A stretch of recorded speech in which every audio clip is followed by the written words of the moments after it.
This is Audible. Hachette Audio presents The Discomfort Zone, How to Get What You Want by Living Fearlessly, written by Farrah Storr and read by the author.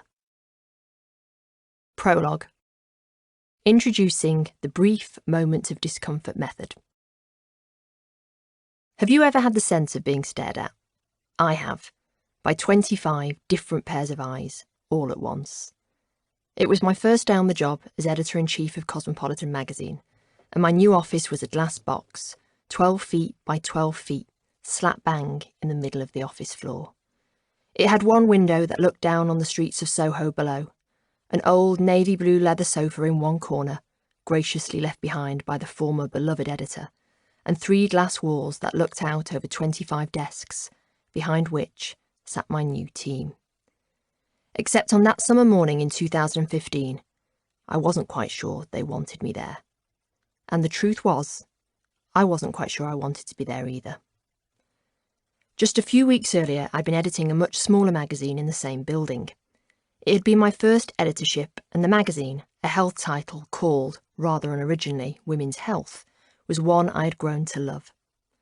I had launched it 3 years earlier from an airless back room with just 2 members of staff and an almost non-existent budget. The hours were long, the pay was bad, and we'd had just 8 weeks in which to get an issue together from scratch. Oh, and we had to sell 100,000 copies from issue 1. And if we hadn't, well then the magazine would have folded, along with all the other women's magazines toppling around us like dominoes, and we'd all be out of jobs.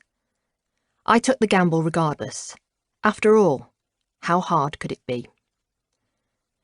3 weeks into that job, and hard didn't even cover it. Celebrities wouldn't speak to us. Women's what? The agents drawled down the phone. Writers wouldn't write for us. I've never heard of this magazine in my life. Sounds like a vitamin supplement. And even I was doubtful that we'd get it off the ground in time. And yet, along the way, something miraculous happened. The obstacles that I'd worried would trip us up, lack of money, lack of people power, lack of time, were the very things that made us soar. Our lack of resources forced us to be wildly inventive. We hustled with a ferociousness only the desperate can truly understand. And, to all those picture agencies, model agencies, and celebrity agents out there, please forgive us our trespasses. We literally knew not what we did. We were irreverent and bold in a way only the stupid or the damned can be. We experimented with new writers, new photographers, and came up with inventive, in other words cheap, ways to illustrate our stories, because the truth was, we couldn't afford to be conventional. Convention was expensive. We held our breath when the first issue went on sale on the 4th of January 2012. Within 24 hours, the sales figures started to trickle in. Then the emails. Then the congratulatory messages from advertisers who loved the product. It was exciting. It was naughty. It was funny in a way that health magazines had never been before. By the end of the month, we'd sold 103,000 copies. That number went up and up as the months went by. Awards started to gather. By the end of the year, we were, to our absolute disbelief, hailed as the most successful women's magazine launch of the decade. By the summer of 2015, I'd been editing Women's Health for exactly 3 years and 8 months. We had grown into a team of 12, who were as tight and as close to a work family as I had ever known. I knew my colleagues' families, and they knew mine. One of them even drove me 200 miles to pick up my puppy during the coldest, snowiest winter to hit Britain in 25 years. Things finally felt comfortable. And then I got the call to go and edit Cosmopolitan. Now, if this were a film, this is the point at which this scene would pause while I give you some qualifying backstory as to why this was not the idyllic scenario it at first appears. Cosmo was struggling. Its readership numbers were dwindling. I opened the magazine and found very little had changed since first reading it 20 years earlier. There were still agony ants in it, the same one in fact that I'd been taking advice from about what to do with a flaccid penis back in 1990. There were still articles on 10 ways to give blowjobs. I mean, seriously, was anyone even giving them in 2015? And a deeply uncomfortable-looking naked male centrefold who turned out to be some guy who came fifth in The Apprentice. It was still a great magazine, no doubt, but it also needed turning around, and quickly. The thing was, I didn't know if I was the person who could do that. Firstly, I would be replacing one of the best and most adored editors in the business, a woman who I'd looked up to my entire career, but one I knew the team loved like their own mother. To make a real change, I'd also need to do something radical, and to do that, I'd get people's backs up from day one. Everyone from the team to the hundreds of thousands of loyal Cosmo readers across the globe. Cosmopolitan was the biggest female media brand in the world. I didn't want to be the one who dug its grave. And yet, 48 hours later, I decided to take the job. Why? Because I needed to be pushed. I needed to feel the same frisson of nerves and tension that had characterised my first few months at Women's Health. I needed to be pushed into my discomfort zone. And so there I was, on my first official day in the office, alone in my glass cube. Only a few boxes had arrived from my previous office, the rest somehow lost in transit along with, inexplicably, my desk. The only thing that had made the short journey from my old office at Women's Health to my new office at Cosmo was an enormous, comedic stand-up desk, and I was wearing 6-inch heels. I stood behind it, my feet sore, my back aching, and looked out. I felt ridiculous and scared out of my mind. You see, my brain did not see the 25 members of the Cosmopolitan team outside my door as individuals, but rather as one giant, hostile mass. Every one of them, my brain told me, didn't want me there. Every one of them wanted me to fail. But it's a funny thing, the human brain. It lies. It looks for easy absolutes to create a scary narrative, a narrative that, if you're not careful, will paralyse you. I had discovered this a few weeks previously when taking a short break before joining the magazine. The hotel I was staying at had an outdoor pool. It was a beautiful emerald green thing, as still and pretty as a Monet lily pond, and every morning I vowed to swim in it. There was just one issue. It was freezing, properly bone-rattlingly cold. Still, every morning I would rise at the crack of dawn, head down despite being bleary with sleep, slip off my robe, and get as far as the edge of the pool. I would then dip my forefinger in, with all the slow deliberation of Nigella Lawson lowering her index finger into a bowl of buttercream, retract it, and then head back to the hotel. By day 3, I had not completed a single lap. The problem, I realised, was that my brain was viewing the pool as one giant ice block, registering it as one long, continuous struggle. Of course I knew that wasn't true. After all, there were about 5 other people in there every morning. Sure, there would be a moment of internal struggle as I decided whether to change into my swimming costume. Then there would be a small amount of discomfort as I first stepped into the pool. And then it would be crunch time, the nasty moment of true discomfort when I had to submerge my entire body into the water. But once that was done, that would be it. On my final day, I went to my suitcase, pulled my swimsuit on without even thinking, and walked purposefully down to the pool. I sat on the edge and dipped my foot in. It was Arctic. Still, I gritted my teeth and slid in until half of my body was submerged. That was the horrid part, the crunch point, hanging there, suspended between the searing cold water that encased my legs and hips, while the rest of my body was open to the warm sun. Ordinarily, I would stand like that for some minutes, struggling. I would prolong the pain as my brain flitted between 2 courses of action, easy way out or hard way in. But here's the thing. The idea that leaving the pool was an easy way out was not strictly true. It was a trick conjured up by my brain. Leaving the pool at that crunch point would have been just as uncomfortable as ploughing my entire body under the water. It would have involved pulling myself out of the pool, exposing my wet body to the air, while, let's not forget, embarrassing myself in front of my audience of 4 floating pensioners. The hard way in, on the other hand, meant a brief moment of shock as my body was swallowed up by the freezing water. And so that's what I did. I counted to 3, held my breath, and descended into the discomfort.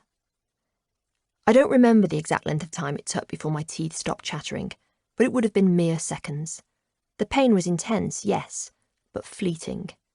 So quick, in fact, that I barely remembered it once I started to swim. Instead, I only remember the sun on the surface of the water, the waiter who placed a drink by my sun lounger, and the fact that I felt relaxed and triumphant for the first time in months. And so, on that first morning at Cosmopolitan, I thought back to that brief moment of discomfort in the pool. Armed with that knowledge, I told myself that there would be only short periods of pain. The entire day, week, month would not, as I had initially thought, be one long, drawn-out drama. Of course there would be discomfort as I told the office my radical plans for the magazine, but it would only last those few seconds as everyone clamoured in my office, not for the entire conversation. And sure, there would be some discomfort when I told certain members of the team that their work would need some tinkering, but the pain would only last the few minutes it took me to explain. Without exception, discomfort is never as bad as we think it will be. It also never lasts as long as we think it will. Because here is what I have learnt. Discomfort is not a constant. It is fleeting. Neither is discomfort debilitating. On the contrary, it is empowering.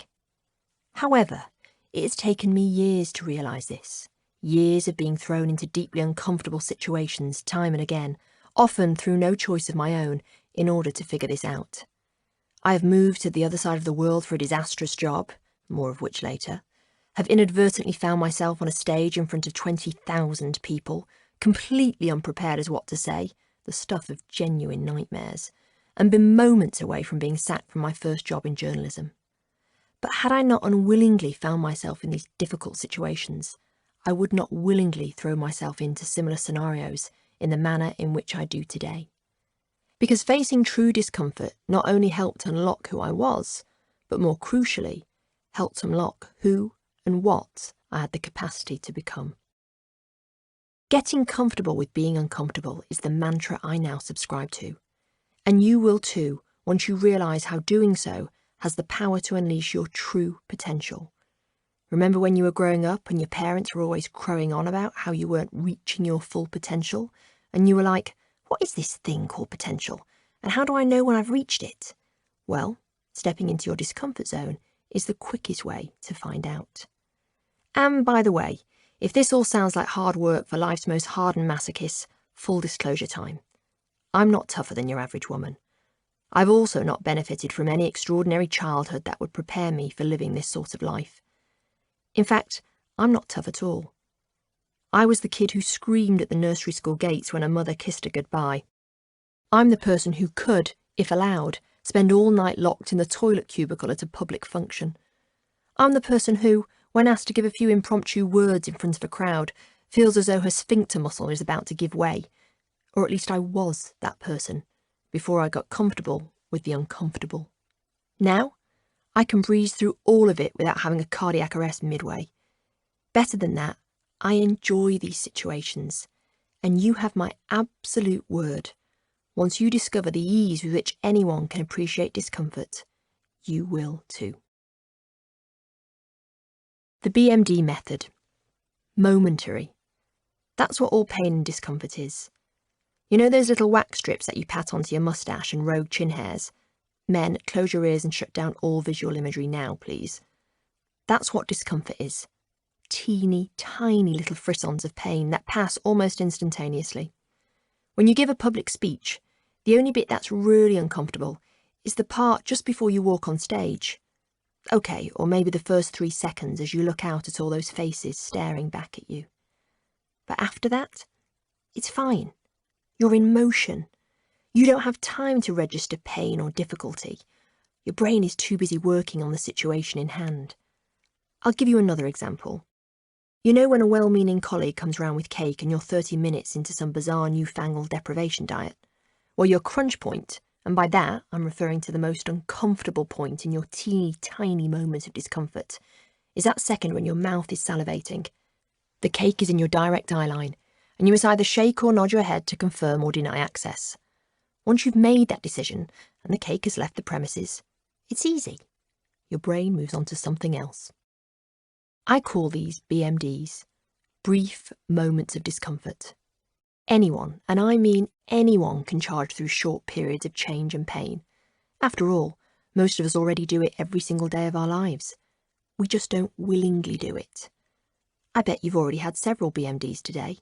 Saying no to another drink after work, say, even though you desperately want one, or having a confrontation with the difficult receptionist at your gym. These are all BMDs. The difference is they were imposed on you rather than you imposing them on yourself.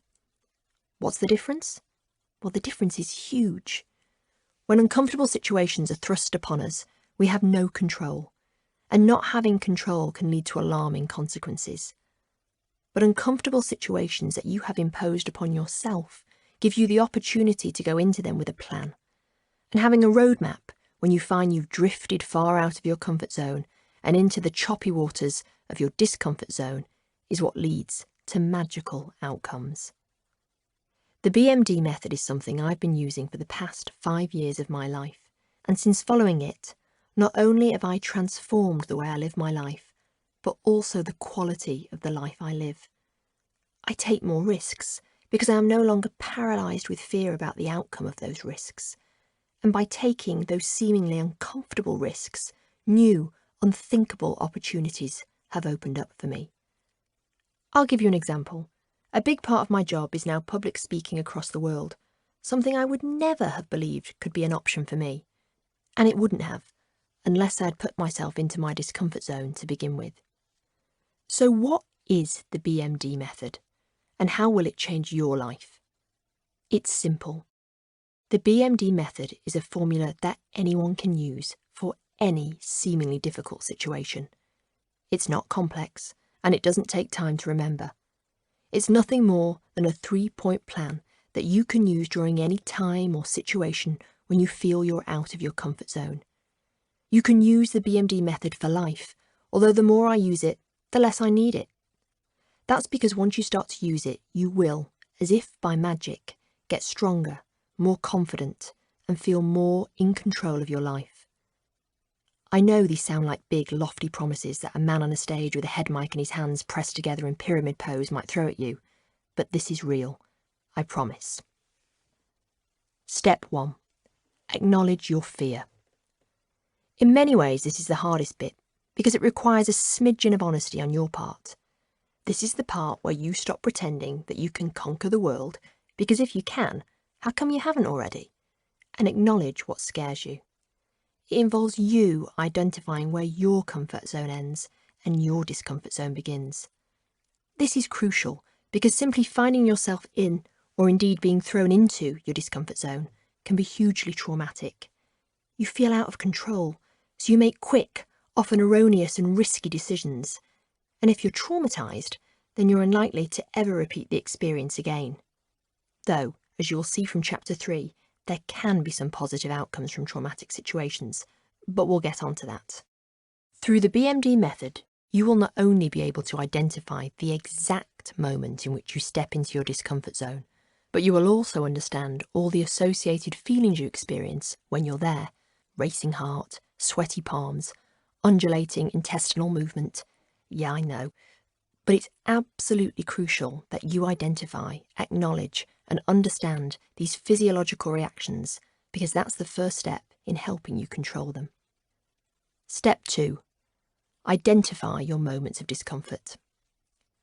If step 1 was about helping you to move into your discomfort zone, then step 2 is about making you feel, ironically enough, comfortable once you're there.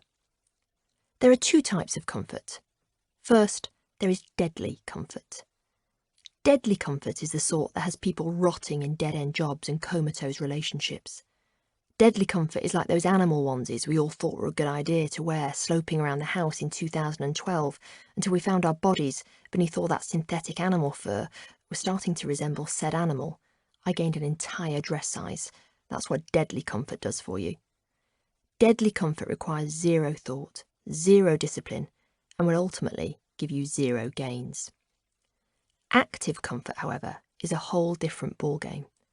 This is a positive state of being, rather than a lazy state of mind. Active comfort means feeling comfortable in an uncomfortable situation. And who wouldn't want that? The BMD method will teach you how to identify the 3 main brief moments of discomfort in any situation. It's unusual, by the way, for there to be more than this. Again, we'll get onto that. And solutions on how to get through them. These solutions are your BMD arsenal and can be anything from having a 4-second silence before you start a speech in order to get people's attention, works like a dream, by the way, to have a line prepared should you not be able to answer a question in a job interview. Me, I always say, I can't answer that for you at the minute, but I can give you, then insert diversionary piece of information here so you are at least saying something. Having a BMD arsenal is key to making you feel comfortable in any unknowable situation. Step 3. Reimagining discomfort. This is the fun bit where you start imagining all the things you could do with your life because you have sussed out what discomfort actually is. Essentially, in step 3, you recognise that discomfort is little more than a few nanoseconds of feeling uncomfortable. You start to see that discomfort is not disruptive, but constructive. You begin to understand that it is not oppressive, but uplifting. And you see, finally, through the clearing mist, that discomfort is not about difficult struggle, but about invigorating challenge. Basically, what you will find by adopting the BMD method is that nothing in life is an insurmountable challenge, but rather a series of small, uncomfortable tests that can easily be overcome. The most difficult situations are not, as our brains lead us to believe, huge, terrifying experiences, but brief moments of pain that pass within seconds. I like to think of them as high-intensity interval training for your life. Once you understand the bite-sized nature of your fear, you'll be able to take on anything. In time, you'll even begin to enjoy these moments. This is now how I approach everything in my life. Big speeches I'm asked to give, confrontations I have to endure, parties I have to attend where I won't know a single person. Understanding that everything I fear can be broken down into 3 simple crunch points has allowed me to take on challenges I would ordinarily sidestep or approach with stomach-churning dread. You can't escape discomfort. In fact, those very situations where we feel alarmingly out of our depth are crucial for progression and success. But if you understand the secret of how to break through them, you can take on challenges you never thought possible and achieve astonishing success along the way. The miracle of stress. In 2008, the world felt like it was falling to pieces. Lehman Brothers, one of the world's largest global banks, had just filed for bankruptcy. A few months later, one of the US's largest insurance companies, AIG, did the same. The financial world was unravelling at its seams and taking with it the world's jobs, homes, and minds. We turned on the news and footage alternated between images of blank-eyed bankers being handed out of their offices for crimes many of us did not yet quite understand. The whole subprime mortgage CDO catastrophe is still difficult to get your head around, and American families being evicted from their homes. I will personally never forget seeing an entire family, complete with 3 dogs and twice as many children, vacating their large Spanish-style villa in Florida, and then pointing to the family station wagon, explaining this was now home for the foreseeable future. Of course, we now know that 2008 was the height of what has become known as the financial crisis, the most devastating global recession to hit the world since the Great Depression of the 1930s. At the time, however, few of us understood quite how serious the ramifications of dirty dealings by banks and bankers were, apart from the bankers themselves. This is perhaps why Dr. Alia Crum, an assistant professor of psychology at Stanford University, and Sean Achor, a positive psychologist and author of the excellent The Happiness Advantage, paid a visit to UBS Bank to undertake a study on the effects of stress. In 2008, the Swiss bank was not in a good way. Not only were there massive restructurings going on across the company, but the FBI had just begun a large-scale investigation into an alleged tax evasion scheme. This was on top of the fact that banks were collapsing around them like sandcastles in the tide. One can only imagine then that UBS bankers were less than thrilled to be the subjects of Crum and Achor's stress test. Taking a sample of 400 bankers, Crum and Achor split the largely male participants into 3 groups. The first group was taken into a room and made to watch a video that depicted stress as toxic and corrosive, a danger to both health and well-being. The second group, meanwhile, was shown a video with a very different angle. Stress was depicted as a performance enhancer. The third group was not forced to watch any clip at all and probably wondered what the hell was going on. A week later, the three groups were reassembled. Each was then asked to report on how they had felt and performed at work after having watched the video clips. The group who had watched the toxic video on stress and the group who had watched no video at all reported no changes. However, the group who had sat through the clip depicting stress as a performance enhancer reported the following: greater focus and higher engagement at work, as well as fewer health problems than before. Other experiments have demonstrated similar findings. A famous study on rats has shown that when these poor rodents are put under short periods of uncomfortable stress, in this case being confined to small cages for short periods of time, their brain cells were shown to enlarge temporarily. Meanwhile, in his tremendous book Bounce, Matthew Said found that it's not only the human mind, but also the human body that responds positively to controlled amounts of discomfort. Ultramarathon runners who have endured years of grueling, often deeply uncomfortable ultra-runs have enlarged hearts as a result. Professional dancers who must contort their bodies into the most agonising forms and shapes over years of practice are rewarded with almost superhuman physiological abilities, feet that can turn at extraordinary angles, which surely all superheroes could do with. Professional pianists, similarly, have fingers that can flex and move far beyond the capabilities of mere mortals, a result of hours of challenging practice. Interestingly, the parts of their brains responsible for all that finger contortion is also shown to be significantly larger than your average Joe's. There is even some thinking to suggest that Brazil consistently produces the world's best football players. Pelé, Ronaldinho, Ronaldo, the list goes on and on, due to the fact that young Brazilians learn to play football, not with a light leather football on a soft grass pitch as we do across most of the world, but by playing futsal. Futsal is difficult.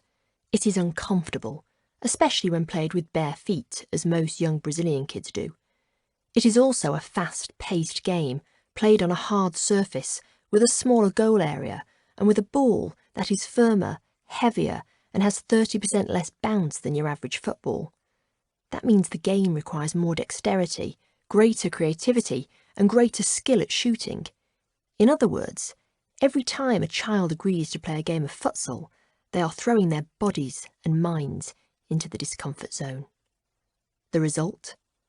Brazil has won more World Cup titles than any country on earth. So you see, discomfort and its associated stress is not always the enemy we have been led to believe it is.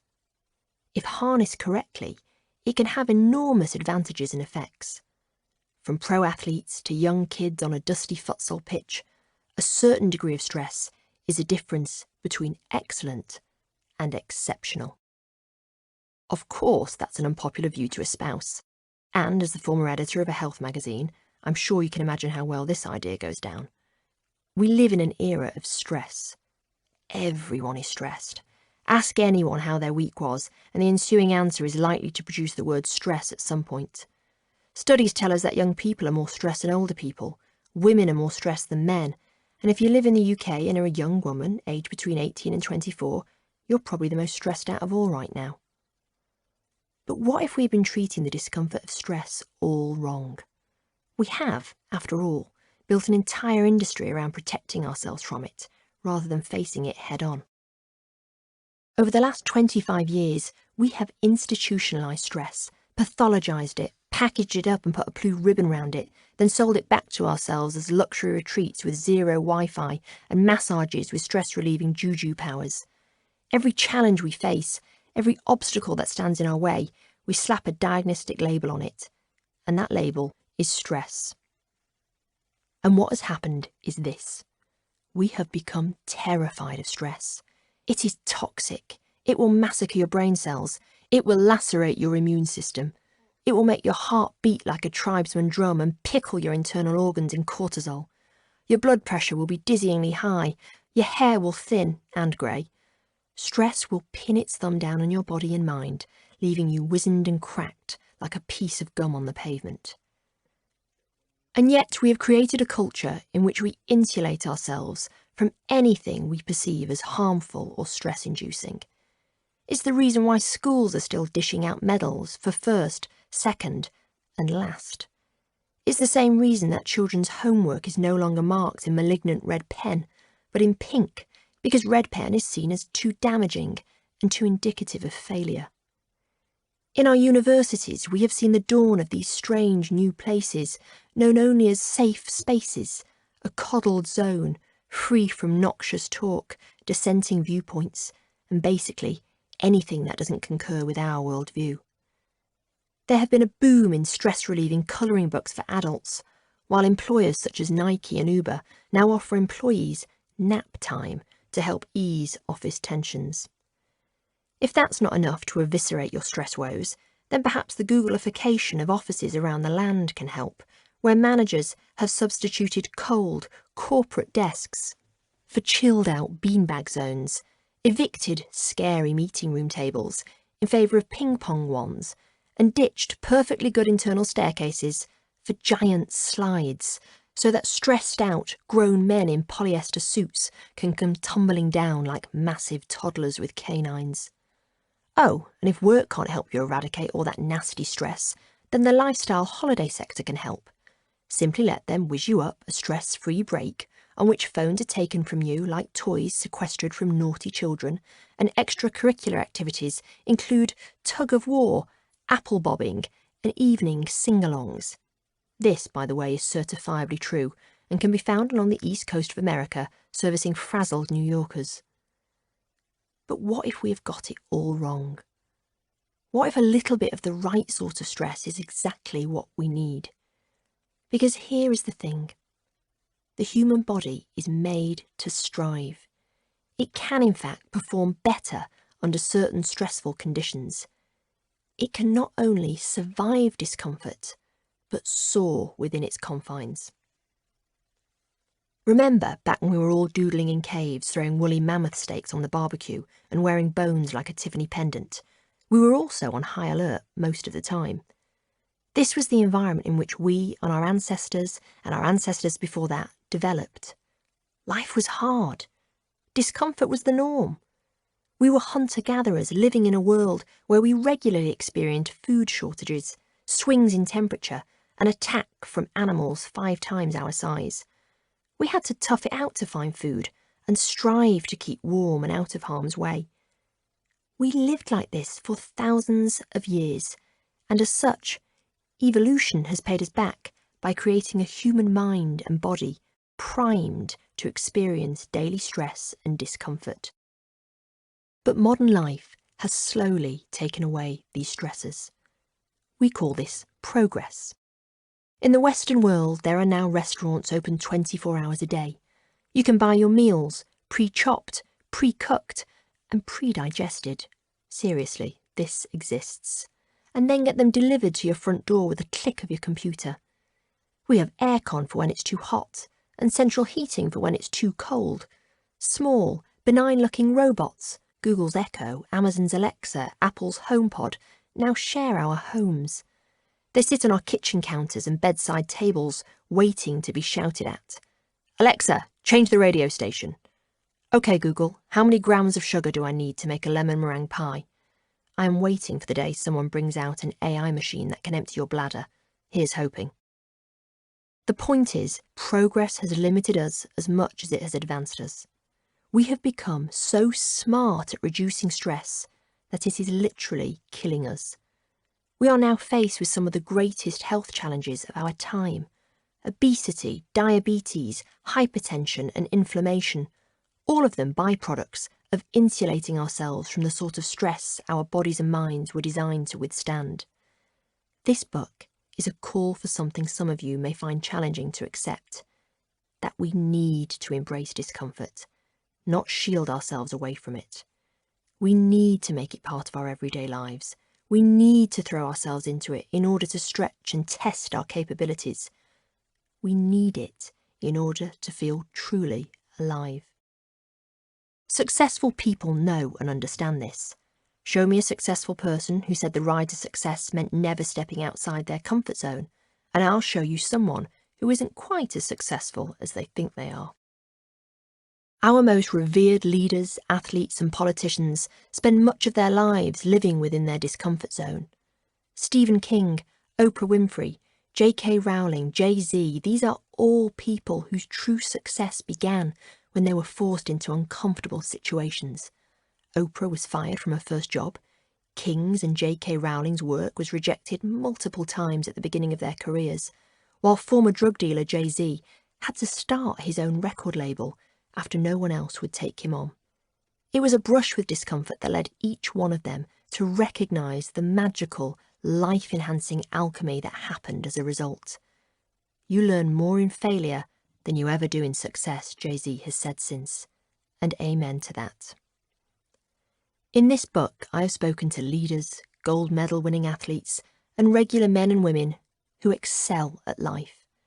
Their skills are great, sure, but their true secret is how they approach discomfort.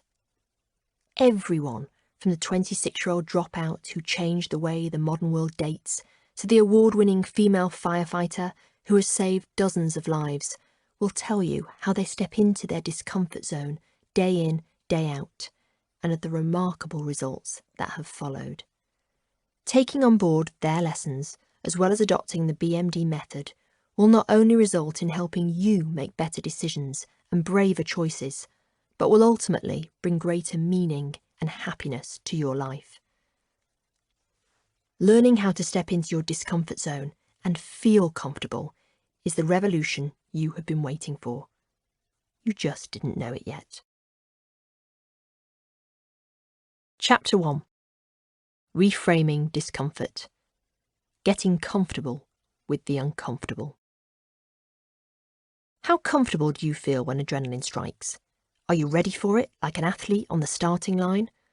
Or do you shrink away, lock yourself in a toilet until the moment passes, and then vow you'll never come face to face with it again? Or maybe, just maybe, you are the sort of person who is so catatonically afraid of that heart-throbbing, stomach-clenching feeling that you try and avoid all situations in which you know it will hit. Growing up, I was a sprinter. I had legs that spun like a Catherine wheel and could outrun any boy in class. I won every sports cup going, and on Tuesdays and Thursday evenings would drag my poor, overworked mother down to the local athletics track to watch me practice. Practice was a breeze. Out there on the track, crouched on the starting line like a squirrel, I had no expectations other than I would beat my last documented time. I could do 100 metres in 14.2 seconds. Not bad for a 12-year-old who still hadn't figured out how to change the loo roll back home. I was in my element. I had what my coach called potential. Lots and lots of potential. There were whispers of being good enough to run for my county, and after that, who knew? Maybe even trying out for the national team. I would lie awake in bed at night and imagine myself resplendent in red, white and blue lycra on the winner's podium, cradling my gold medal before shuffling off to be interviewed by Brendan Foster. There was just one problem. I couldn't perform at competition level. The issues would start the night before, with a dry throat and a stomach that felt like Mike Tyson's fist was clenched around it. By the morning of the competition, I was at my worst. I would get up, feel faint, and then look in the mirror to see I was the colour of a spirulina smoothie. By the time we arrived at the running track, and I'd seen the crowd and the other kids warming up, their legs swinging back and forth in dynamic stretches, I was a goner. I would wobble towards the starting line, with every cell in my body trembling, wishing and praying it would all be over. And it soon was. The gun would pop, and 15 seconds later, I'd dip over the finish line in 4th or 5th place, posting some of the slowest times I'd ever run. I'd throw on my jacket, walk towards the outstretched arms of my mother, and then slink back into the back seat of the car. Mum would put Simply Red on the stereo, while I crouched in the back, head down, trying to stifle big, dramatic sobs with my shell suit jacket to the strangulated warbles of Mick Hucknall. At 13, the very moment I should have been on the cusp of greatness, I quit running altogether. The problem was that I was completely and utterly overwhelmed by discomfort. I couldn't comprehend what was happening to me when adrenaline started to kick in, and certainly no one had prepared me for when it did. I saw my scratchy throat, persistent stomach knots, and my starting line shakes as a sign that I wasn't ready to perform, that I couldn't hack it. I just wasn't made from the right stuff. I'd heard adults mention something about getting nerves before a big race, but no one had thought to tell me how that would feel. No one had taken the time to explain that nerves could be a good thing. No one knew, I don't suppose. This was the late 80s after all. Remember, the decade in which no one knew sunbathing in cooking oil was a bad thing either. That adrenaline was not a sign to stop, but a sign to go on. Adrenaline and the ensuing discomfort was my body's way of getting ready for action. But kneeling there on the starting line, my legs rattling like a tambourine, I had passed the moment of peak adrenaline. My body, rather than harnessing the power of discomfort, had caved in. And at that point, it was all over. In this chapter, I'm going to tell you how to get comfortable with discomfort. I'm going to show you that all those feelings you thought were a sign you weren't ready for that big presentation, that big job interview, that presentation to your boss, are a sign that you are. I'm going to make sure that pretty soon you'll be able to sit with those feelings of discomfort in the same way you'd sit at the end of a bar with a stirred martini. Because if you are the sort of person who wants to stretch yourself, the sort of person who wants to feel about and test what you are made of, then you have to get comfortable with it. Certainly if you want to push through and explore your true potential. We've always been told that the biggest rewards in life come from the greatest risks. But in order to take those risks, you need to accept that they will come with some uncomfortable feelings. They will jangle you. They will make you question whether you're tough enough to face whatever it is you're going through. But they are the exact feelings that, if understood and computed in the right way, will be your greatest ally. Because all they are is adrenaline. Once you know and understand this, you've taken your first step to being able to deal with it. Everyone, from heavyweight politicians to pro athletes, go through this. Everyone goes through the hair-raising, spine-tingling sensations of a pure adrenaline rush. The difference is, these people understand that without it, they wouldn't be able to make the great breakthroughs that have defined their lives. And until you do, you won't either. Discomfort paralysis. By now, you'll know what adrenaline is and when it strikes. It's a natural feeling built into human nature to help us thrive in difficult situations. It's what makes us run away when we hear loud, uncomfortable noises. You know, like the screech of peripheral family turning up outside your house at Christmas. Didn't they get the memo about never being welcome after Uncle Andy fell into that 4-hour wormhole talking about his redundancy, and the boss you all suspected he would in fact murder before New Year? That, or the Foot Locker sale starting. The problem is, it's not the best feeling in the world. Some people complain of dizziness, others feel sick. Me? I need the toilet, non-stop. But for some people, it debilitates them altogether. They can't move, they freeze. Their heads are like slot machines, emptying of all sense and information. It's the moment when an adrenaline rush tips over into a panic attack. And the window in which this can happen is very small and very subtle. It can strike anyone and at any time. And when it's happened, the likelihood of it happening again is high. Some people call this stage fright. I call it discomfort paralysis, because that's what it really is, a paralysis. A moment of such intense frustration and sensory breakdown that it can scar people for years, sometimes forever. An example, Daniel Day-Lewis, arguably one of the most fated actors of his generation, a 3-time Oscar winner, a man who is so stupidly talented that he can renounce acting altogether, run off to retrain as a Florentine cobbler, true story, and then come back and win the Best Actor for his role in Cold Blood. But in 1989, He was performing as Hamlet on stage at the London National Theatre when halfway through the production, he froze, walked off the stage, and never returned. And that's no understatement, by the way. He found the act of performing in front of a live audience so overwhelming that he has never done theatre since. He calls the aftermath of that night so dreadful that he upped sticks and moved to rural Ireland. He had suffered from discomfort paralysis. Actor Stephen Fry went one step further to avoid the excruciating pain of performing in a play in front of an audience, leaving the UK entirely so as not to suffer from discomfort paralysis. He has since, rather eloquently, described stage fright as akin to the audience seeing the shriveled penis inside your head. Actor Laurence Olivier suffered from intermittent bouts throughout his 50s. It can strike at any point in your life, by the way, so even if you're okay with it now, there's no guarantee that's going to last. Sorry about that. Grammy Award-winning singer-songwriter Carly Simon took 6 years off from live performing because she became so overwhelmed and uncomfortable. The list of those who, at one point in their career, suffered from discomfort paralysis is as long as it is varied. Gandhi, Thomas Jefferson, one of the world's richest men, Warren Buffett, opera singer Renee Fleming, actress Bette Midler, singer Adele, and yet each one has gone on to become a leading light in their professional field. So what is their secret? To understand that, you first have to understand why they freaked out in the first place. Let's say you're about to give a talk.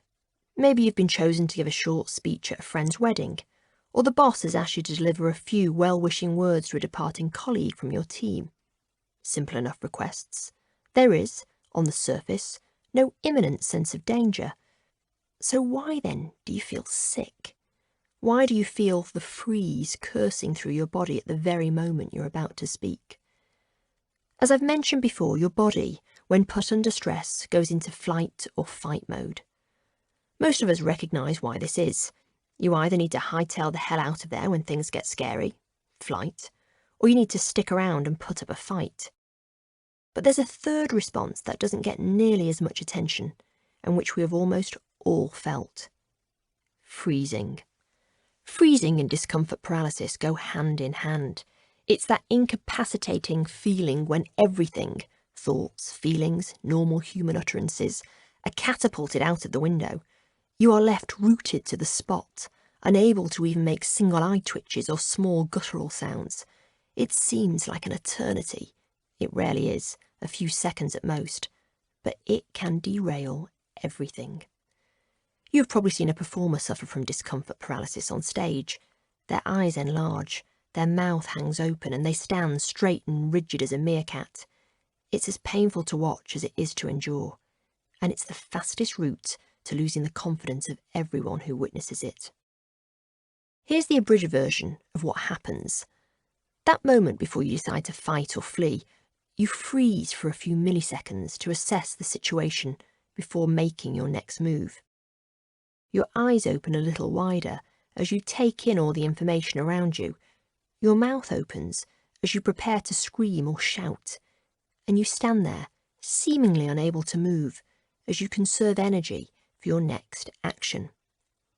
This all sounds perfectly sensible, a smart, evolutionary response to a fearful situation.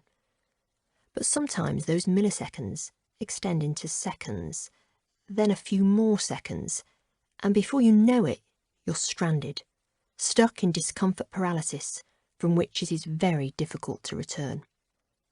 Why does this happen?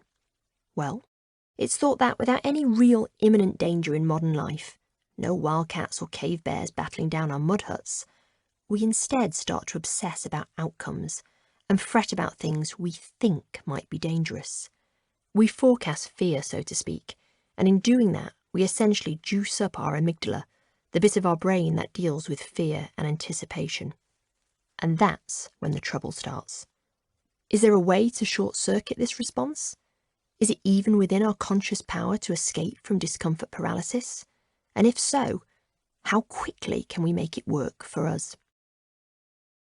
Most of us have taken exams at some point in our lives. I grew up at a time when exams meant everything. It didn't matter if you had performed well all year. If you didn't get the grade at exam time, then you were done. It was over. The academic group you would be in, which college you would go to, and the university you would set sail for were all determined by how well you performed under examination conditions. And that was tough. While the curriculum and methods for testing students has changed since my day, exams are still part of everyone's education. And I tend to think that's right. In life, you're always going to come up against stressful, deeply uncomfortable situations where you have only a short amount of time in which to impress. Getting a handle on how you do this at as early an age as possible is crucial. The best place to see the acutely different reactions to adrenaline are outside an exam hall. You will notice the different poses. Some students will be hunched, taking deep gulps of air while looking skywards in a sort of trembling supplication to the exam gods. Others, meanwhile, will have chests puffed, arms stretched and hips thrust forward as though about to charge into coital battle. Make no mistake, both sets of students are in the grip of adrenaline. It's just that the grip is slightly different for each. The first one, the ones who look as though they're about to face the guillotine, are perceiving the exam as a threat. And in this state, a whole series of dreadful outcomes are running through their minds. What if I fail? What if I don't have enough time to complete everything? What if I get a question on the one thing I didn't prep for? Sound familiar? That was me for pretty much all my student life. The other set of students, however, see the exam as a challenge. They feel pumped, scared, yes, but also motivated to get on with the whole thing. They are in the grip of what researchers call a challenge state. The hormones that activate the brain's reward centre suppress fear. Seriously, they actively dampen it down. This means you are excited and invigorated, as opposed to feeling as though you're about to expurgate your entire insides. And here's what else happens. Your blood vessels dilate, along with your lungs, which means you're getting more oxygen into your bloodstream. That means you can make sharper decisions in less time. In other words, you are on metaphorical fire, primed to tackle whatever challenge is in front of you. Now, I know what you're thinking, but this is genetic, surely. Some people are able to see stressful situations as a challenge, while others, most of us, crumble. Of course, there are some out there who are genetically predisposed to react well under stressful conditions. As for the rest of us, we can learn it. We can actually learn how to prime ourselves better for those adrenaline-fueled situations. Here's how. Interested? I thought that might be the case. Smarter self-talk. When people say, "I'm stressed out," it basically means, "I'm not doing great." It doesn't mean, "I'm excited, I have increased blood going to my brain." A very smart guy called Jeremy Jameson deduced this. He's an eminent social psychologist from the University of Rochester in the United States, and reframing how we see stress is his stock in trade. So much so that he has spent the better part of his career investigating the performance outcome of relabeling stressful situations. An example. In one academic study, those who were told to feel positive about feeling anxious increased their blood flow by an average of almost half a litre per minute. So what, you may think? So plenty. This basically means that retuning how you see a situation can result in more oxygen and energy running through your body. And that, in turn, will make you calmer and able to perform better, which is what the world's greatest athletes have known for a very long time. Fear and the gold medal winning athlete. Victoria Pendleton is not a fearful sort of person. She couldn't be. She is, after all, one of the most successful female British athletes of all time, with 9 world titles and 2 gold medals to her name. She is regularly cited as one of the most talented professional cyclists of all times. She is, in that most hackneyed of phrases, a national treasure, a woman who has devoted her life to her sport, and along the way, carried us all along for the ride. When she retired from the sport in 2012, the world thought that was it. She would, like so many athletes before her, find her way to the sports commentator's couch. An old, glorified animal, put out to pasture. And besides, wouldn't that be nice? No more merciless training, no more highly modified diets, no more press intrusion or performance anxiety before a big race. And sure, it would be, if you weren't Victoria Pendleton, because in 2015, she was ready for another challenge. She'd been retired for just shy of 4 years at that point and was approaching her 34th birthday. She'd dabbled in light entertainment, Strictly Come Dancing, done the commercial endorsements and endless adverts, Pantene, Hovis Bread, a range of best-selling Pendleton bicycles, and done her stint as a commentator. Then, one morning, as she waited to board a flight to New Zealand, something she describes as the most outlandish and audacious proposal arrived in her inbox. It was a challenge, set by an online bookmaker, for Pendleton to compete in the 2016 Fox Hunter Chase at the Cheltenham Festival. Cheltenham is a big deal, one of the grandest and most revered horse racing courses in the world. The Fox Hunter Chase, held on the last day of the festival, is a steeplechase race held over 3 miles and with 22 different jumps. It is as exciting to watch as it is formidable to take part in. Victoria looked at the date.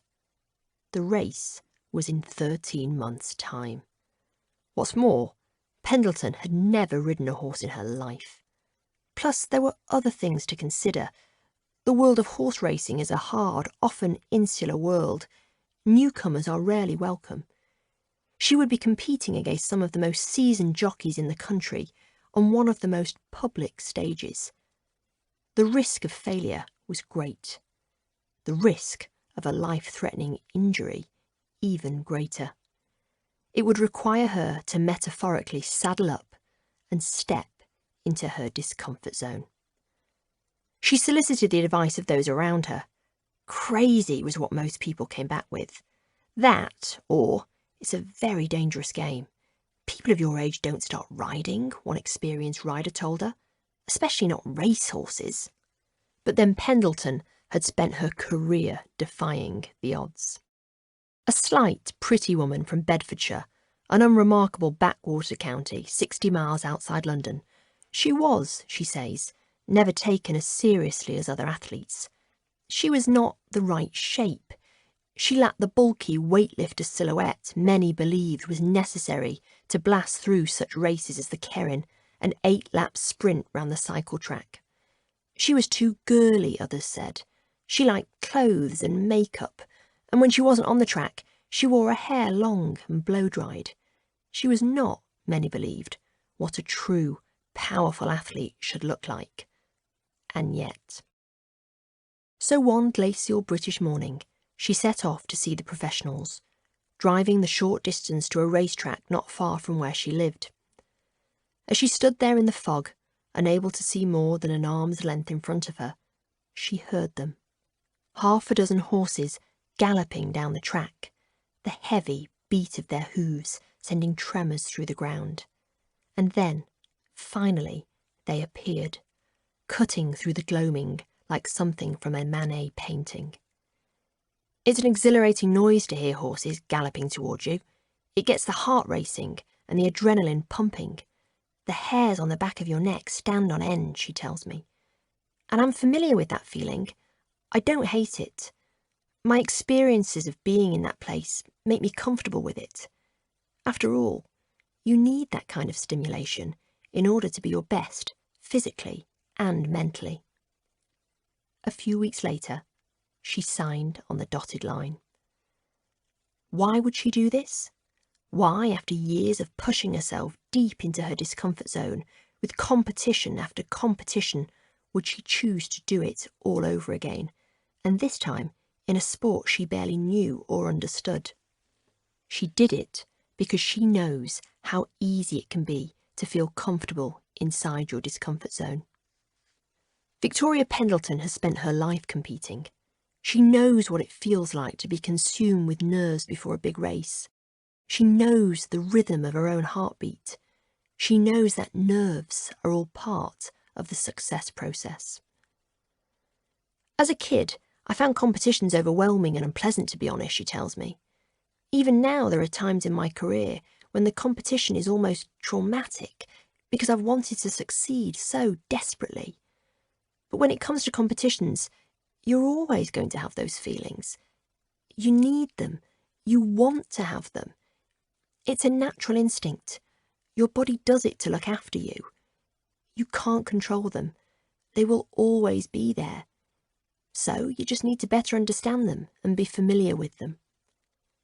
In other words, you have to learn to get comfortable with the uncomfortable. Otherwise, you're on the path to discomfort paralysis. Part of that means reframing those feelings as advantageous rather than debilitating. I think you have to reframe them because if you are fearful and you give in to them, then you're frozen most of the time. In sport, the race will start at the time it's going to start, and you just have to be on the start line. And those last few minutes before it happens, I am always slowing my heart rate right down. My thoughts are running wild and my heart feels like it's about to explode outside of my chest. I try to think, keep calm, experience it. Just kind of accept that you need it. You need that stimulation to have quick reaction speeds and good decision making. So you need to be like, come on, I'm ready. Rather than, oh God, I need the toilet, I'm panicking. My heart is going up my throat. I feel like I've got 1,000 butterflies in my stomach. And any minute now I might be sick. No, you need to recognise those feelings. You recognise them, you accept them, you rationalise that you need them. Pendleton, like most world-class athletes, has what I call discomfort recognition, down to a fine art. She reels off all the sensations most of us experience when we're in our discomfort zone, as though she were giving me her name, age, and date of birth. She can describe the way her skin tingles, how her heart races, the way the whole experience feels like a rush that almost catches her out. By understanding how her body reacts, and of course by repeated exposure to this feeling, she is never caught off guard. Because it's when we're caught out, when a great big adrenaline rush catches you like a surfer on a wave, that we freeze. That's the moment you are paralysed. That's the Daniel Day-Lewis moment. That's the discomfort paralysis that stuffs it all up.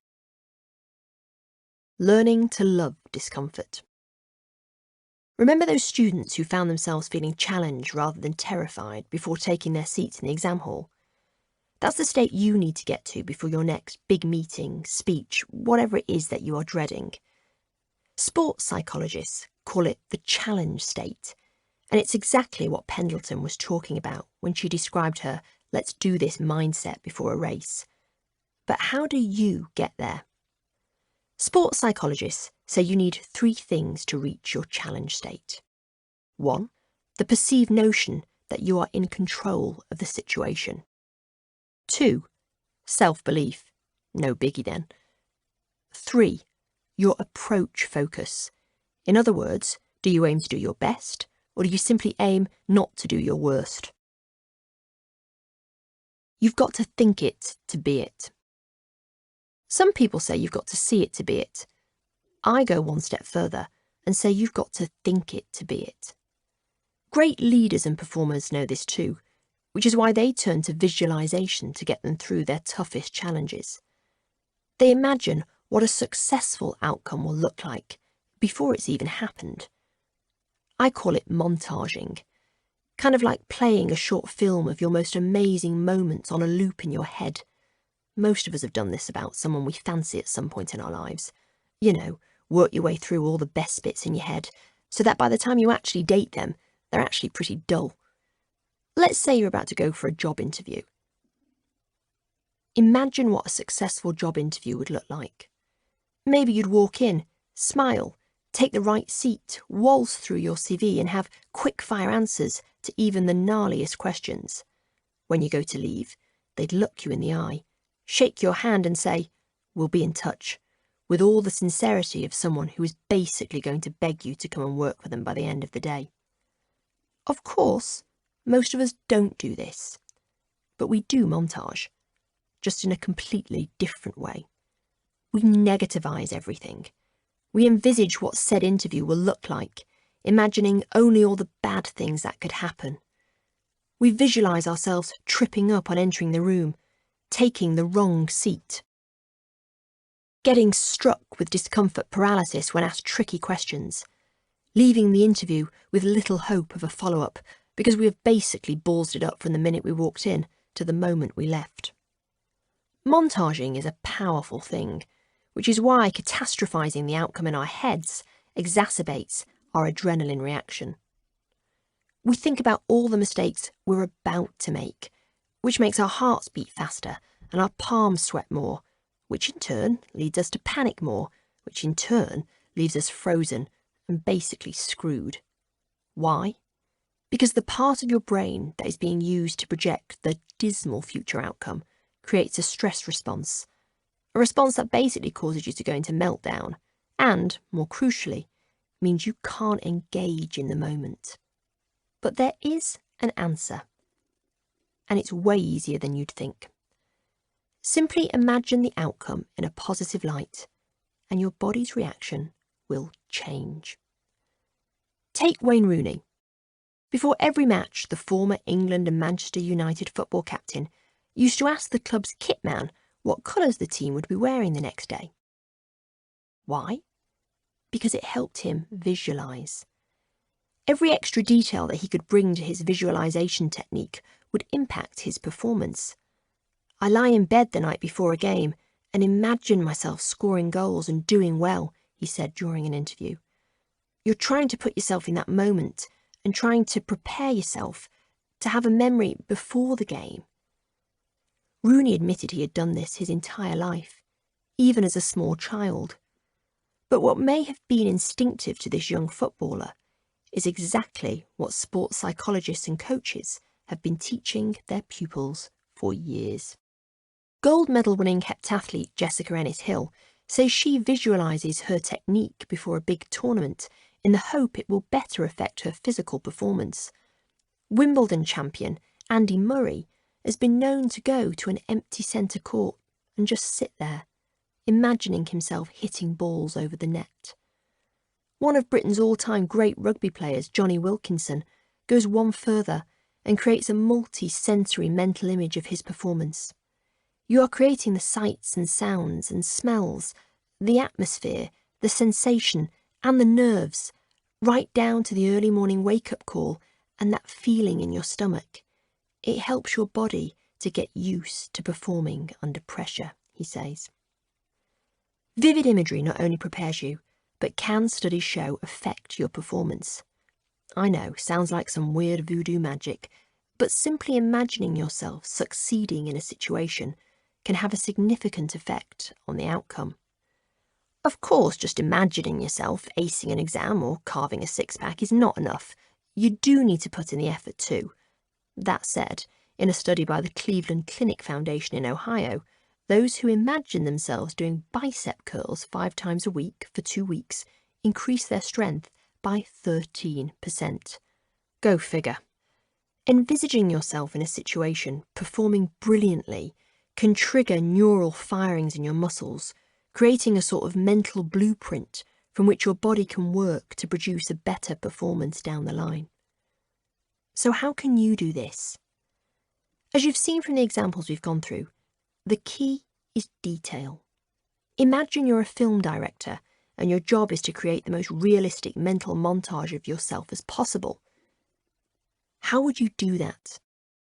How would you create so many layers that the image you have of yourself firing on all cylinders is so real, so nuanced, that by the time you came to actually perform, you felt in complete control?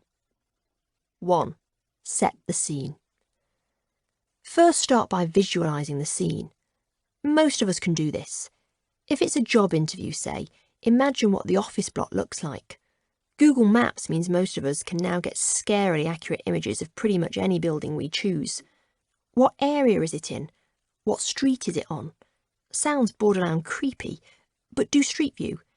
Take that little yellow Google person and virtually walk down the street. Take in the buildings around you, the scale of the street, the amount of traffic there.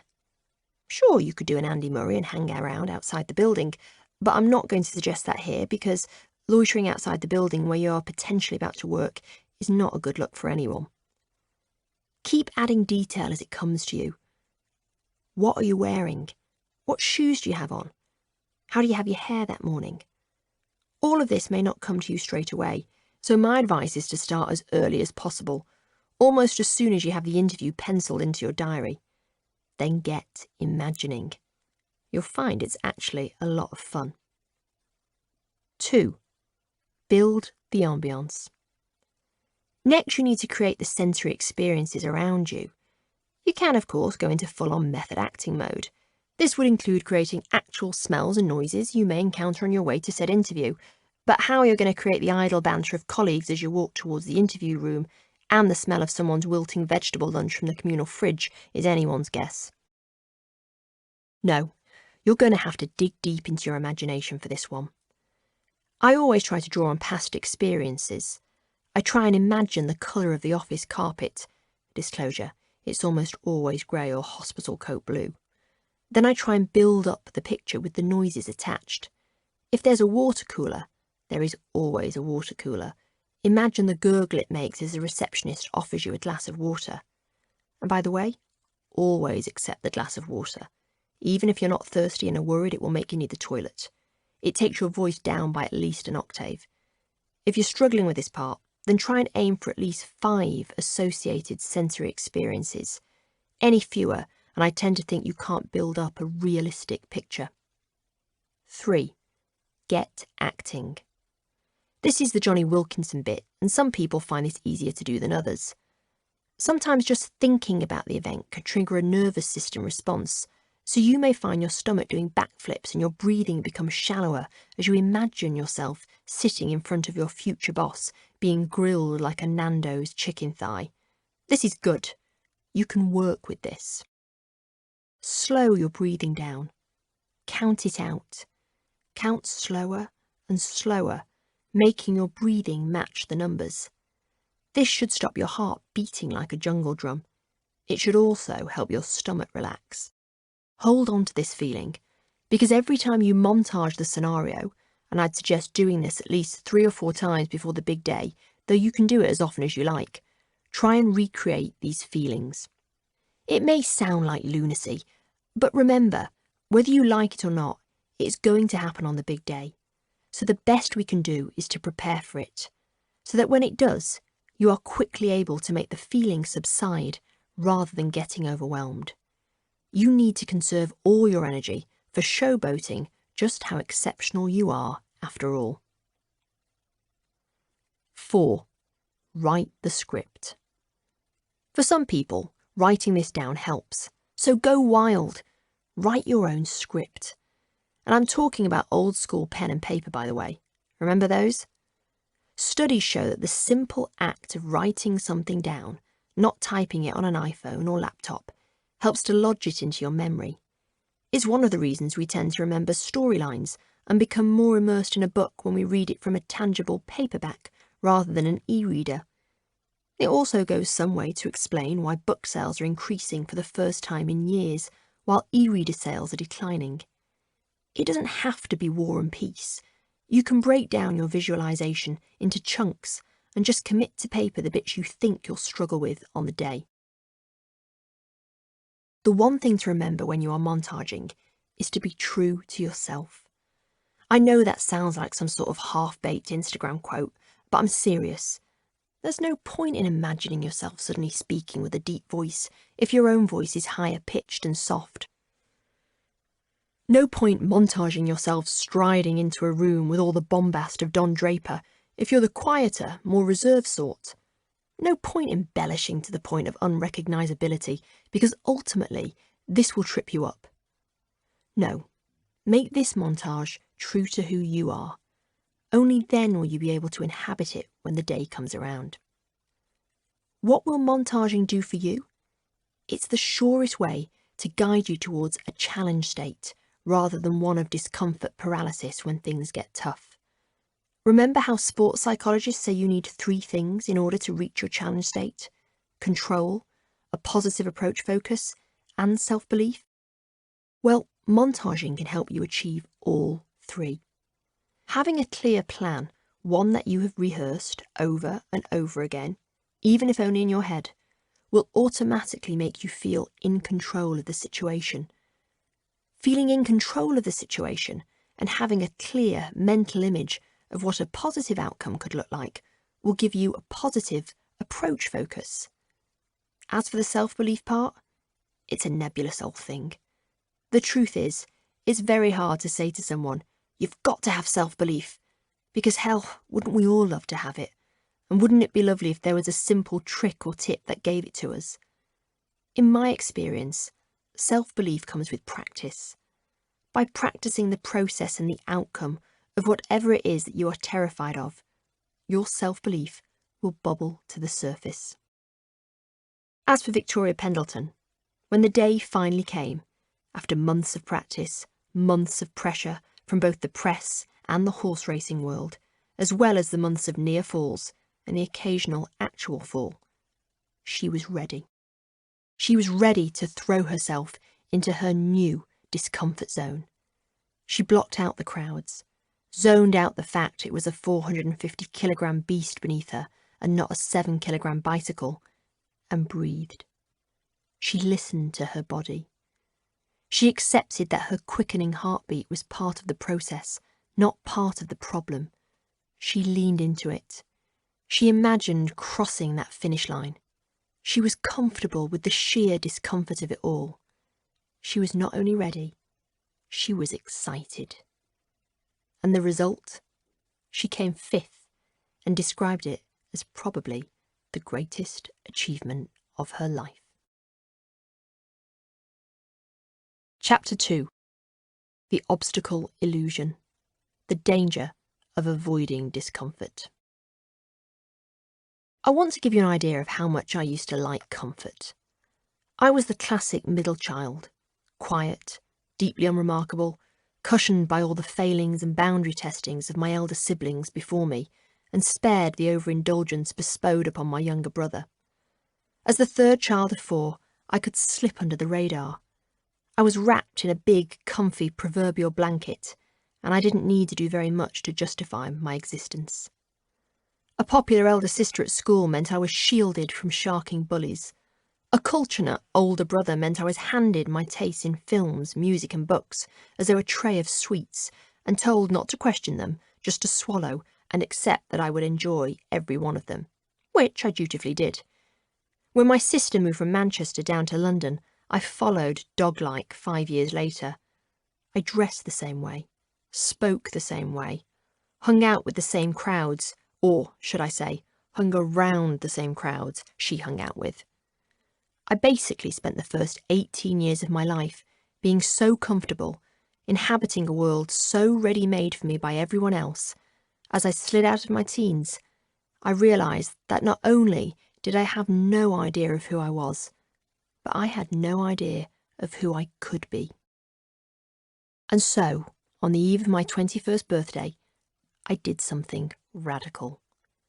I moved to Paris. The truth was, I was sick of being somebody's little sister. What had once been an easy and comfortable introduction into social situations was now an uncomfortable burden. It was charming to be introduced to someone's younger sibling when I was 13, 14, even 16. But at 18, I felt like a big infant, shielded by my elder sister's dazzling personality. People assumed we were the same. Even I assumed we were the same. Kind older people would stop to talk to me at parties and realise pretty sharpish that I had very little to say other than to ape the opinions and affectations of my sister. It dawned on me that I had to find out who I was, and that was scary. What if I didn't like who I was? What if my tastes were nothing like what I had spent my life presuming they were? What if everything I had gone along with in my life was totally wrong for the real me? The best and quickest way to answer these questions, I figured out, was to move to another city with another language and where I knew no one. It was not that I was especially brave. It was that I was especially eager to find out in as short a time as possible who I might be. That, and the fact I had watched a lot of French films. I remember stepping off the 9:07 a.m. Eurostar to Gare du Nord with a single black suitcase.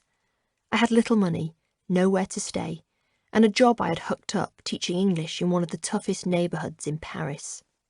I pulled out the small plastic bag of francs I had collected, tried, with the line of French I had been practising for weeks on end, to ask for a metro ticket.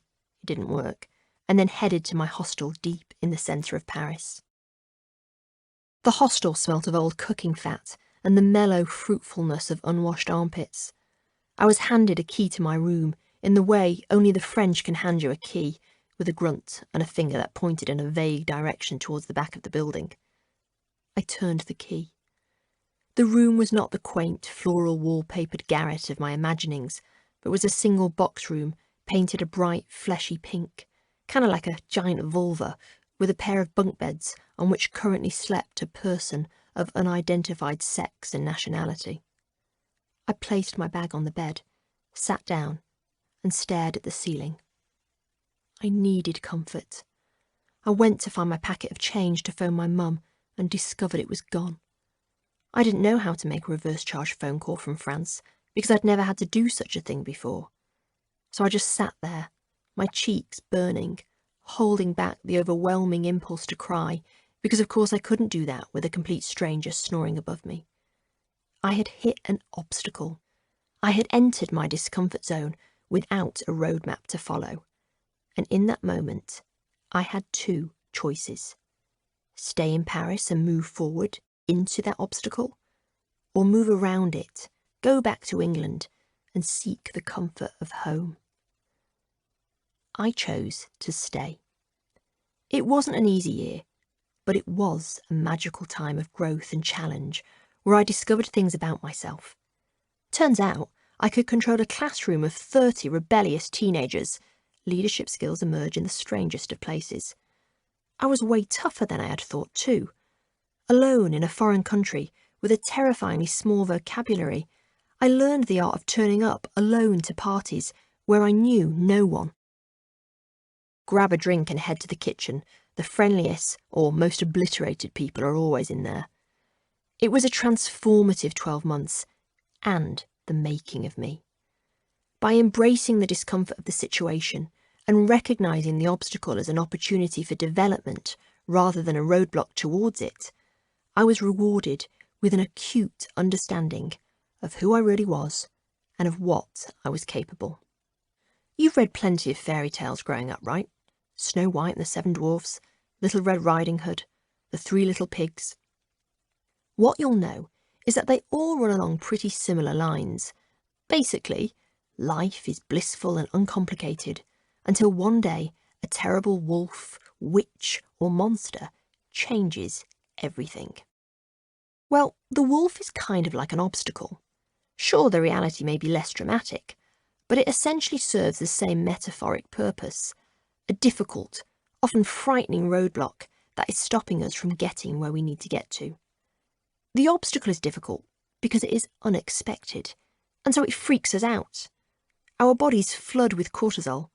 We panic, mainly because we don't have an immediate plan of how to deal with the situation. And so our brains are going, "Oh my God, red alert, what the hell is that in my way?" Obstacles can be found everywhere in your discomfort zone. Some will be small, others large, and almost all will be a test of your approach to discomfort. The first thing to understand is that we all react differently when faced with an obstacle. Some of us shirk, some of us blast through them, some of us sit it out until we can figure a way round, and when we can't, we slope off, only to be met with the exact same obstacle years later.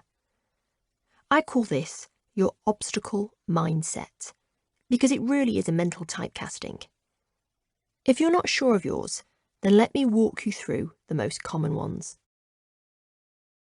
The obstacle evader. This is a common reaction to an obstacle. In fact, I've used this technique many times throughout my own life, and I can tell you now, it's the one with the most disastrous outcome. Not immediately, but ultimately. Taking this approach to an obstacle is the one that will land you in the most trouble further down the line.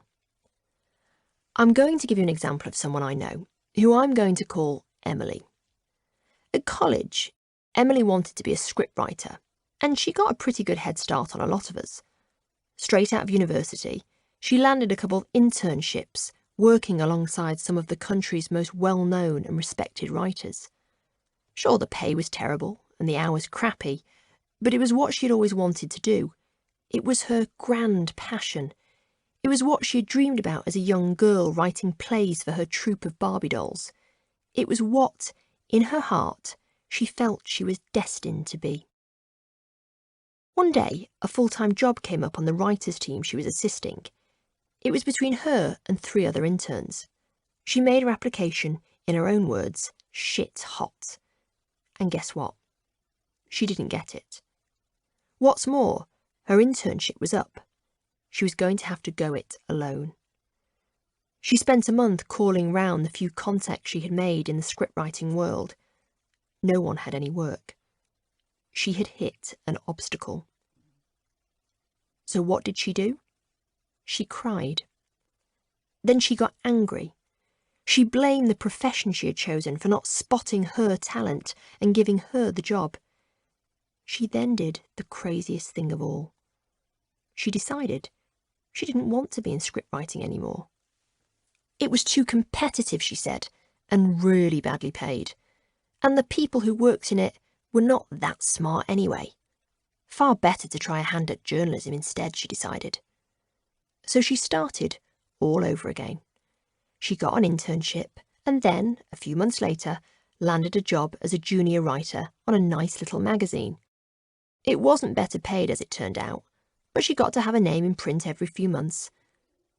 And she got to interview smart, interesting men and women. But over time, she got tired of the magazine. She wanted to write bigger features.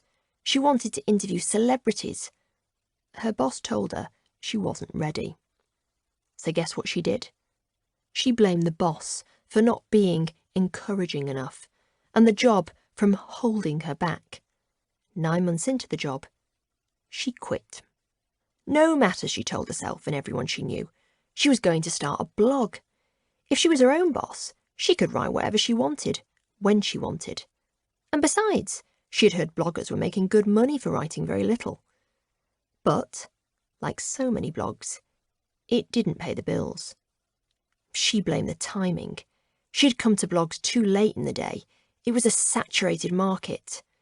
No, the smart people were going to YouTube. So she set up a YouTube channel. But all that editing, all that filming, you know what's coming. She gave up. The last time I saw her, she was trying to set herself up as an influencer with a beautifully curated Instagram account. She'd heard that brands were paying influencers thousands of pounds to endorse their products. I didn't break it to her that she would need at least 100,000 followers before she got the call from her favourite protein brand. And by the time that happened, the world would probably have moved on to something else anyway. Emily is what I call an obstacle evader. Instead of accepting the discomfort of the situation, she thought she'd outsmart it. She didn't have to deal with the rubbish pay of the scriptwriting business or the constant, uncomfortable rejection because she left it all together. And she didn't have to put up with her crabby, ambition-sapping boss at the magazine where she worked because she could just go and be her own boss with her own blog. And video editing was so hard and laborious for so little reward. Far smarter to set up her own brand on Instagram, where all you need is a flashy filter and a good phone camera. She thought she had hacked the system. Instead, she had simply drifted further away from her goals and ambition. An obstacle is a deviation on your path to getting where you want to go. Obstacles may mean you change direction, but they shouldn't ever mean you change your entire path. What Emily did, time and time again, was completely change her course. By taking a new path, or in her case, switching careers, it momentarily dodged the discomfort brought about by the obstacle in her path. Great, you'd think. I don't have to deal with the associated anxiety and frustration the obstacle poses anymore. As if by magic, I have made it disappear. But all you have really done is created a much wider and more problematic obstacle. You have gone off on so many new horizontal paths, all leading you sideways rather than pushing you forward, that you have lost your way completely. If you leave it too long, it can be difficult to ever find your way back, and it will take a lot more pain and anxiety and discomfort than the original obstacle you were running from in the first place. The obstacle blamer. Another reason why human nature isn't too keen on obstacles: they teach us about ourselves, and not always nice things. They confront us with our limitations, sometimes our weaknesses, very often our failings. Now, if you're someone with supremely high self-esteem, that causes a problem. We're not talking about healthy self-esteem here, by the way, but almost narcissistic levels. You and I both know these people. Imagine it. Your whole worldview of yourself is brilliant. You have never even come close to failing. You coast through life. And then, hang on a minute, what is this? An obstacle? Something that means I'm going to struggle? Something that is going to make me feel deeply uncomfortable? Ugh, to hell with this. What often happens is that these people blame the obstacle for their lack of success. Far easier to do that than to look inward and accept failings or limitations on your part. In fact, some people will go one step further and put obstacles in front of the obstacle. I know that's a pretty meta thing to get your head around. Why? Well, because if you put a smaller obstacle in front of a bigger one, then you never have to be confronted with true struggle. It's classic self-defeating behaviour. Maybe you've done it yourself on a smaller scale. I had an ex-colleague once who, whenever they were asked to take on a big project, would always hunt down a dozen little obstacles. They didn't have the right version of PowerPoint. They didn't have enough people to help them. There wasn't enough information to allow them to do the project properly, so that they never had to face the real obstacle, completing the bigger project that had been asked of them. Look out for it. It's a common practice, and I'm not even sure those doing it understand what they're doing. All I can tell you is that ultimately it will trip them up. What all obstacle blamers have in common is that they find fault with the obstacle rather than with themselves and their own limitations. And you know what? That's not a bad way to live. It means you spend your life thinking you're excellent and talented and a good person, mainly because you've never been tasked with challenging any of those self-imposed preconceptions. But here's where it stops being good. You never progress. And so you start to get angry and frustrated. Because if you are all the things you think you are, then why are you standing still? Why are other people getting all these opportunities that you aren't? Why are your friends getting promoted while you're still in the same crummy job? Why has no one spotted that you're a smart, talented and highly employable person? The problem lies in those very words. You have never fully challenged yourself. Because if you had, and obstacles are life's way of giving you that opportunity, then you would probably have a more realistic view of what you're actually like. And that's crucial for moving forwards in the world. By the way, most people never get a true sense of their complete self because they're too scared to see where their weaknesses are. These are the people who look back on their lives and tell themselves they didn't achieve what they could have because they were just unlucky. Sure, that may make them sleep better in their coffins at the end of their days, but it also means they never took control of the direction of their own lives. You do not want to be that person. Truly successful people explore their weaknesses just as much as their strengths, even more so in many cases. That's because once they have a complete picture of who they are, they can make a life plan that will accommodate all of those attributes, or, as we'll see later in this book, work on their weaknesses so that they are prepared to tackle the life they really want. So how do you find out quickly what your weaknesses are? You guessed it. You need an obstacle. You need discomfort. But that's not how the obstacle blamer sees it. Rather than accept any personal responsibility, what they do is fault the obstacle. Say there's a job you really, really want. You get past the first interview, but then have to prepare a project for the next bit. The project is hard. You struggle. You stay awake at night wondering how you're going to do it. And that's a shock, because if you're as talented as you thought you were, then you'd ace this, surely. So then you do one of two things. 1. You quit the next stage of the interview. The project was too demanding. It was unreasonable. They only set it so they could steal your brilliant ideas anyway. Who wants to be part of a company that operates like that? See, the obstacle's fault. It was too hard. It was unreasonable. It was not fair. All this rather than thinking, this is hard, so I'm really going to stretch what I know now. Or, it is a lot of work to ask for, but that will be a test of my dedication. Or, yes, they may steal my ideas, but far more likely they'll choose me for providing such great concepts. Even if I don't get this job, hopefully they'll remember me the next time around. You get the idea. Or 2, you do go through with the project, but you don't get the job. Rather than looking back over the whole process and assessing what went wrong, however, you blame the work you were set. It was impossible, or didn't play to your strengths. Or, worse still, you convince yourself it was so unachievable that you only put in half the effort, so it's no surprise really you didn't get the job. Blaming the obstacle is easy and deadly. Unlike the obstacle evader, who spends their life progressing horizontally, the obstacle blamer stands still. In some cases, they even move backwards, as their lack of self-awareness and inability to look inwards means that over time they become frustrated, cynical, and eventually toxic.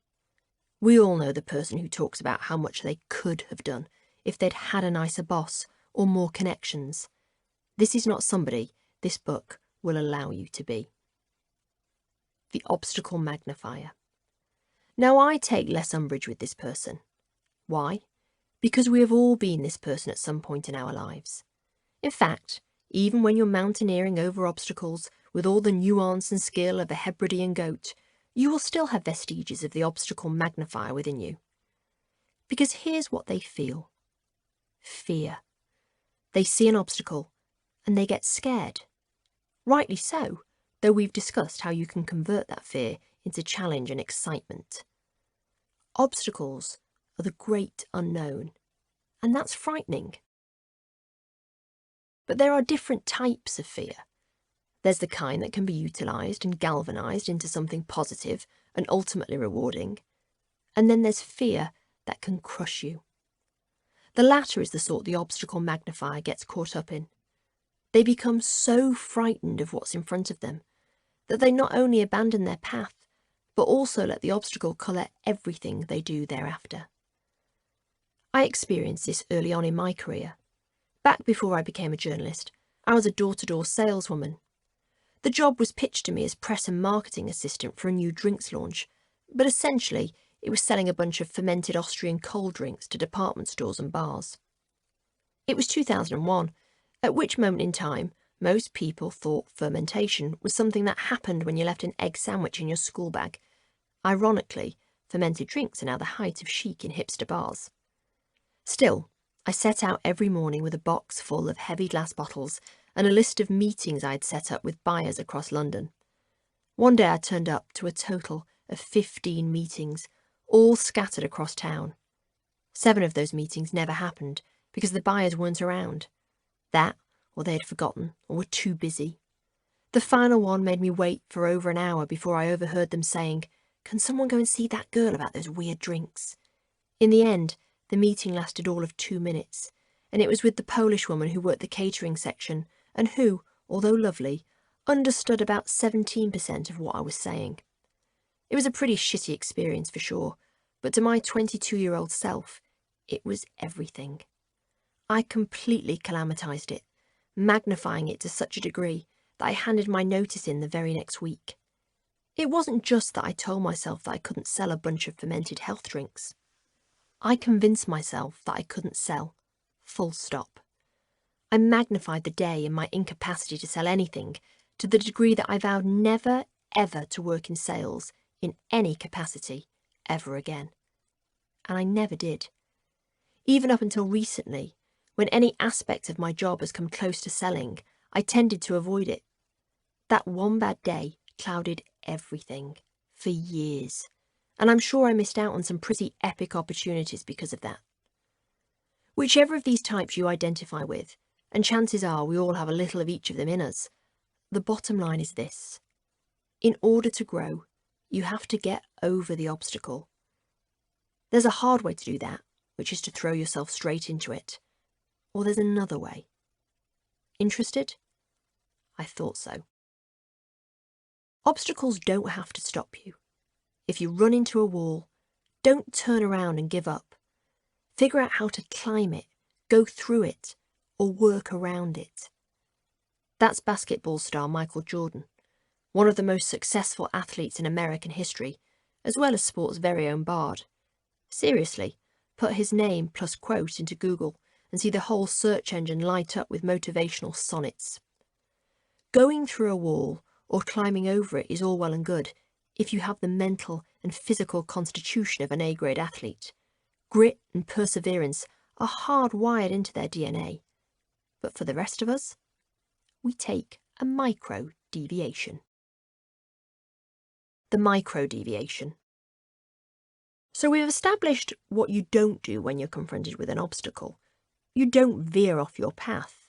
You don't give up your goal. You don't crumble under fear. Instead, you work your way around what is in front of you. That's what Eric Underwood did.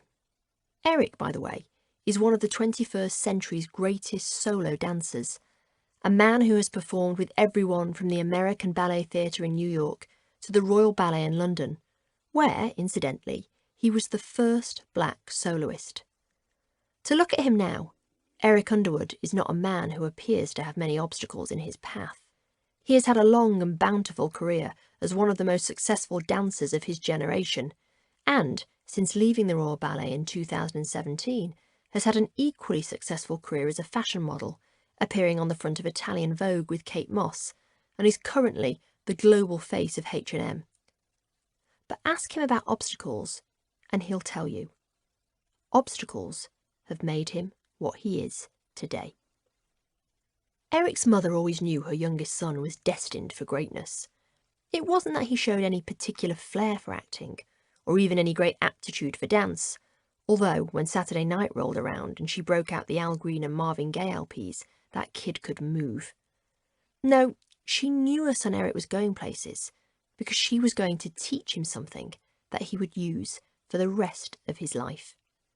She was going to show him that in order to get along in life, you just had to understand one thing.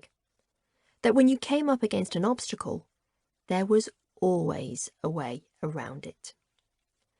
This was important because the Underwoods encountered obstacles around them day in, day out.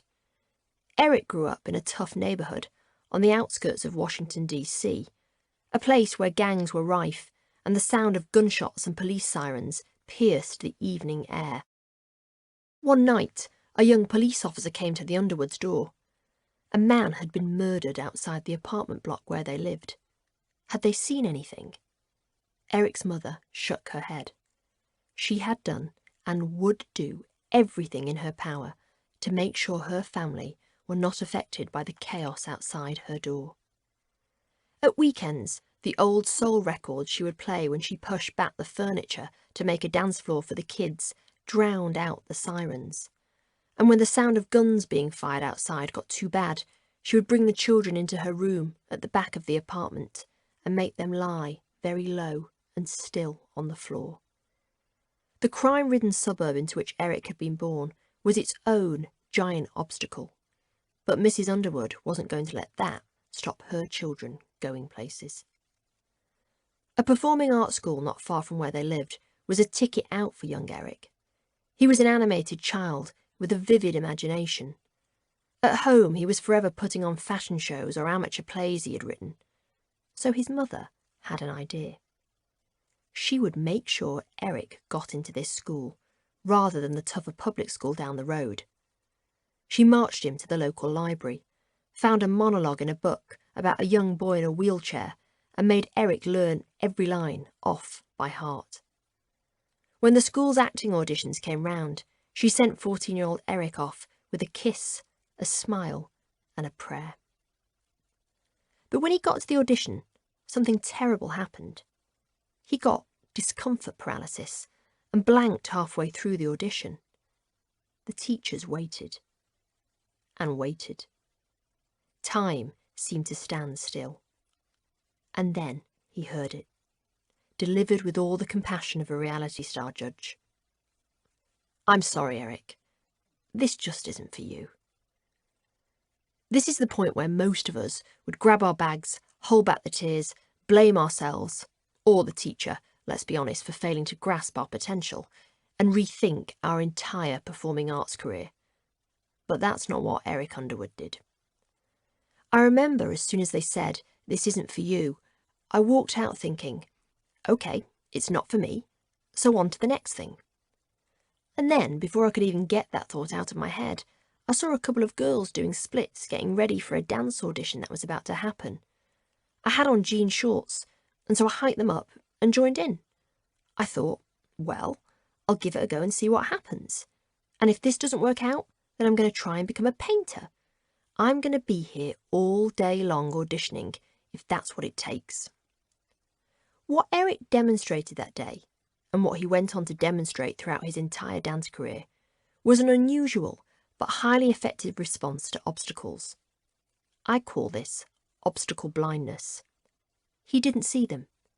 He saw only paths through them or round them. And so, when he saw the line of young girls limbering up for a dance audition, he saw his path through. Remember, Eric's obstacle was not getting into the acting class his mum had hoped he would. But the end goal was not to get into acting class, it was to get into the performing arts school. So he looked around. In his case, it took minutes. For most of us, it'll take a little longer. And thought about how he could come at the obstacle from a different angle. That different angle was gaining entrance to the school via another avenue. Dance. There is 14-year-old Eric in his jeans rolled high up to his thighs, surrounded by young ballerinas who have been stretching and pirouetting since they were 3 years old. The teacher turns to this scrawny kid who is standing in the doorway asking to audition, and she says, "I'm sorry, it's for trained dancers only." Another obstacle thrown his way, almost immediately. So I turned to her and I said, "If you show me, I can do it." So she put me on the floor and she checked that I could do a split, and I guess because I was the only guy, they were intrigued.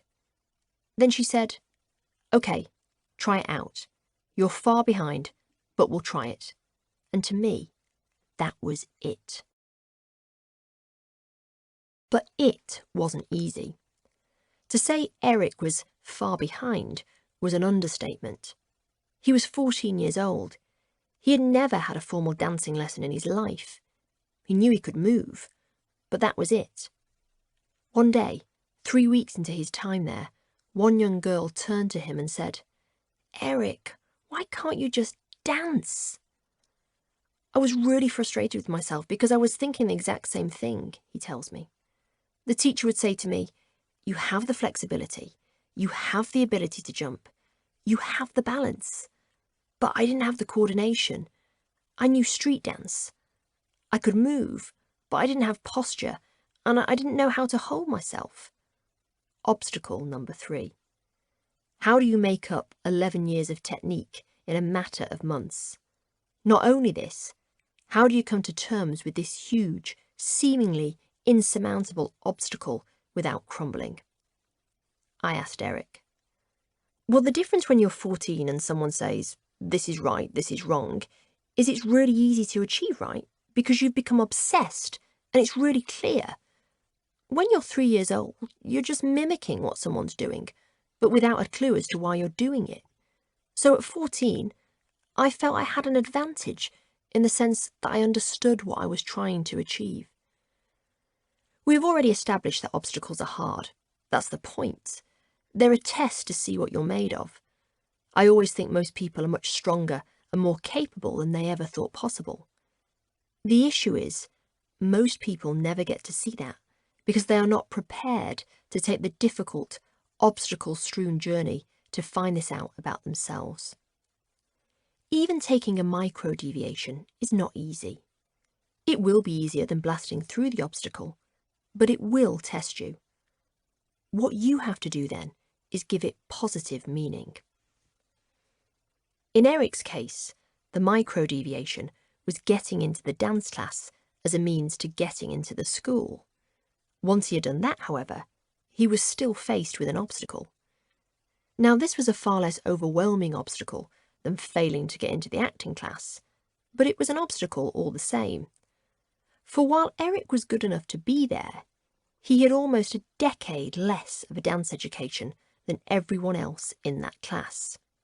At this point, he could have become one of the three types we have already outlined. He could have deemed the new obstacle too big, blamed it and walked out, the obstacle blamer. He could just as easily have adopted the obstacle evader mindset and decided midway that he no longer wanted to be a dancer, or indeed be at that school. Or he could have been so consumed with fear, like the obstacle magnifier, that he would have been unable to continue with the course. All three of those mindsets would have resulted in the same thing: Eric quitting the class. Instead, he did something miraculous. He took control of the obstacle by giving it positive meaning. He realised that coming to a discipline as difficult as dance so late in the day could be deemed beneficial. After all, infants who are forced into ballet classes aged 3 by their parents seldom have the same desire for learning. Being older meant he could learn quicker and be more engaged. By arming himself with this knowledge, he was able to not only provide comfort for himself while tackling this obstacle, but he was also able to give himself a very clear template of how to manoeuvre around it. Had he not done this, he would have felt lost and out of control. And it's when we feel like this that we adopt one of the aforementioned mindsets. Eric was able to throw himself into his training in a way other classmates could not. He felt he was at the perfect point in his life to absorb new information and learn how to dance technically. He worked. He worked day and night. As soon as he had done his homework, he would disappear to his bedroom with his friend Marcia, throw his legs up against his bunk bed and get her to push down until he was in a full stretch. He would dance from the moment he got in until the moment he went to bed. And he was able to do this because he believed he was at the right point in his life to do it. Had he not told himself this, it's doubtful he would have pushed himself in quite the same way. I'd go to bed either stretching or thinking about dance, and then I'd wake up excited to have another day where I got the opportunity to get better at this one step that I couldn't quite master. Dance, by its very nature, is an obstacle-laden pursuit. Dancers are set difficult, almost seemingly unattainable challenges very early on in their career, multiple pirouettes, say, or grand jetés. These are movements the body is not naturally designed for, and in order to achieve them, dancers must be fearless in their approach. So how did Eric do that? Well, again, he imbued each move he was tasked to perform with positive meaning. In Eric's case, he relished every unsuccessful jump and micro-failure on the dance floor because it allowed him to see where he went wrong. He saw it not as failure, but as opportunity. Interestingly, he told me that he would write down every move he failed at in order to better process why it had occurred. You have to push yourself very hard in dance, says Eric. One day I'd go in and do a pirouette and fall over, and then maybe 6 months later, I could do sort of 1.5, and then maybe 2 years later, I could do 4. You have to accept that it's never going to be right. It's consistent failure. And the one day you get it right, it stops being exciting. One thing we'll come to see over the course of this book is that brilliant people do not see obstacles as painful upheaval. They see obstacles as invigorating challenge.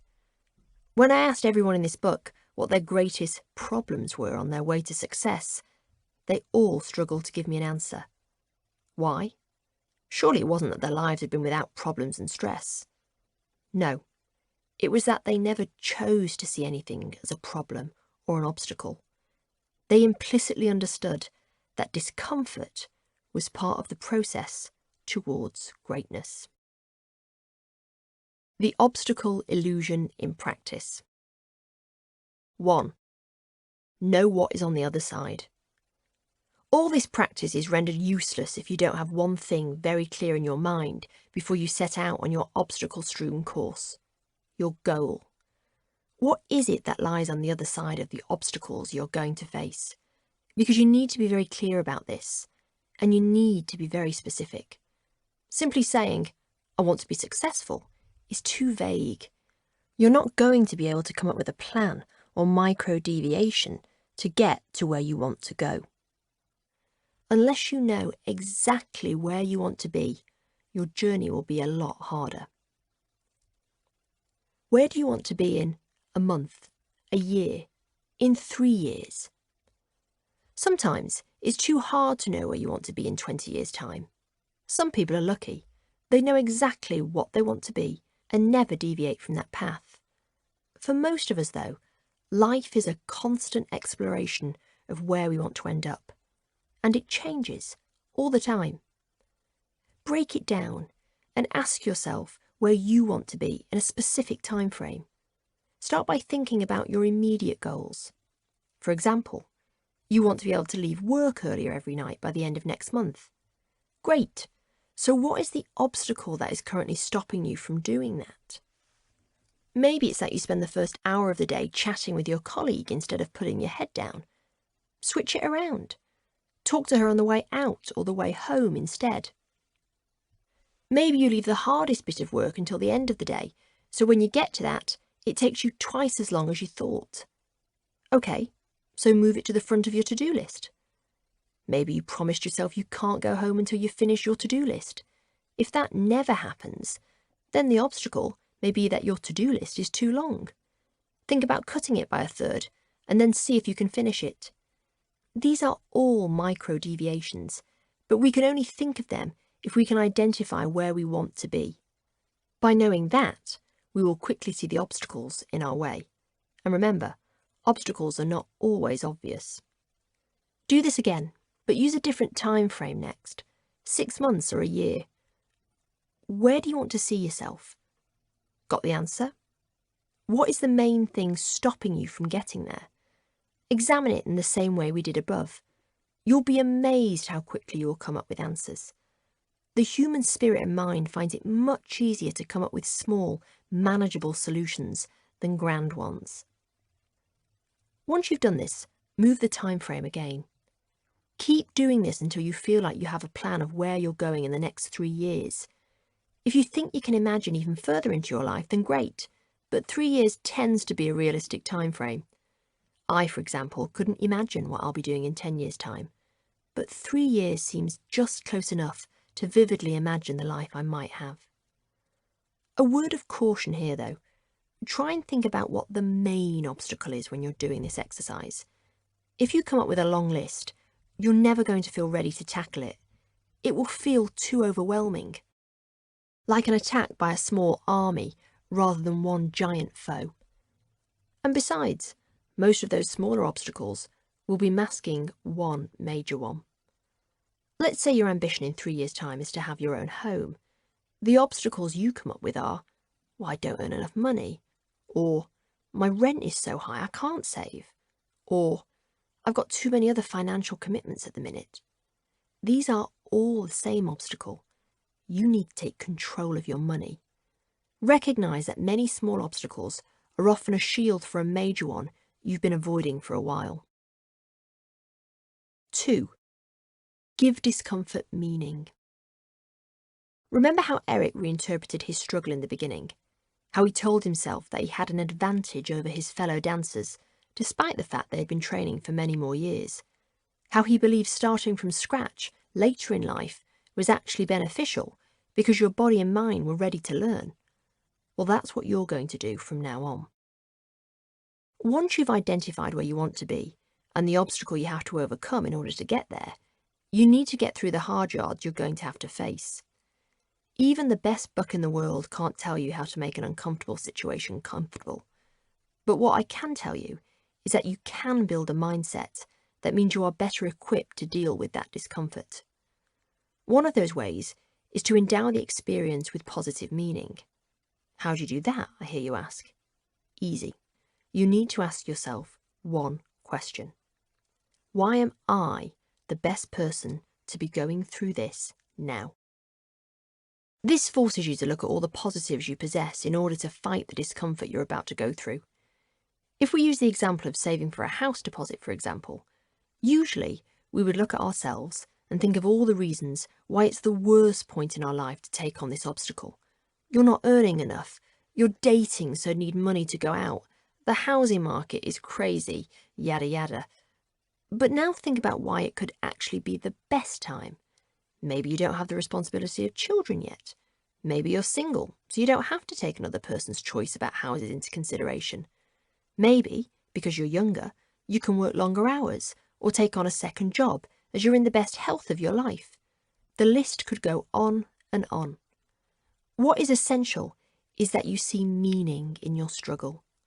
This way, you can go into an unknowable situation feeling empowered rather than frightened. Chapter 3. From Trauma to Triumph. The transformative power of major discomfort. At some point in your life, things will fall apart.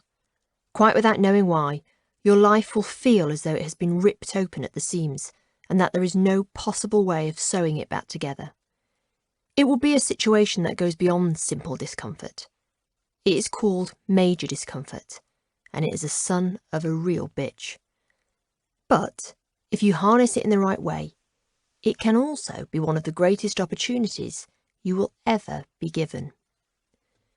In this chapter, we will meet people who have experienced major discomfort, often more than once in their lifetime. Things have happened to them that most of us could never even contemplate. And yet, it is the very thing that has allowed them to not only grow as people, but also to transform the world around them. These are people who have waded into major discomfort like a fishing boat sailing into the eye of a storm. And in doing so, they have emerged not as victims, not even as survivors, but as heroes. Heroes who understand the power of huge, disruptive discomfort to make truly dramatic change. What do I mean by major discomfort? It's different for everyone. It could be the loss of a loved one. It could be a breakup. It could be a monumental mess-up at work, or even something as seemingly insignificant, to the rest of the world at least, as a mini public failure, a speech that goes wrong, or a joke that falls flat in front of a crowd of people you admire. The point is that it leaves you traumatised. Traumatising discomfort is a sort of discomfort that you can't prepare for. It's the sort that charges at you from out of nowhere. When it hits you, you feel out of control. This isn't about stepping into your discomfort zone, as much as it is your discomfort zone trampling all over you. You don't have time for a plan, and you don't have a chance to think things through. This is one of those times in your life when you get thrown a punch, and how you deal with it determines whether you transform or you crumble. Trauma does not go away unless you transform it into something else. Trauma left to its own devices lingers, sending out tiny ripples that swell with time after the moment of impact. It does not go away by trying to forget about it. In fact, it only gets worse. Of course, when something rocks us, the last thing we want to do is revisit it. Who wants to go over a traumatic experience? That's concentrated discomfort. But sometimes, it's the only thing that works. Let me give you an example from early on in my career. Granted, it was not a breakup or losing a loved one that left me devastated, but as a naive 24-year-old, it was traumatic to me. I'd landed my first job in a women's magazine. It had taken me years to get to that place. Months and months of unpaid work experience, weeks of further unpaid writing gigs. Journalism is nothing if not a financial succubus. and literally years of pestering anyone on a magazine masthead to give me a job. Finally, I had my in. It was on an older woman's magazine, the sort of thing my mother's friends would read. But it was vaguely glossy and the stories were interesting and meaty. There were beauty pages on how to tame crow's feet and fashion shoots with lots of voluminous clothing and sensible footwear. There were features on things like the perimenopause. Honest to God, I thought this was a type of houseplant when I first got asked to research it. And empty nesters piecing their lives back together after their children had flown, not knowing, of course, they'd all be back by 2018. My job was mainly to interview women for a section of the magazine called Living the Dream. The idea was that these women had all faced some sort of major discomfort that had affected them so deeply that they had felt compelled to change the way they lived their lives. The stimulus was usually a swivelly-eyed husband of 30 years who had spent the last decade of their marriage getting horizontal with his PA, but no matter what the catalyst, the upshot was always the same. They found renewed meaning in their lives after it happened, usually by starting a business and making shed-loads of money. My job was to interview them, and boy did I love it. I basically spent the first 6 months of my journalistic career asking the world's nosiest questions. How much did you make in your first year? How do you think your husband feels now? Can you remember how you found out about your husband and the PA, and getting paid to write about it all? The problem was, it was only one half of my job. The other bit of it was being the administrative assistant for my entire department. There were invoices to process, trains to book, meetings to pop in diaries, and newspapers to file. Except I didn't give too much thought about this part of my job, which is where the problem started. I think it was the first day back after a holiday when I was summoned to my editor's office. Stupid me thought I was about to get a promotion. Self-delusion can be a wonderful thing. That is, until I saw she was leading me into a small side office that was rarely used. She sat me down and basically told me this. I was not up to scratch. There were missing invoices, train tickets not booked, and angry writers moaning about not being able to pay their mortgages because of the idiot girl whose job it was to process it all. It was simple, she said through a thin smile. You've got 3 weeks to improve. And then it was left hanging in the air like a bird of prey. I was floored. I walked back to my seat in a daze. The whole office seemed to freeze in time. It felt like I was snorkeling through treacle. My breath caught, my cheeks burned, and I had to clench my teeth to stop myself from crying in front of the entire room. I had just had my 24th birthday. With the salary from this job, I'd finally been able to move out of my sister's box room. I could, at long last, afford a supermarket shop. The cash point no longer flashed up insufficient funds every time I tried to use it. I was a journalist. I was going somewhere. But in that moment, it felt as though it was all about to be taken away. This was my major moment of discomfort. Melodramatic? Sure. But I was a kid, alone in a city with few friends and no one I could really confide in. I was too ashamed to tell my parents, and God forbid I shared my load with anyone at work. To me, at that moment in my life, it was traumatic. And I had 3 options. A. Give in, shut myself away, and accept that maybe I just wasn't cut out to be a journalist after all. B. Leave, but tell myself that this was their issue, not mine. C. Wade back into the discomfort. Understand why it had happened, and how I could not only move on with it, but move forward with it. I've always been a big diary writer. Ever since my mum bought me a pale blue Winnie the Pooh journal, I've turned to paper and pen to help me make sense of a lot of my life. Puberty, boys, friendship, men, career. For me, diarising is a process rather than an art form. It's a place where I can organise my thoughts. That's what I did then, and it's still what I do today. I still have the diary. It's funny to read it back now. On the day it happened, you can literally feel the vitriol exuding from the page. I hate this place. Cannot believe I could lose my job because of this. The next day's entry is sadder, more measured, but also full of gloom. I don't think they ever got me at that place. I'm just too different. Maybe I'm too different to even be a journalist.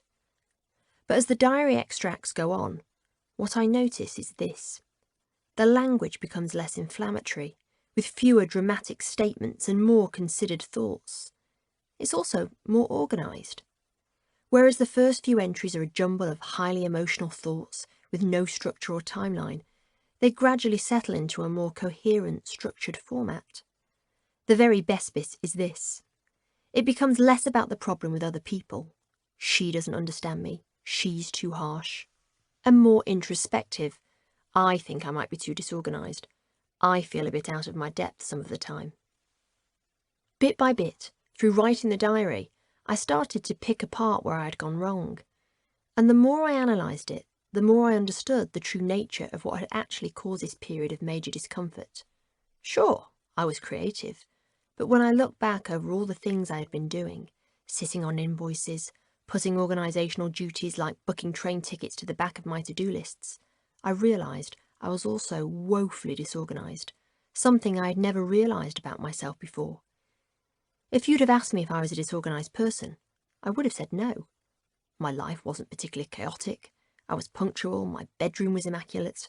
There were enough outward signs in my life to convince myself that I was a relatively together person. Until disaster struck. Diarising in this way not only helped me make sense of the major discomfort that I was going through, but made me grow as a person by delving into aspects of my life that ordinarily I would never have questioned. While I didn't realise it at the time, I was practising what scientists now believe is one of the most effective ways to deal with periods of major trauma and discomfort. James Penbaker is an academic from the University of Texas and has been fascinated by how people deal with traumatic fallout for most of his entire life. This is why he created a landmark study, looking at how those who had suffered trauma in childhood and had kept it a secret fared later in life. The results were intriguing. In brief, those who had not spoken about the incidents that affected them as a child reported significantly greater health problems as adults. Penbaker was so amazed by this that he took the experiment one step further, and over a 30-year period asked people to come to his lab for 15 minutes every day for 3 to 4 days and write about the most upsetting experience of their lives. The experiences of those who took part varied greatly, from those who had been mugged or beaten up to those who had been raped or had attempted suicide. What constitutes a major discomfort varies from person to person, but the effects of speaking about those traumas did not. Penbaker found that those who had written down how they felt reported fewer visits to the doctors, reduced anxiety and depression, better grades, and a better functioning immune system. Magic? Well, kind of. It turns out that writing, or even talking, about difficult experiences offers its own sort of voodoo powers. Here's how it works. By exploring what had happened to them, the subject was able to grow wiser about the trauma through a number of unconscious steps. Firstly, Penbaker found that, as the experiment went on, participants started to use words like "I realise" or "I understand," thereby showing greater insight into what happened to them. Next, they started to shift their perspective by moving from using the pronoun I to he or she, as in he attacked me or she shouted at me. What this showed was a greater distance being created between the individual and the trauma. Finally, Penbaker found that those who were the most expressive with their writing, the ones who really let go, were the ones who came away acknowledging that the trauma had allowed them to find positive meaning in their lives. While you can in no way compare my near sacking to the mammoth trauma these people faced, what I can say is this. Expressing how I felt about it did give me my own sort of positive meaning. Exploring what exactly went wrong helped me understand office dynamics. Now, as an editor of a magazine, a red flag I always watch for is when a junior colleague goes quiet on a project. It's an instinct only I am sensitive to, and that is because I've lived through it. And 9 times out of 10, silence usually indicates a problem someone is not coping with. You see, major discomfort, if treated correctly, can be incredibly useful. Working through why something went wrong is painful, sure, but it's also an opportunity to process what went wrong. Often, when we go through a tough experience, we like to pop it in a box, shove it in a mental corner and move on quickly. But the problem with that is that the box always exists. What's more, there's just a jumbled mix of traumatic emotions in there, which you've never quite pieced together into a coherent story. The mind likes coherence. It likes to make sense of things, so that if something like it ever happens again, you're prepared. The exploration of major discomfort, therefore, particularly through writing, is an opportunity for us to become stronger in the face of further discomfort, should it ever be repeated. In the mid-90s, two American scientists from the University of North Carolina, Richard Tedeschi and Lawrence Calhoun, discovered this for themselves. After studying a large group of bereaved parents for over a decade, as well as many other survivors of intense trauma, they found that major discomfort did not always affect them in the way they had been led to believe. In fact, rather than each of them being only negatively affected by their experiences, all of them had also been affected in profoundly positive ways as well. They reported having better relationships as a consequence, discovering for the first time in their lives a sense of purpose, and, perhaps most crucially of all, admitting to having developed a very resilient inner strength. Tedeschi and Calhoun were so amazed that people did not, in fact, crumble in the face of traumatic major discomfort, and instead thrived, that they gave it a name: post-traumatic growth, or PTG. Now I know what you're thinking. This is crazy. If this happened, then why have so few people heard of it? Why then are we all so familiar with the term post-traumatic stress disorder, an anxiety disorder caused by traumatic experience, which can manifest itself in myriad ways, from flashbacks to incapacitating depression? That's because modern psychology has taught us that most people are negatively affected by major moments of discomfort. Think about it. Have you ever heard anyone who was attacked or imprisoned come out and declare, "Wow, that was the best thing that ever happened to me. I feel a stronger, more insightful person for having gone through that"? No, you do not. And that's kind of a good thing when you think about it. After all, if we were to promote the psychological benefits of putting yourself through a whole heap of pain, God knows where we'd be. What's more, we are bombarded by news stories supporting this train of thought. Poor, young soldiers now living on the streets because the stress of war has debilitated them to the point of no longer being able to interact with society. Emotionally devastated victims of sexual abuse who struggle to form long-term relationships. Angry young men and women incarcerated in children's homes because of domestic abuse who live forever on the margins of society. And yet, while these stories are indeed devastating, and the consequences for some sadly life-threatening, this is not the whole story for everyone. Researchers have discovered that, contrary to popular belief, almost 2/3 of those affected by trauma experience growth, not stress, as a byproduct. The two are not mutually exclusive, however. You could experience PTSD and PTG. How then do you make sure you experience PTG after a period of major discomfort? To understand that, I want you to meet someone. Sajda Magal was the sort of woman who had everything in order: a boyfriend on the brink of qualifying as husband material, a promising career as a recruitment consultant in a top investment bank, and a wardrobe filled with the sort of flashy bags and expensive shoes a teenage Sajda could only have dreamed about. But one hazy day in July 2005, she wasn't feeling so together. It was a Thursday, and she'd woken up late. She threw on her black work suit, grabbed a bag, and raced to the nearest tube station, Wood Green in North London. It was shut. Panicking, she made the 10-minute walk to the next closest station, Turnpike Lane. That morning, there were severe delays on the Piccadilly line, one of London's most congested tube tributaries, taking commuters right into the heart of the capital. The platform heaved with men and women sweltering in the morning heat that was already making the underground feel like a mini furnace. Sajda looked around. For the last couple of years, no matter what, She had always sat in the first carriage of every train she took.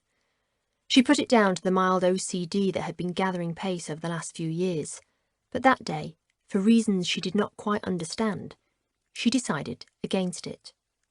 Instead, when the doors opened and the crowds piled into the 8:48 a.m. train from Cockfosters, she allowed herself to be swept into the middle carriage.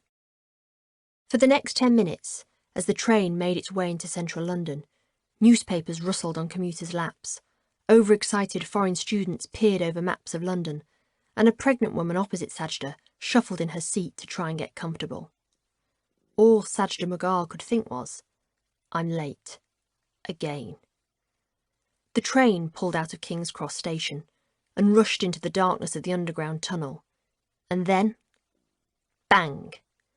A noise and a rush so forceful that the whole train shook like a dice. Those that were standing fell to the ground, or on top of those who were seated. The light went out. The entire carriage fell silent. Over the next few minutes, several things happened. First, the emergency lights flickered into action, casting a dim light over the train. Then, slowly, almost imperceptibly at first, a thick black smoke started to creep under the carriage doors, causing the entire train to heat up to over 40 degrees within seconds. No one knew what had happened exactly, except that it was clearly something terrible. And it was then, in that moment, as Sajda took off her jacket and held it over her face to protect it from the thickening smoke, that she decided, today is the day I'm going to die. In my head we had derailed, she tells me in her soft North London accent. I thought, oh my gosh, we've just left King's Cross at rush hour, and in another minute a train is going to come our way and hit us. There's going to be a massive fireball, and we're all going to be burnt to death.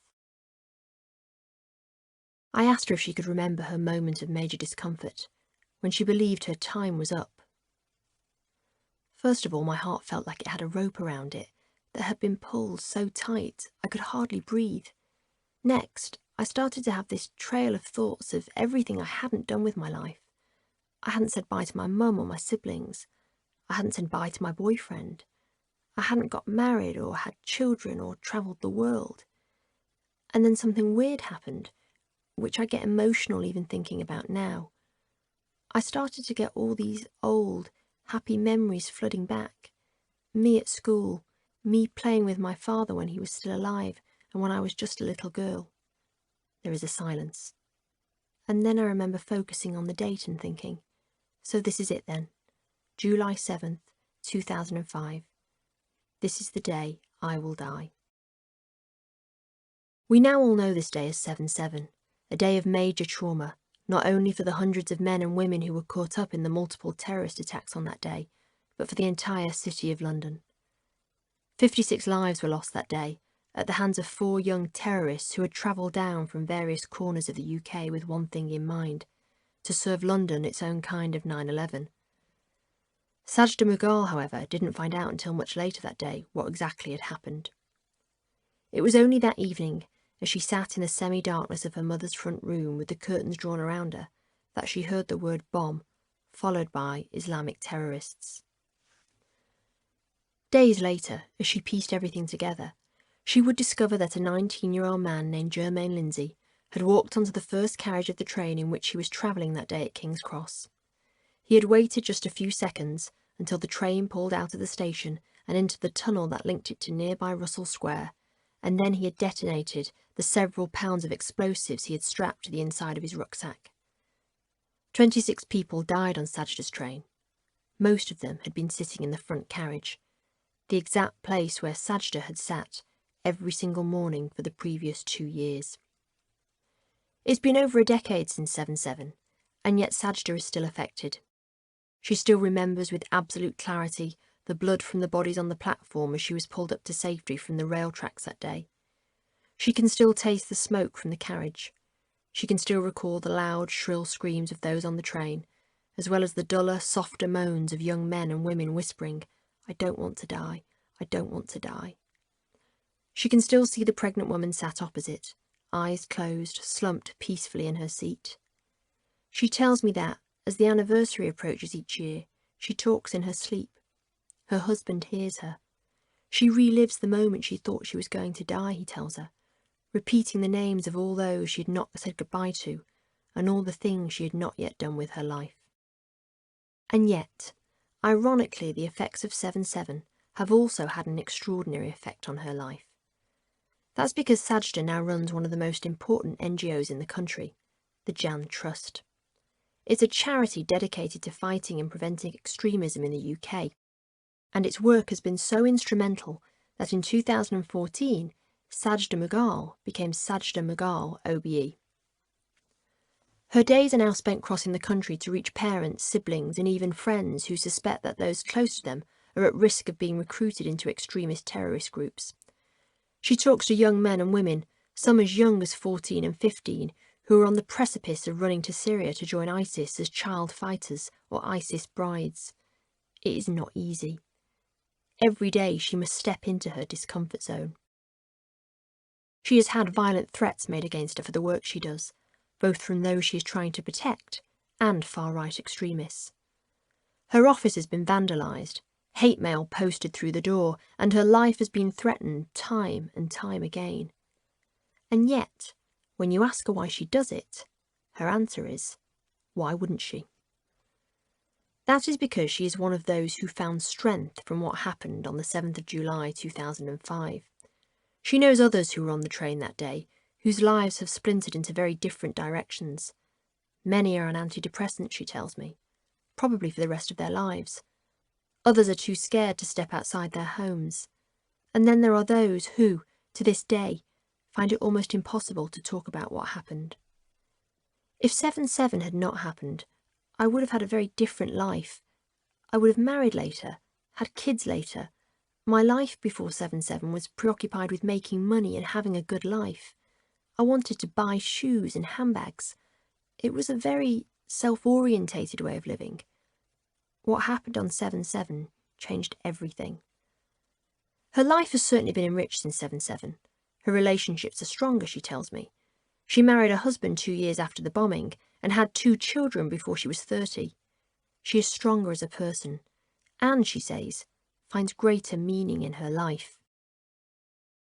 Before 7/7 I was very stuck in my own thoughts, but what happened to me that day gave my life a new sort of meaning. I can honestly say that without 7/7 having happened to me, I don't feel like I would be making the difference I am today.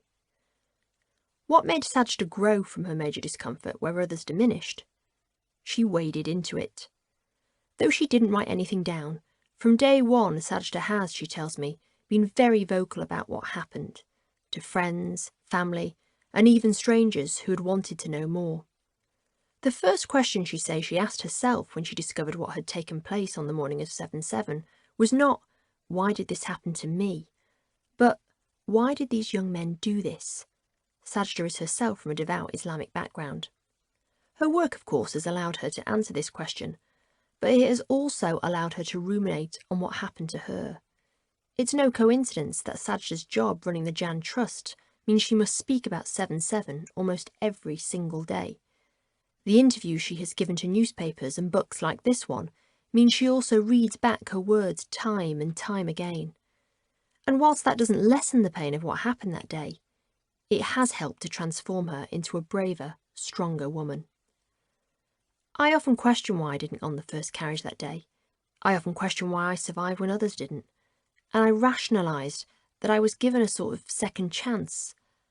The whole 7/7 experience has been a journey, but I've also put myself on a journey, questioning everything that has happened. And I think because of that, I'm a stronger person. I would never have been able to public speak had this event not happened to me. I would never have been able to continue with the work I do in the face of constant abuse and threats if this hadn't happened to me. There are many others like Sajda who, although left devastated by their moments of trauma, have gone on to change the world as a consequence. I give you Baroness Doreen Lawrence, one of the foremost leaders and thinkers on race reformations in the UK. In March 1993, Doreen was a church-going mother to 3 children. She was remarkable only in her intense ambition for her 2 sons and daughter, that she made mealtimes with the family a priority, and that she rationed the household television time. But on the 22nd of April 1993, everything changed. Her eldest son, Stephen, was murdered by 5 white youths as he waited at a bus stop in southeast London.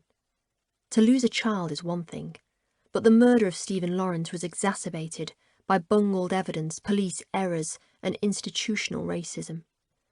The case became famous not only for the horrific nature of the crime, but also for the horrific treatment of British black men and women that it consequently unearthed. And yet, while she mourned for the loss of her eldest son, Doreen Lawrence somehow also found the strength to fight.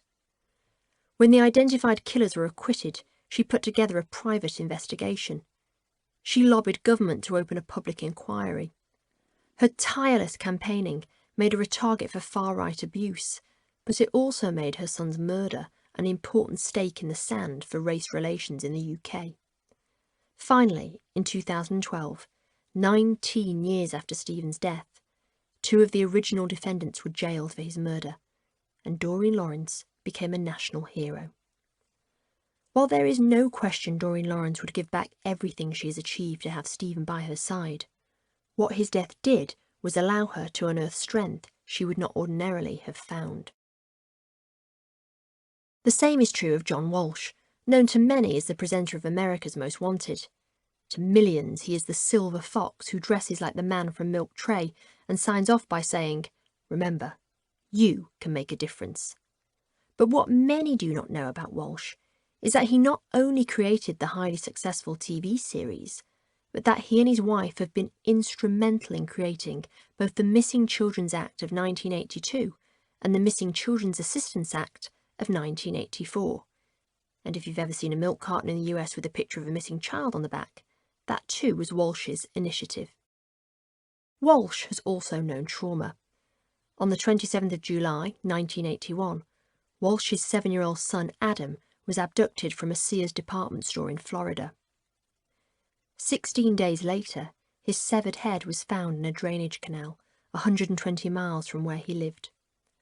Again, here was a man who suffered unimaginable loss, compounded by the fact that Walsh and his wife never knew for sure who the killer was until 26 years later, when serial killer Otis Toole was charged with the murder. And yet, Walsh went on to become one of America's leading victim rights advocates. Processing major discomfort.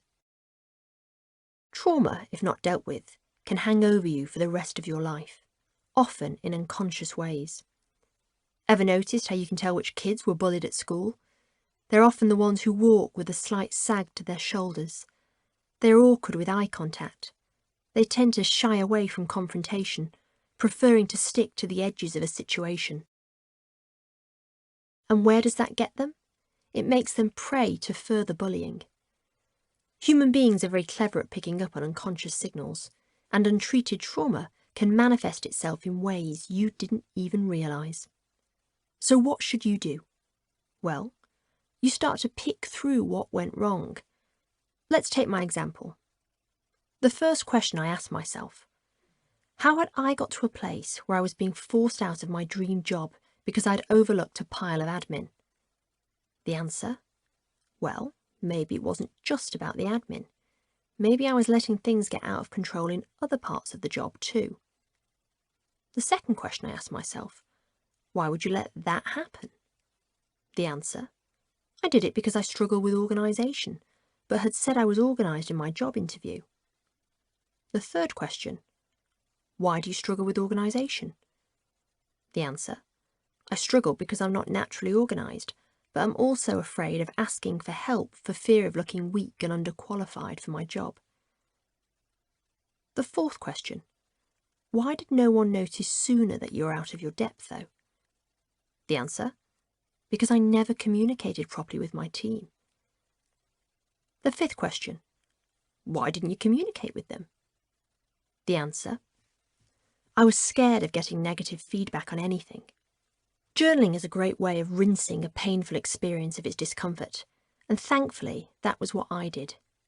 However, through the line of questioning I've just demonstrated, I could have got to the crux of the issue much sooner. The problem, at least the ones within my control, were twofold.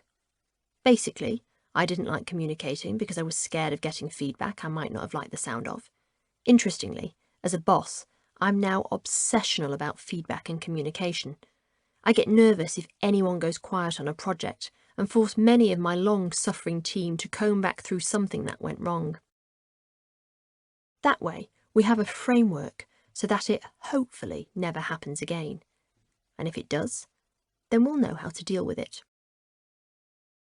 So did it work? Well, to cut a long story short, I stayed in that job for a further 16 months. And by the time they threw me a great big leaving party, I was devastated to be going.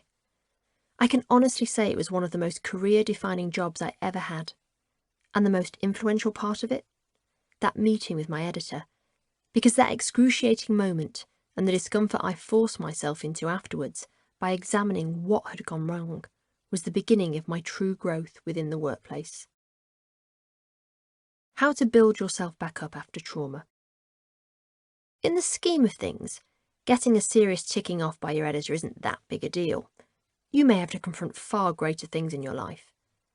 The point is, you can use the same methodology to work through whatever it is you are facing. Psychotherapists and psychologists call this exposure therapy. It is one of the most recognised procedures for dealing with something that frightens you, forcing yourself to come face to face with it. This doesn't make the experience in and of itself any less difficult. The loss of a job or a partner is always going to be something most of us would rather avoid. But the habitual exposure to it does make it easier to deal with over time. It's horrible having to confront the very thing that terrified you, because you feel as if you're going to have to relive it all over again. But then that's kind of the point. And in the immediate term, you may experience the fear more acutely. That's okay, and part of the process. Here's how you make it easier and less scary. Dissect it. Pull the experience apart like a jigsaw and then examine every piece in detail. Human nature finds it much easier to process things when they scale them back. I don't know about you, but when I'm going on a long run, I don't think about the 10 kilometres I have to run. I think about each small landmark I have to get to along the way. And the more I do that, the more the run becomes less painful and more enjoyable, until, after a relatively short amount of time, I can do the entire thing without even thinking about it. It's kind of like having stabilisers on your bike.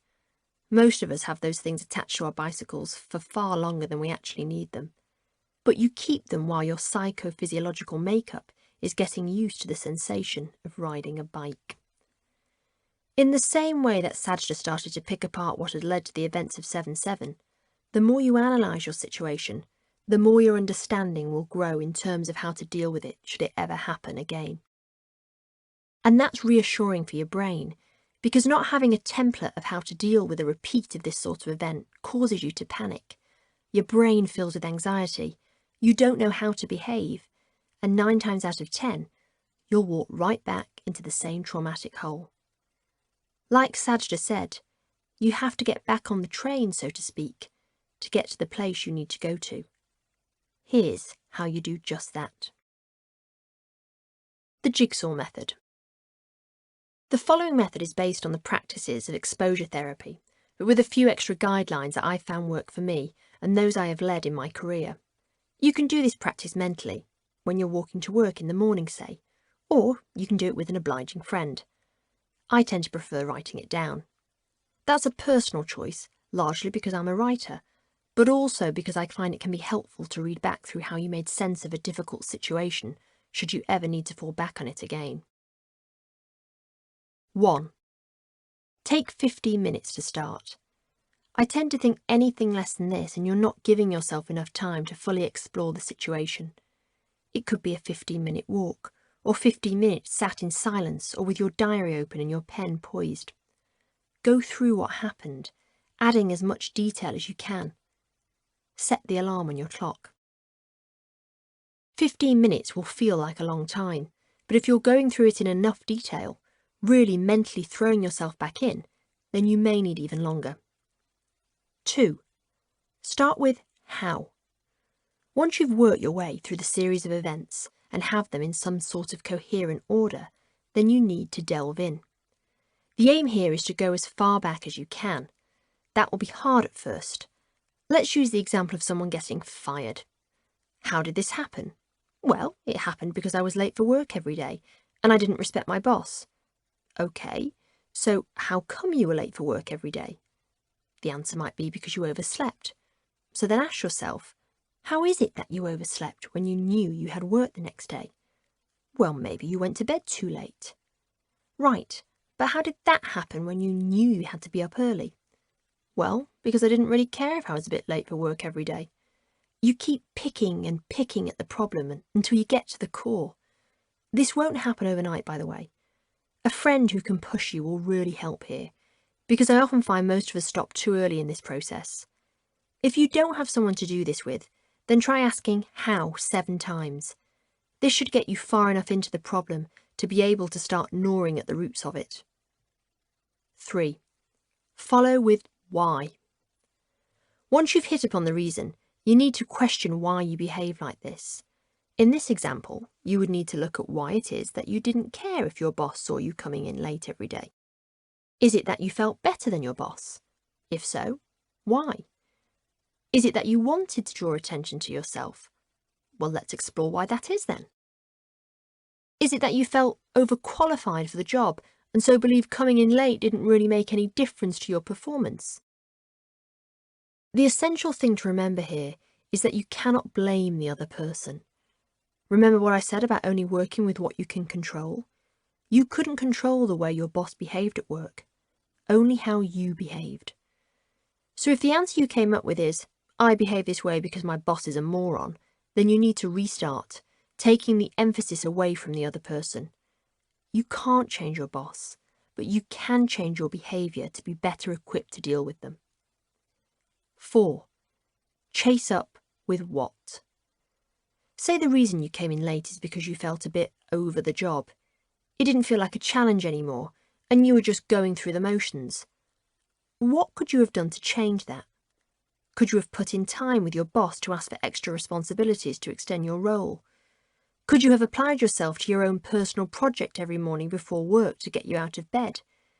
Keep asking until you come up with at least 3 or 4 options that you can work with. Organise them in order of preference, and then start to make that happen. By working through this checklist every time you go through personal trauma, you will become stronger and more adept at dealing with uncomfortable situations whenever they arise. Chapter 4. The Curse of Social Perfectionism. Letting go of what people think. Have you ever noticed how you can perform a speech with all the confidence of a seasoned TED speaker when you're alone?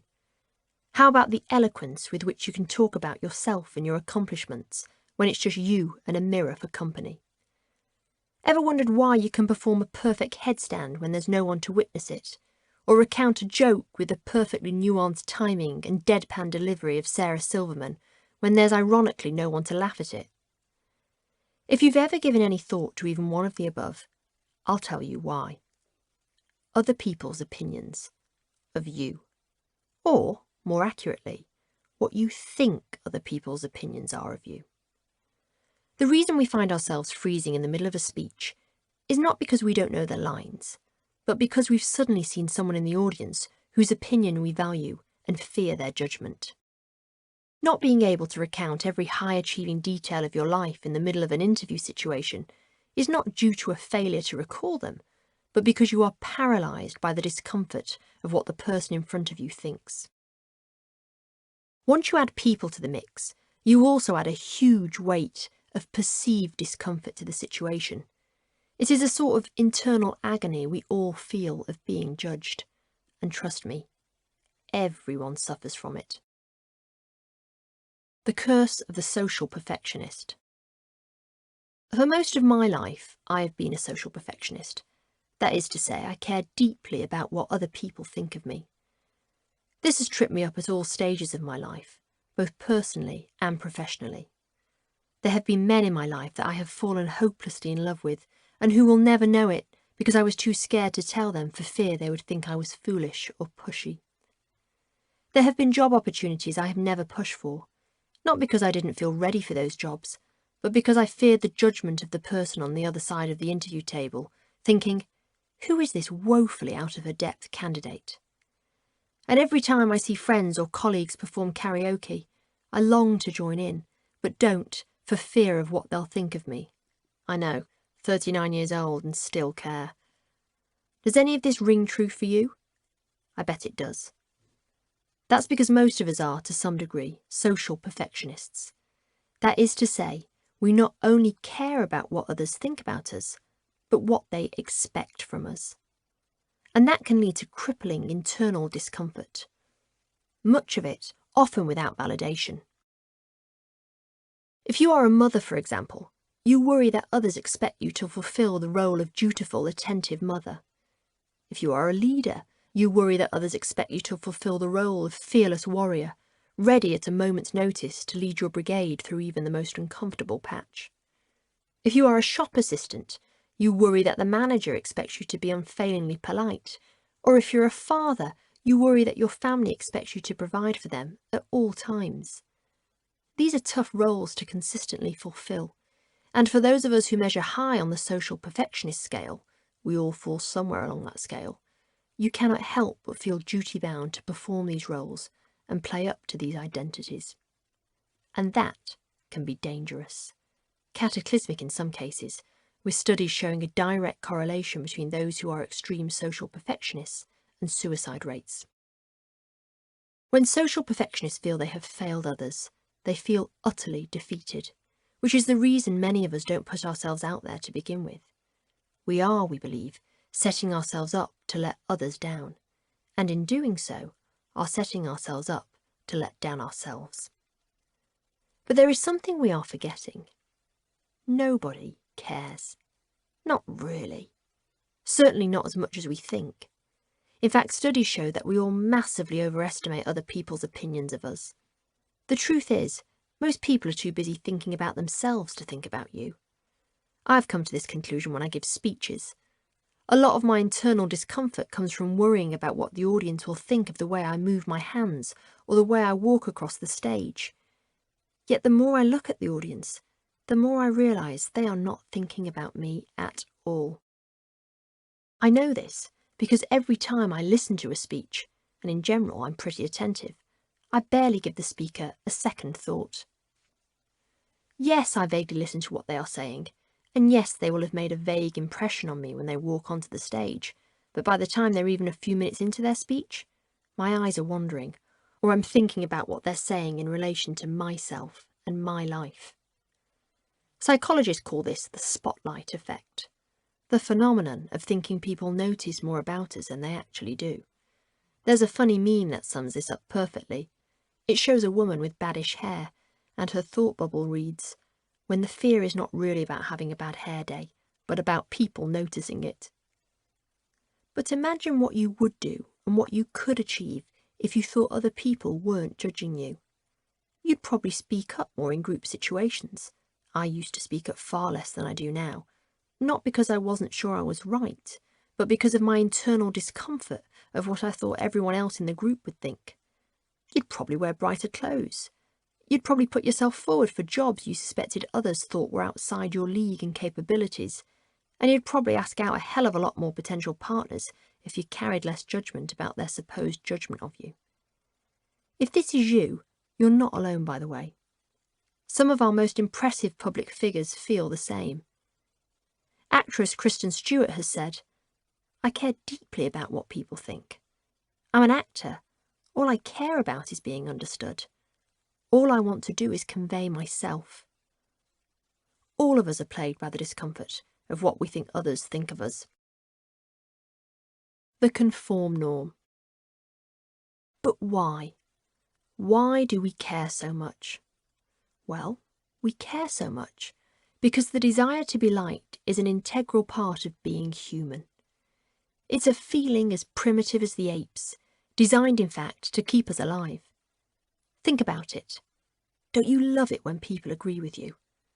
Have you ever noticed how you'll direct your conversation to the person in the group who nods when you talk?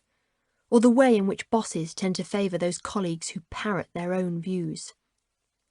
Or how about the way in which Instagram has rapidly overtaken Twitter in popularity? Instagram being an egomaniacal echo chamber of likes and sycophantic commentary, Twitter being a public repository for name-calling and dissenting viewpoints. It's in our biological makeup. We literally can't help it. Getting along with our tribe ensured that we stayed within it. And when you're living in harsh conditions where food is scarce, as our ancestors were, the group that stays together is the group that survives together. Nowhere is this more pronounced than in reality television. Big Brother, Shipwrecked, The Colony, I'm a Celebrity, Get Me Out of Here, all work on the same basic human premise. Do everything you can to stay within the group, even if that means shielding a true part of who you are. Don't just take it from me either. In an experiment undertaken by the University of California, scientists tracked a group of teenagers' brains to see what happened when pictures they had posted on a social network site were liked by others. The result?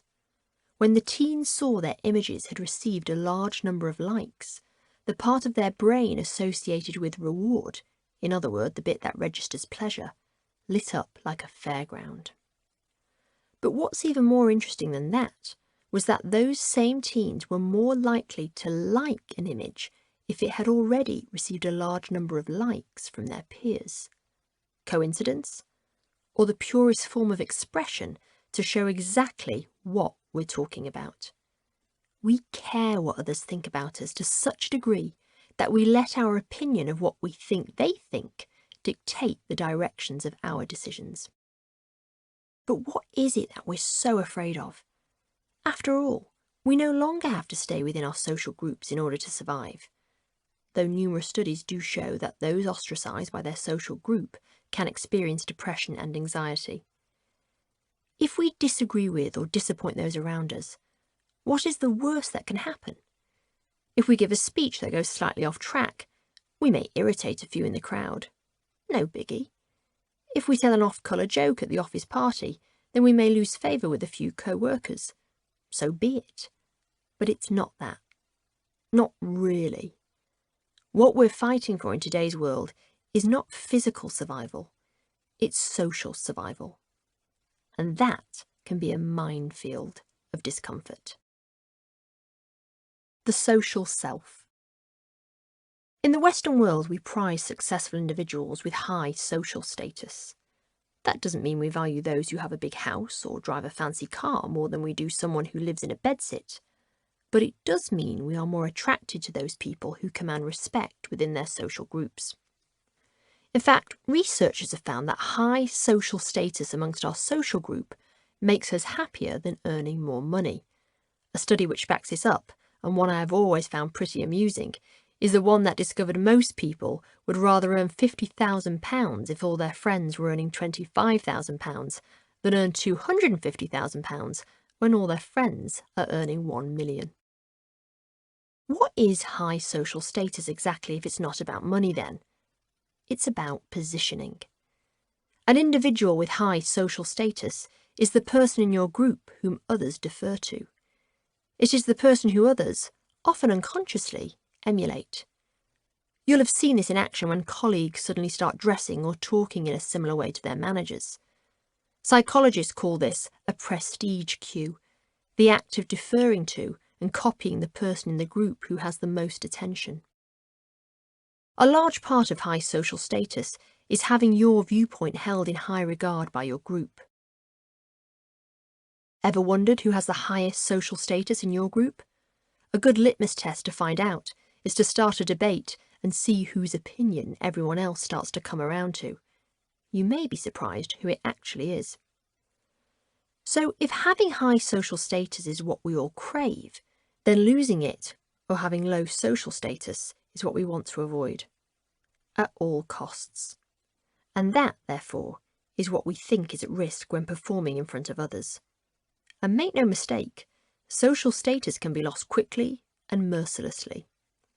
The one-time British Labour Party leader Ed Miliband found this out when he was caught just days before local elections eating a bacon sandwich. No major crisis, you may think. But the poor man was photographed mid-bite. with butter oozing out of his mouth and his eyes half closed. It became front-page news a year later during the general election campaign of 2015, when the Sun newspaper featured the photograph with the headline, "This is the pig's ear Ed made of a helpless sarnie. In 48 hours, he could be doing the same to Britain. Save our bacon." Debate spread like wildfire across social media and the British press as to whether his inability to eat a sandwich was indicative of his ability to perform as future leader of the country. Memes of him eating, his eyes rolling to the back of his head as he chewed a mouthful of bread, littered social feeds across the world with the hashtag #EdEats. Labour lost the election. Miliband stepped down, and his political career was over. He had been made a laughingstock and, in the process, had lost his social status. And once he had lost his social status, it was almost impossible for him to lead anyone anymore. So you see, the loss of social status can be quick and it can be devastating. But the internal discomfort of fearing we may lose social status is a far greater danger to us because it stops us from taking on those very things we need to in order to move forward with our lives. Double up your efforts. It's all well and good telling ourselves that no one really cares about us, but how much less do they care about us than we think? About 50% less, according to studies. That's a lot. It means people are taking in only half of what you think they are. That almost certainly means they are not picking up on marks on your top, day-old hair, and the way you move your hands just so when you're talking. Nope, none of that. Just knowing that is liberating, isn't it? So, if people only notice roughly half of what you're doing, that means that if you really want them to take note, and by the end of this book we will be in the business of wanting people to take notice of us, just not with any of the neuroses we usually attach to it, then you can turn the volume up on all sorts of different behaviour. If you're giving a speech, you can open your arms to their full width rather than just half their width as most people do, and you'll notice that most great orators do this. It means you can speak twice as loudly in a room without anyone thinking it was out of the ordinary, or leave a pause of twice the length when adding dramatic emphasis to a talk. I call this doubling up, and you should do it whenever you can, without fear that anybody will judge you for it. Will they notice you? Yes. But will they notice you because you are performing to just the right level, not because you are making a fool of yourself? Go ahead, try it. I suggest making a small film of yourself giving a short speech. Make sure you have someone in the room, a friend or an obliging partner will do. In the first take, talk as you would normally talk. In the second, be conscious of doubling up on everything. Maybe you walk twice as far when you're speaking. After all, have you ever noticed how most professional speakers walk a really long way across a stage and we don't think it strange at all? Next, try opening your arms twice as far as you normally would. It will feel a little odd, I know, but go with it. When you want to emphasise a word, speak it twice as loud as you normally would. It may feel like you're shouting, but you aren't. Have faith. And the pauses? Oh, the pauses. This is the bit most speakers get wrong. It feels too daunting to leave a silence in the middle of a speech, doesn't it? But try to wait twice as long as you would naturally before you begin to talk. It may feel like a silence that stretches out for minutes, but in actual fact, it will only be around a few seconds. Feel that silence. Get comfortable with the discomfort of it. When you're performing both speeches, they will feel very different. The first will feel comfortable, while the other will make you feel like you're taking part in some weird improv sketch. But it only feels that way because you're worried about making an enormous fruit gum out of yourself. Now watch the videos back. Notice how there is only a very subtle difference between the two, except that one is much more compelling, much slicker, and certainly much more impactful than the other. To the average person who only notices 50% less of what you think they notice, they will only see a brilliant, accomplished speaker. Open up your fears. Our fears of others' opinions are actually a projection of our own fears. Say someone says to you, "You've got horrible green hair." You'd know not to take any notice, because in your mind you'd know that that isn't true. Well, unless that DIY highlighting kit went horribly wrong. But if someone says to you, "You didn't speak with any authority during that interview," then you'd believe them, because it echoes your own private negative beliefs about yourself.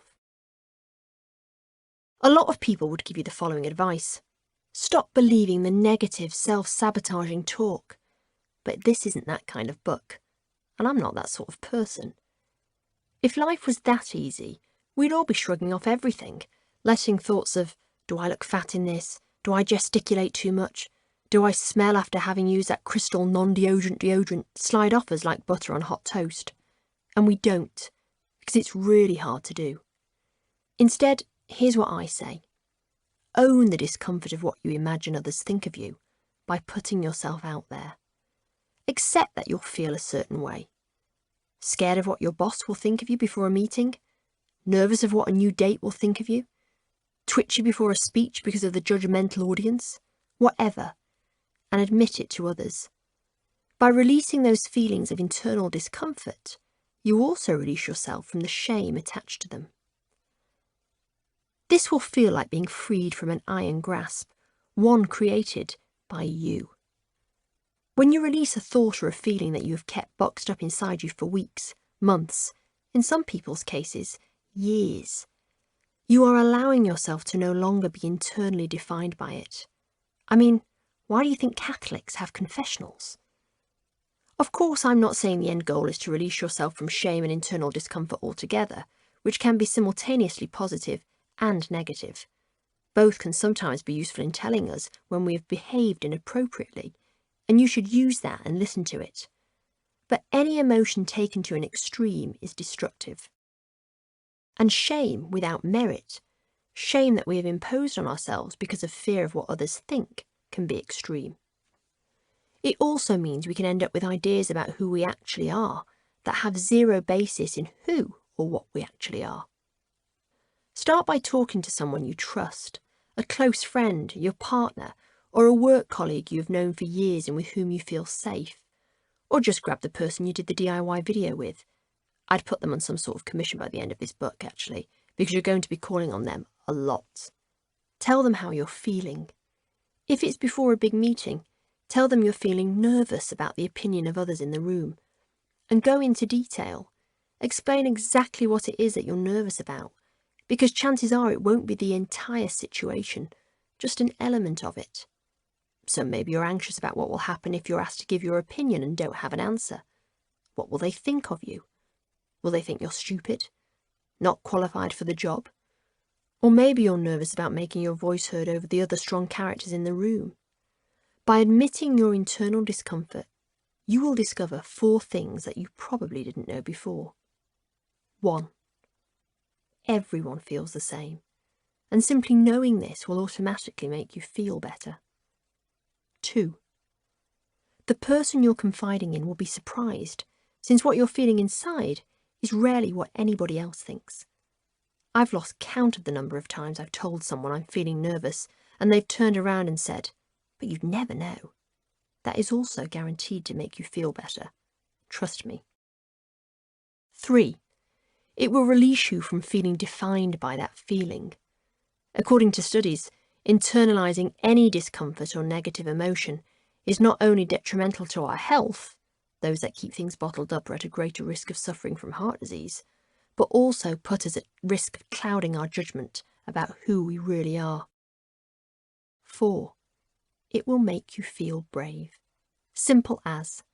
And feeling proud of being brave is a great motivator and something a lot of people don't often feel in their life. I want to just settle on point 4 for a minute, because feeling brave is a highly undervalued, yet essential element to human consciousness. When you feel brave, when you're in that mindset, you feel you can take on the world. When you're in that headspace, you really don't give a damn what anybody else thinks. Acknowledging your own internal discomfort is about one of the bravest things you can do, and yet so few of us allow ourselves to do it. Why? Because we fear our loss of status by admitting our perceived weaknesses. But as we've seen in this chapter, people rarely take as much notice as we think they do. So what have you got to lose by admitting to being scared? Nothing. What, on the other hand, have you got to gain? Everything. The truth is, most people are scared, but those who insist that they aren't are either A, naive, and that's when things can really go wrong, or B, narcissists, also with the potential for a lot to go wrong in their lives. Naive people don't have a grip on the situation at hand. If they think they won't be scared walking out onto a stage in front of 500 people, or entering a tricky interview situation, then the minute fear hits them, they will be floored, finished. That's when you'll see the discomfort paralysis, which we've already talked about, and then they'll have nothing to fall back on. It's a bad luck for both the audience and the naive person who put themselves out there. Plus, once that happens, the internal discomfort you felt about everyone judging you from being a bad performer becomes true. No, the smart person admits they're scared, ideally to another person, and they break down exactly what their internal discomfort is made of. This is how exposure therapy works. You expose yourself to the very thing you are afraid of as often as possible. Clinical literature shows that, in doing so, people don't just get less afraid, they get braver.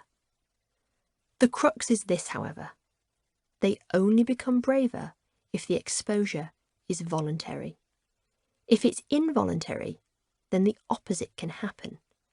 So if you're scared of what other people are going to think of you, you admit it, put it out there, stand up to it before anyone has a chance to lay it on you. The difference between saying, "I'm scared of doing a talk in front of 500 people," and someone saying to you, "You are scared of doing this talk in front of 500 people, aren't you?" is immense. When you voluntarily expose yourself to something you are afraid of, in this case, the judgment of others, you go into a challenge state. And a challenge state, as we've discussed, elicits positive emotions. There's another wonderful and unexpected side effect to owning your internal discomfort. People love it. They admire it. They recognise the bravery and the ownership of that fear, and it resonates with how they would like to lead their own lives. An example. In 1991, the late George Michael appeared on Parkinson, at the time one of the most widely watched talk shows in the UK. Some months previously, George Michael had been found in a Beverly Hills public toilet soliciting for sex. It was front page news for weeks. First, because no one had known George Michael was gay, and secondly, because of the way in which he was found out. Although, by Michael's own admission, if you're going to do it in a public toilet, you may as well do it in a Beverly Hills public toilet. I've stayed in the hotel directly in front of said toilets, and they really are knockout for a public loo. It was one of the first times that George Michael talked publicly about the incident. He'd refused to speak about it previously, and the world was waiting. Waiting and watching for him to perform 20 minutes of PR-approved guff. The singer knew everyone was marking time until Parkinson got over all the chit-chat about his music and career, and on to talking about what happened in the toilet that night. It must have been a source of huge internal discomfort for him. So what did George Michael do? He owned his internal discomfort. Before Parkinson had a chance to ask him, and relatively early on in the interview, George Michael brought up the scandal himself, making light of the fact that he would rather not have revealed to the world he was gay by being found in a public toilet. It was a magical moment. Parkinson appears visibly shocked, while George Michael looks, for the first time during the interview, comfortable. It would have been a very brief moment of discomfort for him, but in putting himself through it, rather than waiting for Parkinson to do it, he controlled the situation. And in taking control of his own internal discomfort, he didn't allow others to define or shame him. What's more, the world recognised his bravery in doing so. George Michael, once again, became the nation's sweetheart, and sales of his album soared by 70% after the interview was broadcast. Interestingly, Ed Miliband took a similar approach after Bacongate, sending out Christmas cards that featured him dressed as a slick, leather-clad biker eating a bacon sarnie. He totally owned the discomfort of the situation, and everyone I know who got one of those cards loved him for it. Susan McTavish Best knows all about owning internal discomfort. She is the Martha Stewart of Silicon Valley, a woman known for bringing together some of the most influential names from the worlds of tech, business, academia, and arts, all under the roof of her San Francisco home. To be invited to a McTavish Best salon is to feel as though you've arrived. On any given evening, you will find Nobel Prize winners talking to award-winning writers, Hollywood film producers mingling with tech founders.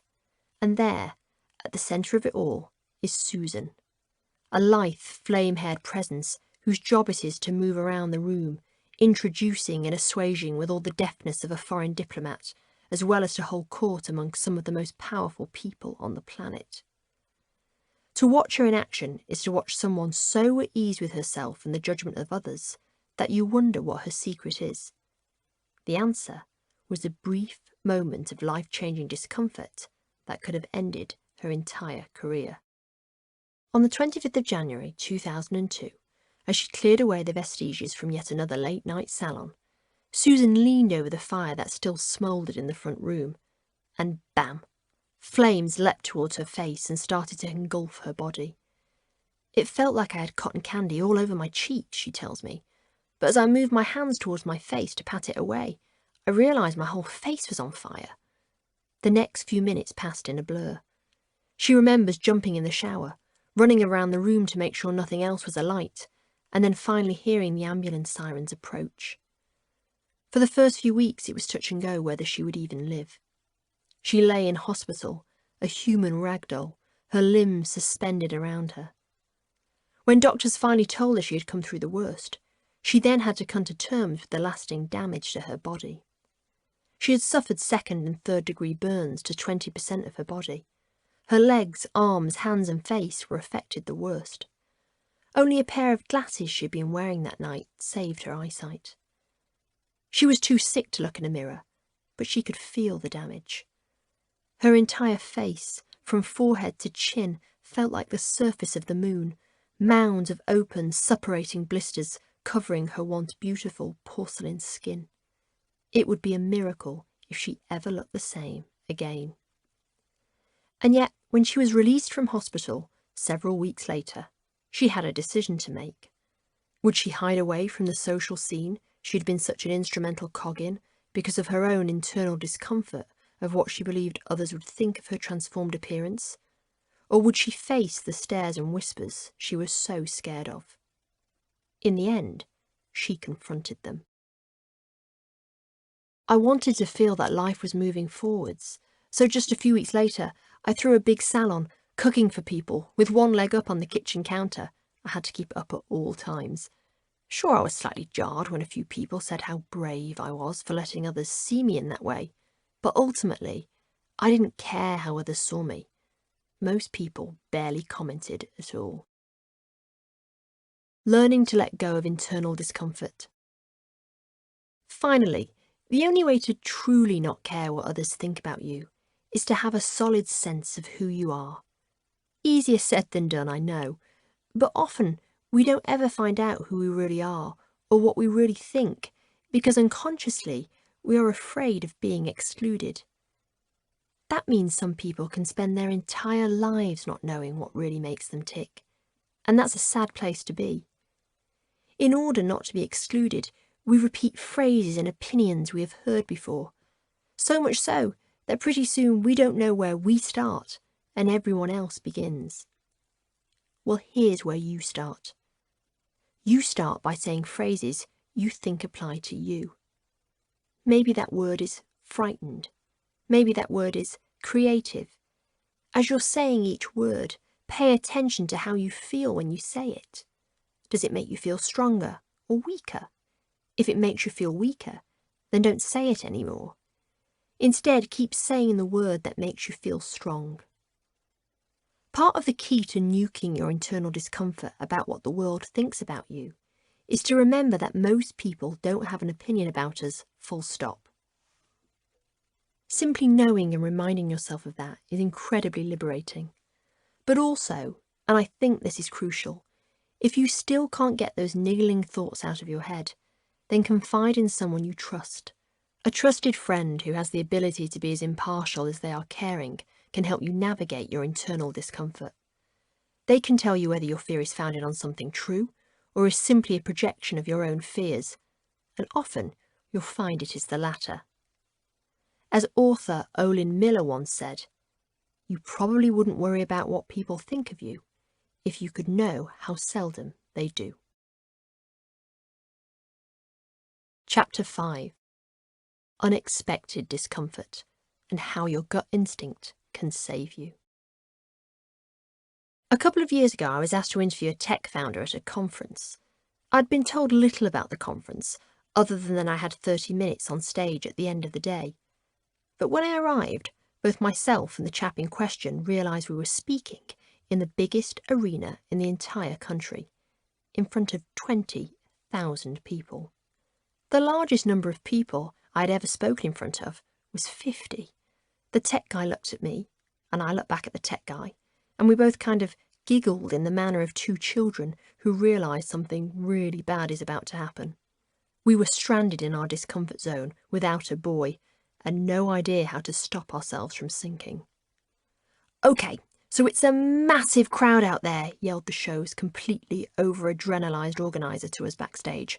"They're all hyped. This is the final act. I want you to go out there and be rock stars."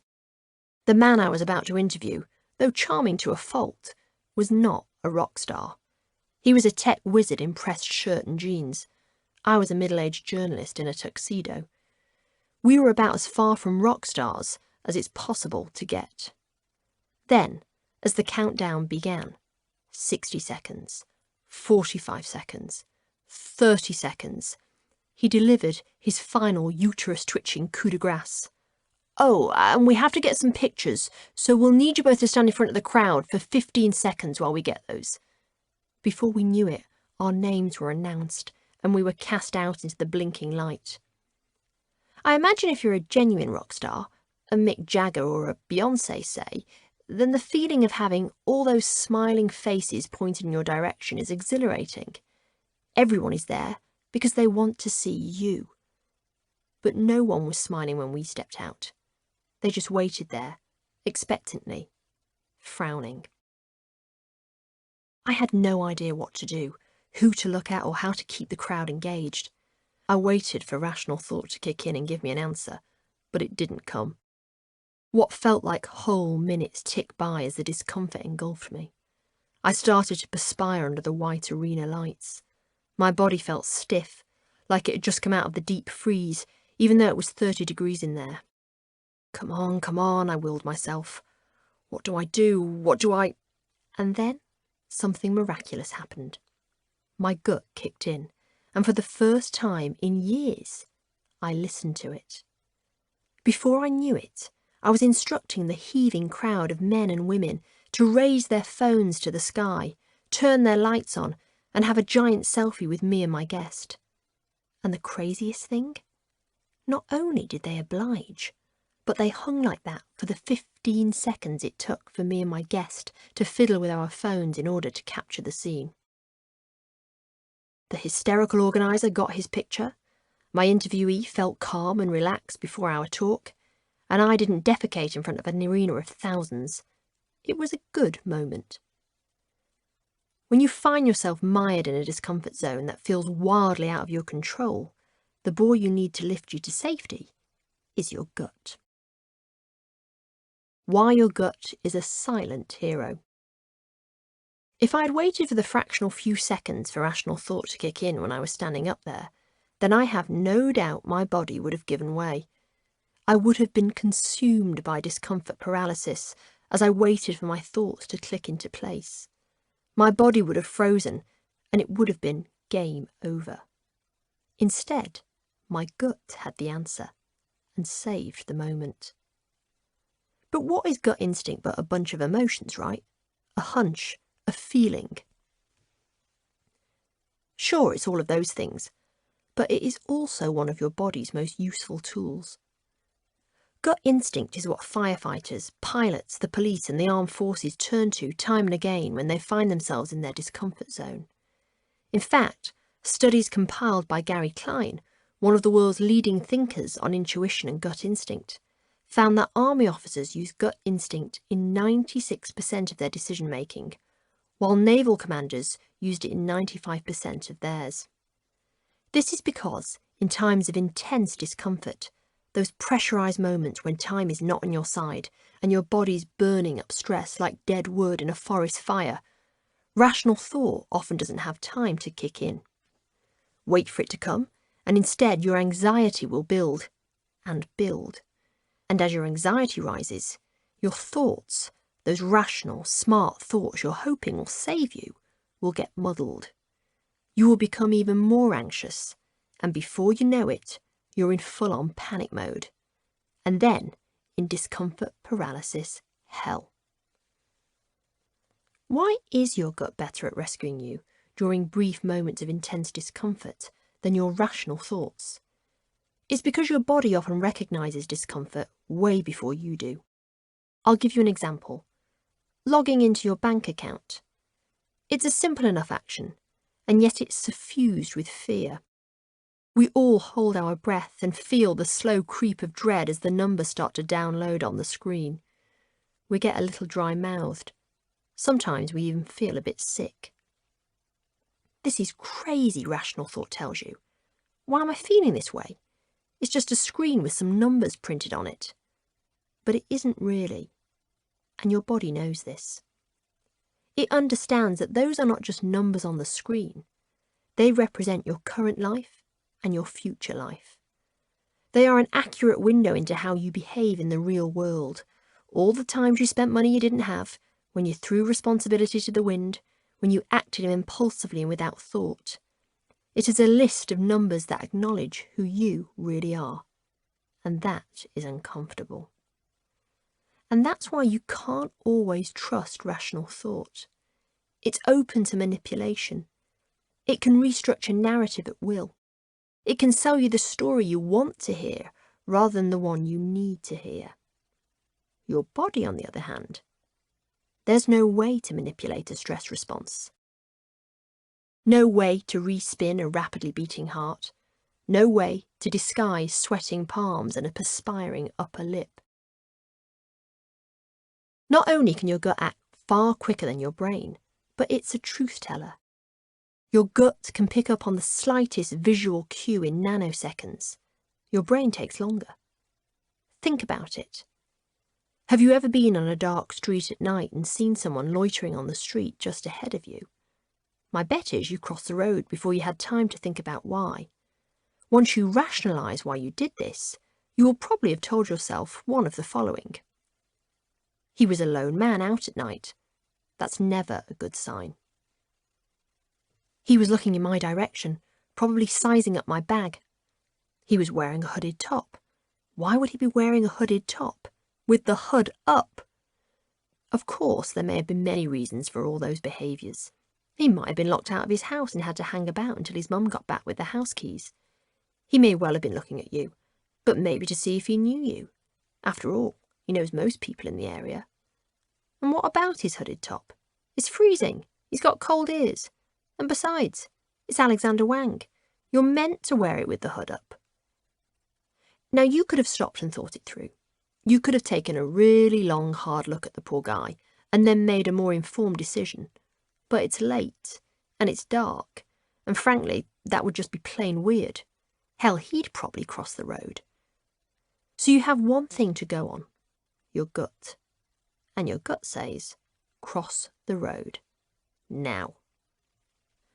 Gut instinct is a bit like those wise old women Hollywood always gets Maggie Smith to play. It just knows. And in times of discomfort, it knows best. Bad stuff happens to your body when you don't listen to your gut. Have you ever been in a job interview when the interviewer has thrown you a curveball? Or maybe you've given a speech and someone has heckled you from the back? Rational thought doesn't kick in, does it? Or if it does, it isn't quick enough. In the time it takes for your mind to formulate a response, a whole lot of weird physical reactions, facial tics, dilated pupils, and clammy hands, forehead or underarms are started to give the game away. Pop Theresa May and Wheatfields into YouTube and witness one of the most catastrophic leanings on rational thought in political history. In what should have been a relatively light-hearted interview, the presenter asked May to recall the naughtiest thing she has ever done. The Prime Minister's first instinct is to say, "Oh, goodness me," before a mortifying physical disintegration happens right in front of the presenter and millions of viewers' eyes. May's mouth drops open, her shoulders slump. She looks away before her entire mouth crumples into the sort of hapless crinkle only ever seen on hand puppets. Never has there been a more cringe-inducing image of human discomfort. It is one of the worst moments of her political career, and no one in Britain has ever been able to look at a field of wheat again without imagining a young Theresa May crushing the hell out of stalks while being chased by a farmer with an AK-47. This is in stark contrast to Barack Obama, who, only a few years previously, was heckled by a voter in the White House. Usually presidents are not allowed to contest voters. They are not even allowed to ask them to be removed. Yes, even the most belligerent ones are only allowed to be removed if security makes that call, not the president.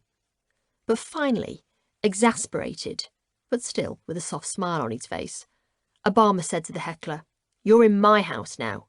A polite but humorous call to sit down and shut up, the sort of thing you'd call on to tame a rowdy dinner guest. The audience tittered. Obama did not break a sweat. And in the end, Obama completely broke with protocol and asked security to dispense with the man altogether. This was pure instinct on Obama's part.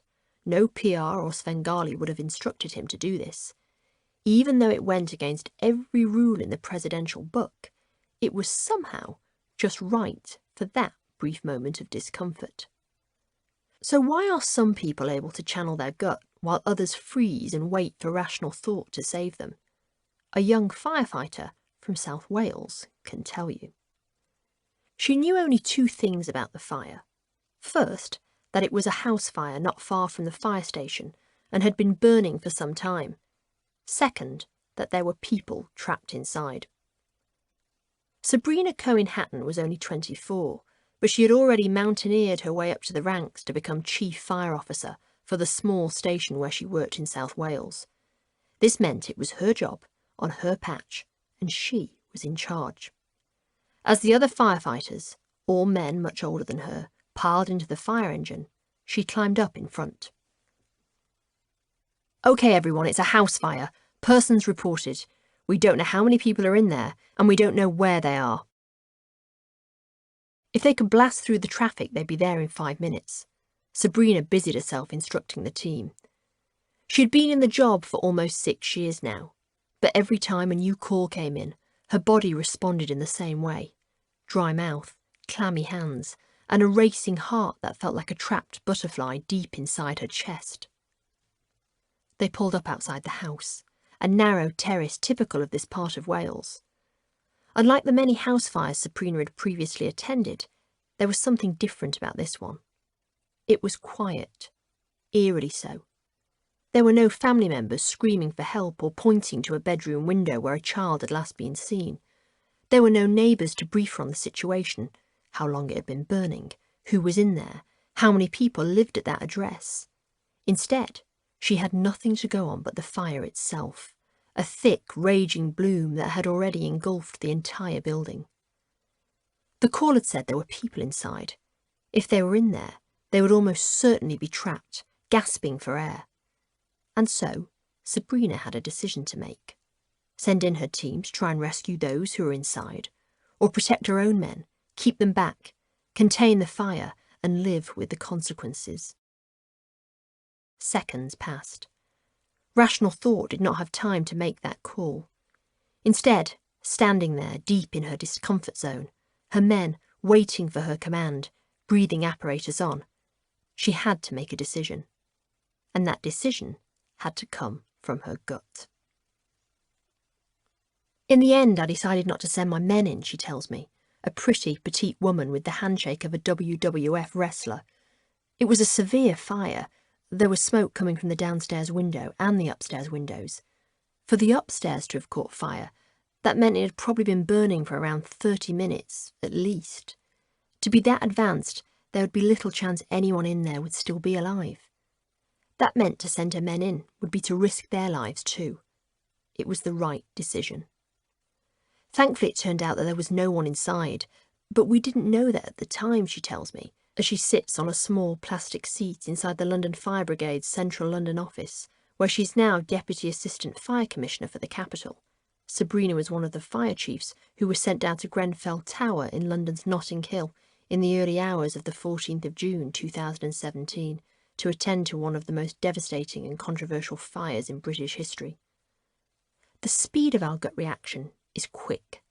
That's why people like Sabrina, who work in high-pressure environments where timing is everything, are taught to rely on their gut. So how quick exactly? Scientists have found it takes 1/10 of a second for your instinct to respond to stimuli. That means you can have made a decision before you are even conscious of what your brain has registered. And sometimes, in discomfort zones, when time is short, that's exactly what you need. In a study on snap decision-making, subjects who were given a fraction of a second to produce an answer to a visual problem were correct 95% of the time, while those who were given longer were right only 70% of the time. Pure luck? Not exactly. It was found that those who took longer to make their decision had had their judgment clouded by too much information. It's kind of like when you go into Starbucks, imagining you're going to walk away with an extra hot skinny latte, but you get there and look up at the board, which, since you last went in, has gained an extra 79 coffee options. You get Starbucks paralysis. Literally. You stand there, unable to make this life or death decision while the barista stares at you, sharply poised, and the guy behind you starts breathing deeply into your earhole. If gut instinct's right most of the time, then why are we so sceptical? Why do we put it up there with dreams and other woo-woo? I've seen eyes roll and smirks spread across faces when colleagues have suggested their decisions have been based on raw gut. But we are wrong to judge this, because your brain is distributed throughout your entire body. In fact, there are more neurons in your autonomic system, basically your unconscious nervous system, which has the job of regulating everything from how often your heart is beating to how often you get horny, than in your entire central nervous system. This goes some way to explaining why many people refer to the gut as the second brain. The phrase gut throws some people because it suggests it's only associated with this part of your body. While many of the hallmark sensations of instinct do manifest themselves in and around the stomach, butterflies, that horrible seasick feeling you get, it's more of an entire body instinct. But why are some people's gut instincts so right on when others are so far off? Can you hone your gut to make the right decisions, to be as sharp and as accurate as a dart player's aim? The answer to this question is yes. And once you've mastered how, you can sail through the trickiest of discomfort zones. Reread how Sabrina made her decision. Look back over how systematic her response was. Notice how rational it is. What felt and looked like a gut reaction was, in fact, backed up by a huge amount of knowledge about the situation, knowledge that she had built through repeated exposure to similar experiences. This is known as pattern recognition, and anyone can build theirs in order to make better gut decisions. In some parts of your life, you may in fact already do this.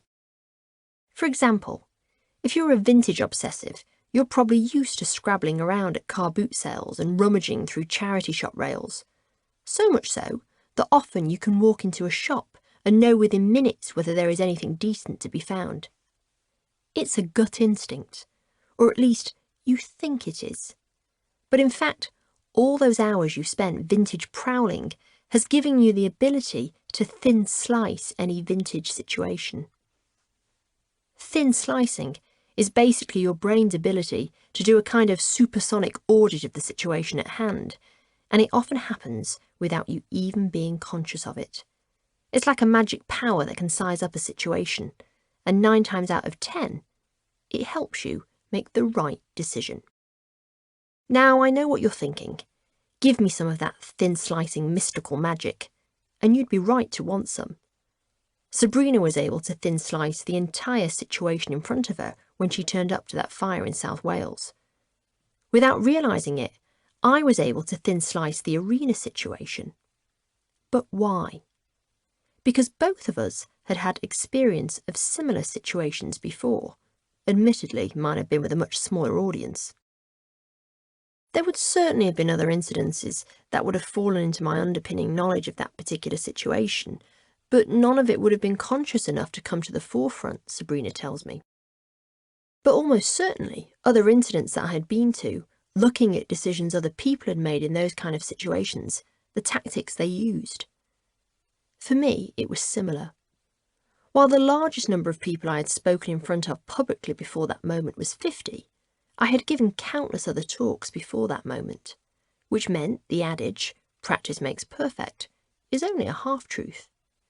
Because that old saying suggests you have to do the same thing over and over again in order to become brilliant. But in my experience, and in Sabrina's experience, and the experience of police chiefs and politicians and leaders of all different persuasions, you don't have to be thrown into the exact same discomfort zone again and again in order to hone a killer gut instinct. You simply need to have experienced vaguely similar discomfort zones before. Someone once said to me, you can have 20 years experience doing the same thing, or you can have 1 year of experience doing 20 different things, says Sabrina. The more experiences you have, and the more diverse those experiences, then the better your gut instinct will be.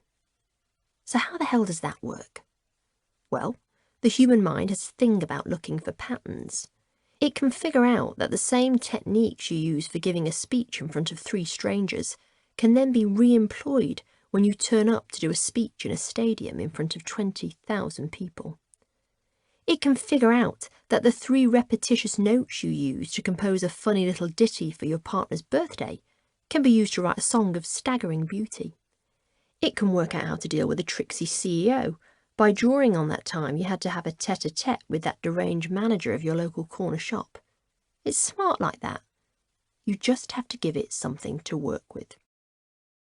In other words, you need to throw yourself into discomfort. Some of it can be major, some of it minor. The point is you need to experience it to help build a pattern for when things get really uncomfortable. Because it's while you're there that your brain is quietly building patterns to be used at a later date. And it's these patterns that sharpen your gut instinct. If that sounds scary, it's not. Because the really clever thing is that you can throw yourself into a load of low-level moments of discomfort that will ultimately help you to ace those moments of high-level discomfort. Let's say your discomfort zone is speaking in front of strangers. Start small. Take any opportunity you can to talk in front of a new audience. It may mean giving the toast at your next in-law family Christmas get-together. It might mean giving a small leaving speech in front of 3 or 4 colleagues over lunch. It doesn't matter. Every nuance, every laugh, every boob you make will be processed and stored away, helping to hone your pattern recognition antennae. Do it as often as you can, and try and focus on the parts you find most difficult. Is it getting your audience's attention at the beginning? Is it what to do when your joke falls flat? Write it down, and the next time you do it, focus on these points. Not only will you become more skilled, but your gut instinct for how to behave in these situations will build and build. And in turn, you will be able to connect with it faster and with more confidence. As for me, I'm already planning to go back and perform at the same arena next year. Except this year, the organisers tell me, it's for 60,000 people. Chapter 6. The Feedback Firing Line. Turning the discomfort of criticism into a turning point in your career. A few years ago, I found myself at a hotel that advertised itself as having a run club. I had a few hours to while away, had demolished most of the breakfast bar, and so, as I tend to do when guilt gets the better of me, I found myself signing up. But when I arrived a few hours later, I discovered it was just me and the running instructor. She was a young girl, no older than 20, who was dressed from collarbone to ankle in immaculate lycra and startling white trainers. "Hi there," she shouted, in the over-enthusiastic manner of someone trying desperately to compensate for the lack of any real clients with the volume of her own voice. "So it's just the two of us today," she said, with a pained, rictus grin. "We have two choices. We can either run round the island with the route I had planned for today's group, or," and her eyes lit up at this point, "we can use the track down the way. I can look at your running technique, and then we can go for a run." She looked at me in the same hopeful way my dog does when I'm putting on my shoes. Look at my running technique. Either you can run, or you can't, surely. It's one of those things, a bit like curling your tongue into one of those horrific, fleshy cigarillos some people demonstrate at parties. It's a knack you either have, or you don't. Besides, I was a pretty good runner. I was 100-metre county champion at 11. I'd been running since I was knee-high. I kept my hands as flat and rigid as an ironing board when I ran, my knees high, my stride long and strong. I didn't need coaching on how to run. And yet I felt bad. It occurred to me that I was probably her only customer of the entire season. "Okay," I said, "I guess you can look at my running style." And so off we headed. She started by having me run up and down the track, making little notes every time I passed her. Sometimes she would frown. Other times she would nod approvingly. It was all very odd, until, when I eventually stopped, breathless and sweat-soaked, she turned to me and told me the following. 1. My elbows reared out when I ran. They needed keeping much closer to my body. 2. Did I realise I looked at the ground, not at the space in front of me when I was running? 3. Oh, and I was a bit flat-footed. My feet dragged against the ground. That would make running much harder. 4. And one last thing. My knees bent inwards. Had I ever had any knee issues after running? The answer was yes, for years. The list went on and on, my jaw slackening every time she added a new observation to the list. But here's the thing. As embarrassed as I was to hear that I'd basically been running like a free-range chicken for the last 25 years of my life, it was, she told me, all adjustable. In fact, she said, leaning in conspiratorially, you'll see a difference by the end of this session. And she was right. For the entire hour I ran in a totally different manner, mindful of everything she had told me I was doing wrong. I picked my feet up, was aware of my knees, looked straight ahead of me when I ran, and kept my elbows so close to my body I feared mild chafing. It was miraculous. I felt as if I had a whole new lightness in my feet. I had always been a sprinter, powering over short distances, but telling myself I could never do anything longer than 10 kilometres. But after that session, I started to run greater distances. Now, I can run for miles, and I no longer have searing knee pain. And to think, all this happened because I whiled away a dead hour taking feedback from a girl I felt sorry for. Why you should love your critics. When you hear the word feedback, what do you think of? Do you have images of a stern-faced line manager, a piece of A4 paper separating the two of you, on which your entire career is mapped out in clumsy HR performance review speak? Or maybe you think of a twisted colleague who helpfully volunteers feedback on everything you're doing wrong at work. Rarely do we think of it as a positive, life-enhancing thing. And yet, feedback is one of the simplest and most transformational tools out there. But here's the thing. It's a bit like sex. It's only transformational if you're getting it from the right person at the right time. When it comes to feedback, we are a culture that cowers. We don't like giving it, and we sure as hell don't like receiving it. Most of us were raised under a parental cloud of overpraise. Motivate kids, our parents were told. Lift them up. Make them roll through life on casters of confidence and high self-esteem by telling them only what they are good at. And if you do have to give real, critical feedback, temper it with at least 3 positive things. Sound familiar? Surely you've experienced this claptrap before. I know I have. I've received it, and, for my sins, have tried to dole it out over the years. But here's another reason why we don't like feedback. Feedback reveals who we really are. Just like we saw with obstacles in Chapter 2, feedback offers you a direct portal to your weaknesses, and not everybody wants to take that journey. The truth is, most of us have spent a lifetime constructing a narrative of who we are. I'm ambitious, I'm kind, I am brave, and we go looking for signs and signals to confirm this about ourselves. And this is fine if you plan on spending the rest of your life in complete isolation with no one to challenge that view. But if you want to get on and get ahead, you're going to have to step into the discomfort zone once again and learn how to take feedback. In 2010, people across the world were eating terrible pizza. The crust was like cardboard, the sauce had the telltale vinegary tang of ketchup, while the cheese was so thick and plastic it may as well have been cooked up in a science lab. The name of the company doling out this substandard product? Domino's. In March of that year, 47-year-old Patrick Doyle was due to take over as CEO of the company. He had grown up with Domino's. Like most of us, he remembered the excitement of the teal-blue box arriving at his house, the ritualistic lifting of the lid to reveal a thick, steaming pizza, dense with cheese, real tomato sauce, and a soft, pillowy crust. But by the time he took over the corner office, the pizzas didn't look and taste quite like he'd remembered, and the company was suffering as a consequence.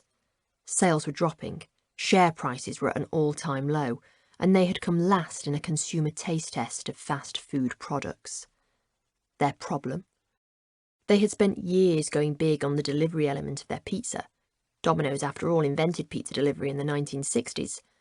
But along the way, they had missed the whole point of the pizza business: the taste.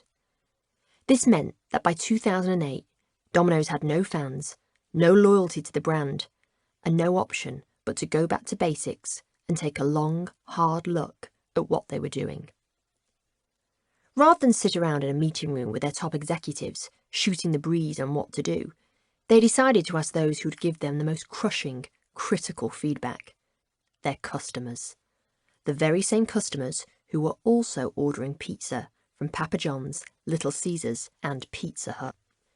They set out across America to find dozens of lapsed Domino's fans, brought them into a room, and made them eat pizza, filming their reactions throughout. The feedback was crushing. "This tastes low quality and forgettable," said one tester. "Domino's crust is too rubbery," said another. It went on and on. It was hard to hear. Doyle and his team knew the pizzas weren't up to much, but hadn't realised quite how off the mark they were. It didn't matter. With the words rubbery, cardboard, and low quality ringing in their ears, they set to work, completely reformulating their pizzas. Now I know what you're thinking. So far, so unremarkable. Companies can script focus groups all the time, basically a room full of random strangers who will scrutinise your product. But here's where Domino's was different.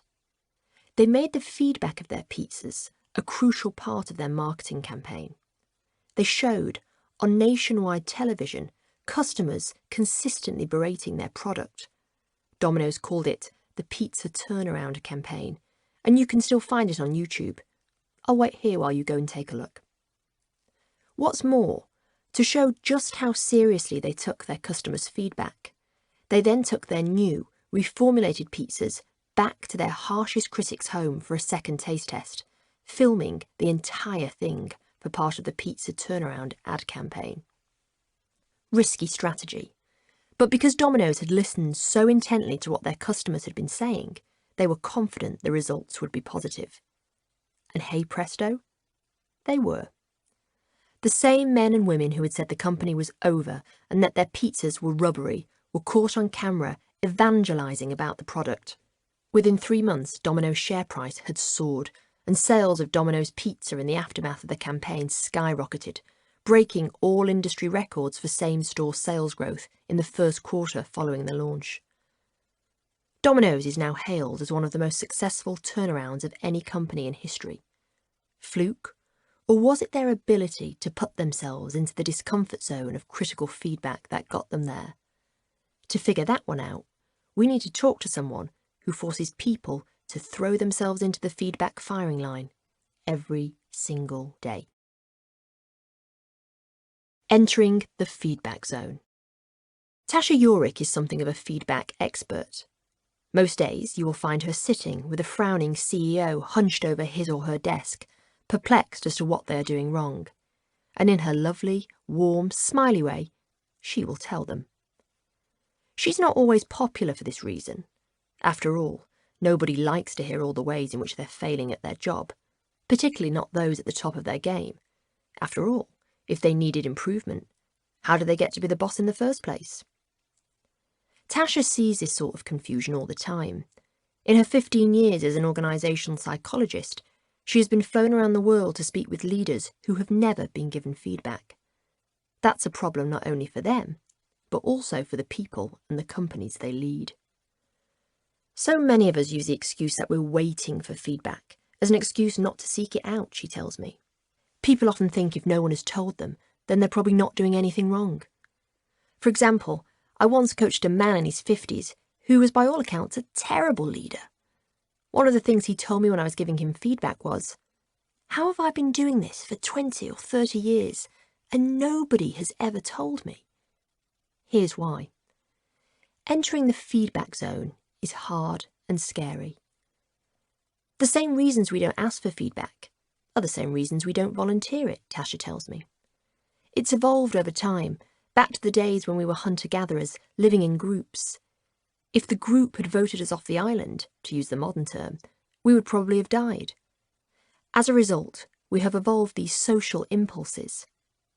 First of all, we don't want to learn from the group that it doesn't like us. Secondly, other people don't want to rock the boat by giving it.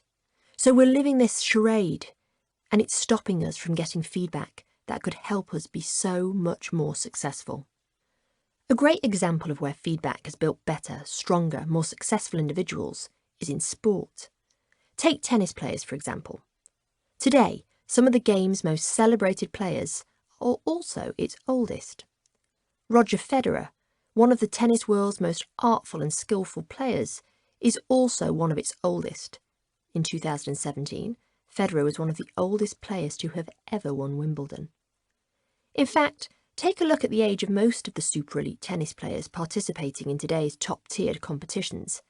Andy Murray is 30, Jürgen Melzer is 36, Serena Williams is 37, and sister Venus Williams 38. 30 years ago, tennis players that had been on the circuit for almost a decade were considered veterans. That, or over. Is it pure coincidence that some of the best players in the world are also the oldest to have participated at Grand Slam competitive level? What is going on? The answer is feedback. It's notable that all the players I've mentioned came up through the ranks at a time when elite coaching was the norm. That means these players have been able to perform better and for longer because of the constant feedback they have benefited from. In fact, the introduction of elite coaches into the world is perhaps one of the contributing factors as to why sportsmen and women now outperform those athletes that came before them and have longer, more prosperous careers. It's not that they are any more talented, but because they are forced into the discomfort feedback zone time and time again. And that results in one thing: getting better. The discomfort coach. Today, we might be used to the sight of a post-race athlete surrounded by a phalanx of shell-suited coaches whispering sweet nothings into their ears, but it has not always been this way.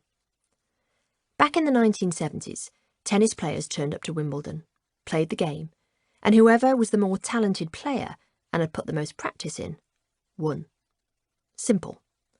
Games were shorter, athletes had more injuries, and careers were ended around the age of 27. But in the early 1980s, something started to change. Coaches came on the scene. Many of them were not even former athletes, just men who had taught the game for years.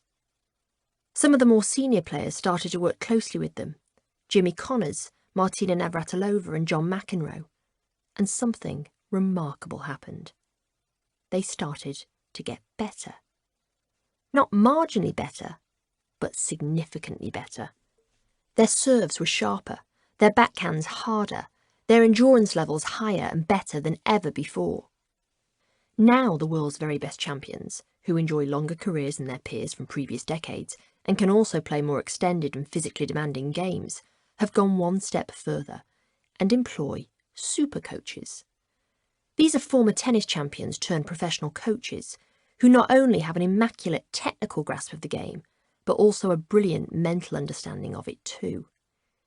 Andy Murray won Wimbledon and reached the world #1 ranking when he took on former Wimbledon champion Ivan Lendl as his coach.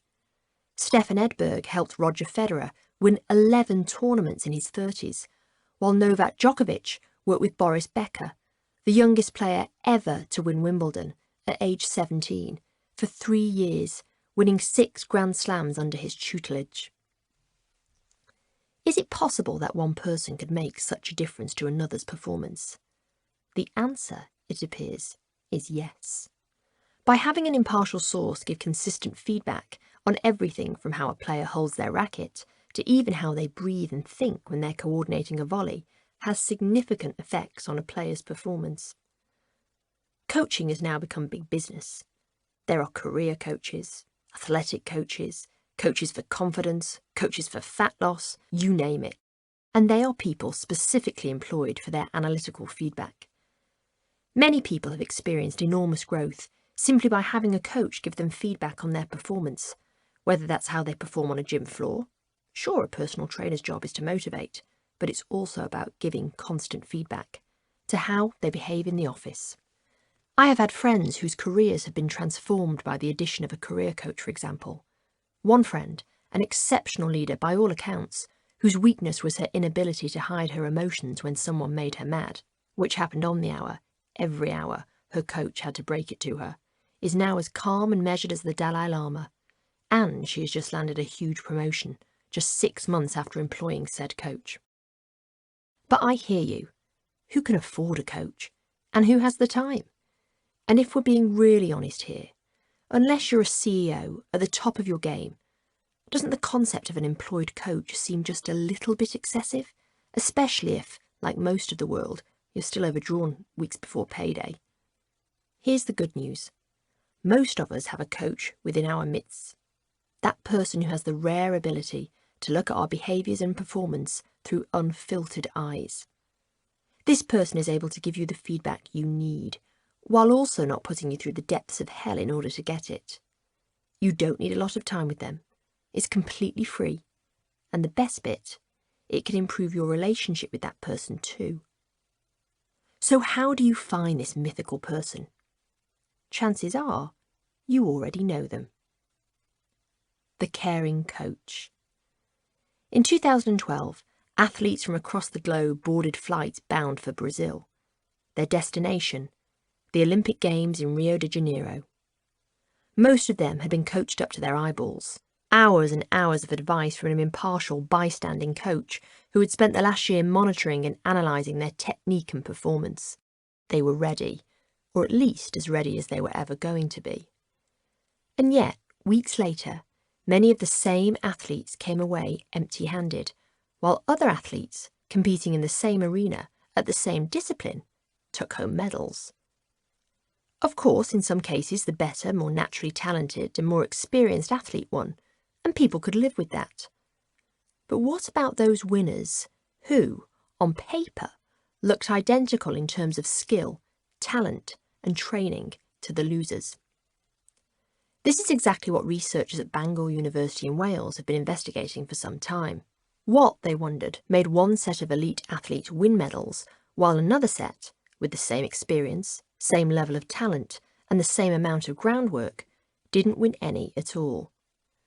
What, in other words, makes a super elite athlete?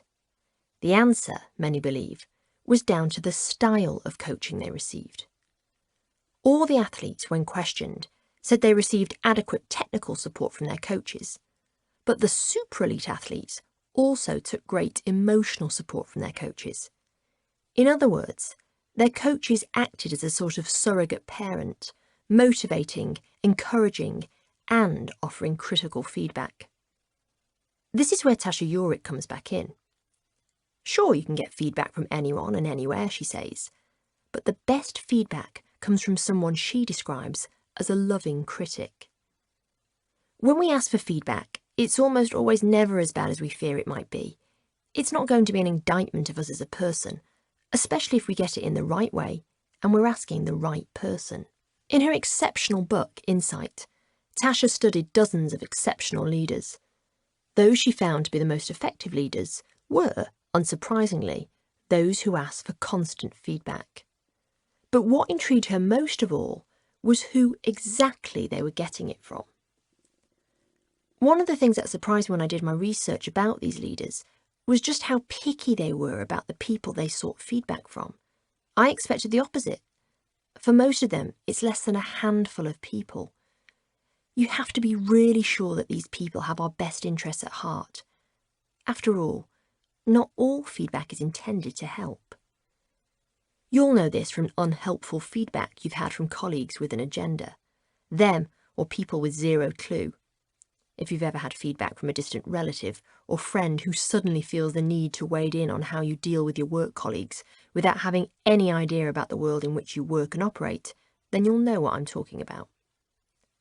Eurich says to get impartial, qualified feedback, you need someone who not only has your best interest at heart, and no, not your mother, but someone who is also strong enough and emotionally removed enough from you to offer proper, critical feedback. While she calls these people loving critics, I call them your care coaches. I have one of these at work. She is in the same office as me and therefore has a knowledge of the industry in which I move, but I don't work with her on a day-to-day basis. She is someone I consider a friend, yes, but not an exceptionally close one. She is tough and, some in the company would say, brutally honest. But I also know from past behaviour that she has my best interests at heart. That's why when she gives me feedback, I know it is done with zero agenda. I also know her advice will entail only a very brief moment of discomfort. When she sits me down, I make sure I have a cup of tea to hand and a notepad. They help me get through those first few seconds when she runs through things like, you know you can come across a bit harsh sometimes, right? As Eurich says, loving critics are the best. If you get feedback from them, then you should really investigate it. If you get feedback from someone who isn't a loving critic, then you should check it with your loving critic. How to find your care coach. Hopefully by now you've realised the importance of feedback. Your next step? To seek out the person or persons who are going to give it to you. Rule number 1. No matter how brilliant your sister, mother or partner is, they are not this person. They are too bound up with your emotional life to be completely impartial. Or, a simpler rule of thumb, if this person has ever seen you in a state of undress or on the toilet at any point in your life, then they are not the right person for the job. Instead, think about those friends or colleagues who have known you for at least a couple of years. You want someone who understands the sort of person you are, ideally both at work and outside it, which could mean 2 care coaches, and that's okay. That's because their feedback has to at least be realistic. For example, telling an introvert that they need to speak up more and be louder in social situations is no use to anyone. Also, think about someone who you want to know better. Coaching can become a very intimate experience, no, not in that way, and will invariably bring you closer together. A friend or colleague you have known for a number of years is always a good bet. Tasha's loving critic is an old friend called Mike, someone who not only cares about her, but who, rather more crucially, can also stand up to her. He once told me, "Tasha, I love you in person, but I hate you online." It was a really actionable piece of advice. I realised I didn't have to use my personal Facebook page to list all my work accomplishments. Wow, what a concept! If you want to work on your performance at work, then a work colleague is going to be a good option. But a word of advice: don't choose someone who reports directly to you. My gut feeling is that it blurs the lines of hierarchy. It's very difficult to manage someone who just days earlier saw you teary-eyed over your inability to lead effectively. Common sense really, but just saying. Neither should you go for someone who used to work with you. People change from job to job and behave differently when put under a new set of conditions and responsibilities. Though there will be some similarities, I am almost certainly a different leader as an editor than as a features director when the pressure points and demands were different.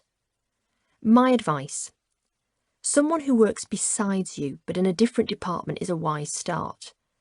You want them to have some awareness of what you're like on the job, but not too much. And, like I said, definitely not someone who has ever seen you undressed. How long and how often? Let's just address the elephant in the room for a minute. No one wants to do this. It's hard. Getting feedback, even from someone you really, really like, is akin to having hot wax dripped on a sunburned arm. You have to push through that, though. I say this because for the first few sessions you will try and push back the regularity of these feedback sessions. I know I tried to do this with my coach. It's human nature. The human brain defends itself from two things: exposure and criticism. You're getting two lots of bang for your buck, and that's hard. At first. My advice is for both of you to agree a time at the beginning, say 30 minutes every few weeks. These sessions do not need to be long, and in fact, as time goes by, my advice would be to make them as short as possible. But you can only do this once you're comfortable with the discomfort of feedback. The key is to remember that the discomfort will be brief, only a few seconds in most cases, as your care coach raises an aspect of your personality or performance at work that you were, until that moment, blissfully unaware of. But the more you get comfortable with it, the easier it will become. So much so that pretty soon absorbing feedback from your care coach will be as effortless as breathing. It's also worth remembering that you don't have to commit to this for the rest of your life, but if you're going through a tough patch, you may want to keep your care coach relationship going, at least until you feel like you've sailed out of your tough patch. After that, most care coaches stay in your life. You can call on them when you need to, and hopefully, in time, you can repay the favour. The next question: where to do it? That's up to you really, but nothing too formal. You need to be in a relaxed enough environment to take in what they're saying. I also think a public space is good because it forces you to listen. If you disagree, you can't suddenly stand up and walk out, or worse, argue about it. Tasha advises having a dinner of truth, basically a low-key meal together where you're relaxed enough to digest what the other person is telling you. I do mine over breakfast, in a small cafe where the coffee is strong and the lighting is flattering. You want to be in the best possible mindset after all, if you're going to endure a personal takedown. Mornings tend to work best for me too, because you're invariably not worn down by the day yet. I am convinced that you need to be in a strong place mentally before you can fully absorb feedback. Taking it after a long day in the office when you've already been screamed at by your boss several times? Not a good idea. How do you want to do it? Be specific. If you're vague and expansive about what you're asking for instance, can I have some feedback on my leadership style? Then you'll get vague and expansive answers in return. Go into this with a clear idea of exactly what you want to know, such as, I feel I might be a bit heavy-handed with how I give criticism. What do you think? That will make your care coach focus in much more acutely on the topic in hand. If you're very organised, you can always tell your care coach what you want to talk about a few days beforehand so that they have time to think it through. Be succinct. There's only so much bad news the human spirit can take, so go easy on yourself. Don't expect your care coach to give you a complete rundown of all the things you're failing at. You'll feel despondent, they'll feel an arsehole, and chances are you won't meet again. Instead, ask them to give 3 examples, positive and negative, of how you're doing. This is just the right amount to ask them to elaborate on. It's also just the right amount for you to process. This might be how you give criticism at work, or the way you speak in front of a crowd. The point is, don't be too ambitious in each session. Be strong. You're not there to defend yourself. You're there to listen. Smile when they give you feedback. Nod. Show you're attending to what they're telling you and that you appreciate it, even if your soul is melting inside. It's hard for them too, and you want them to be as open as possible with you. They will only keep doing this if they feel comfortable. In other words, the more comfortable they feel, the more discomfort you will feel. But only at first. This will get easier. Trust me. Take it all in. Recording this is often a good idea. I know, it sounds creepy, but often we forget the smallest details when we're listening and writing things down. Play back the conversation a couple of times afterwards so that you absorb all the information. Say thank you. Oh yes, and no matter how much you hate what they're telling you, remember that it's probably as hard for them to say it as it is for you to listen. Be grateful. Smile. Send them a bunch of flowers with a considered note once you've processed everything. The next day is usually a good idea, because the greatest feedback they can get from you is that you're listening. Chapter 7. Finding Inspiration in Constraint. Why discomfort gives you the creative edge.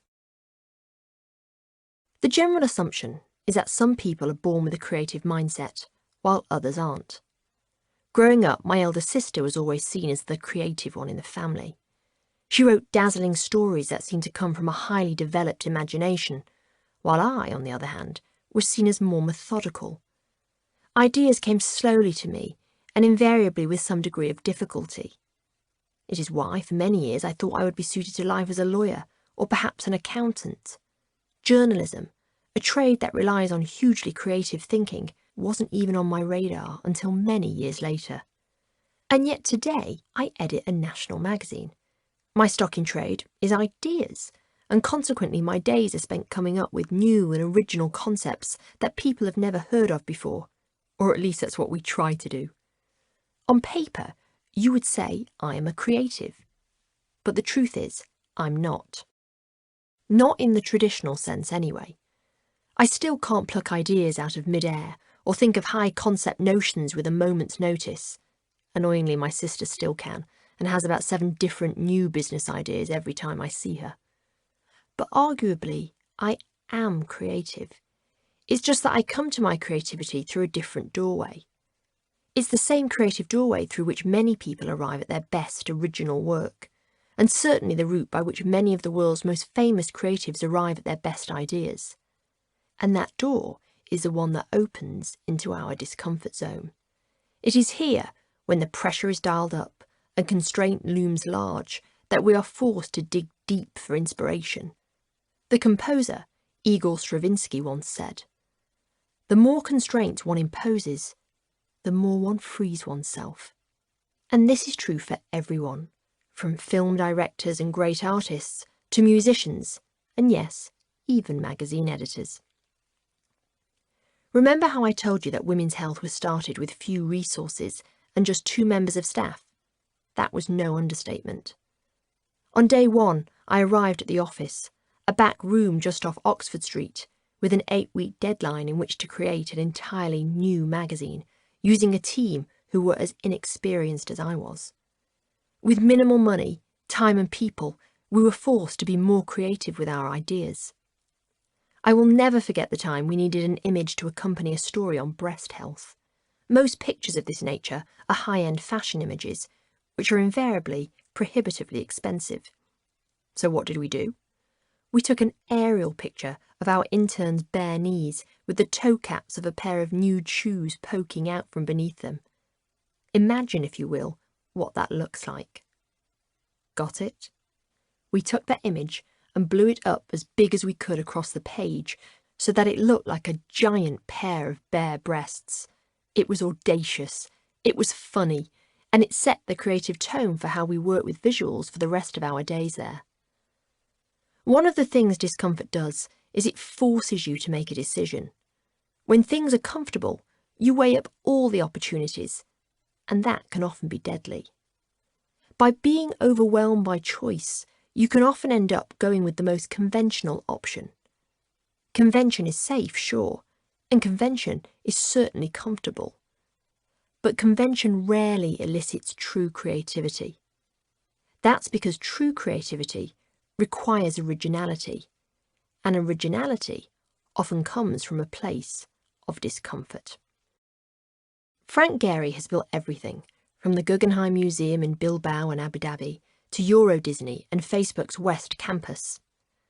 The Canadian architect is seen as one of the world's most creative pioneers, his buildings true flights of fantastical imagination that have each become huge tourist attractions.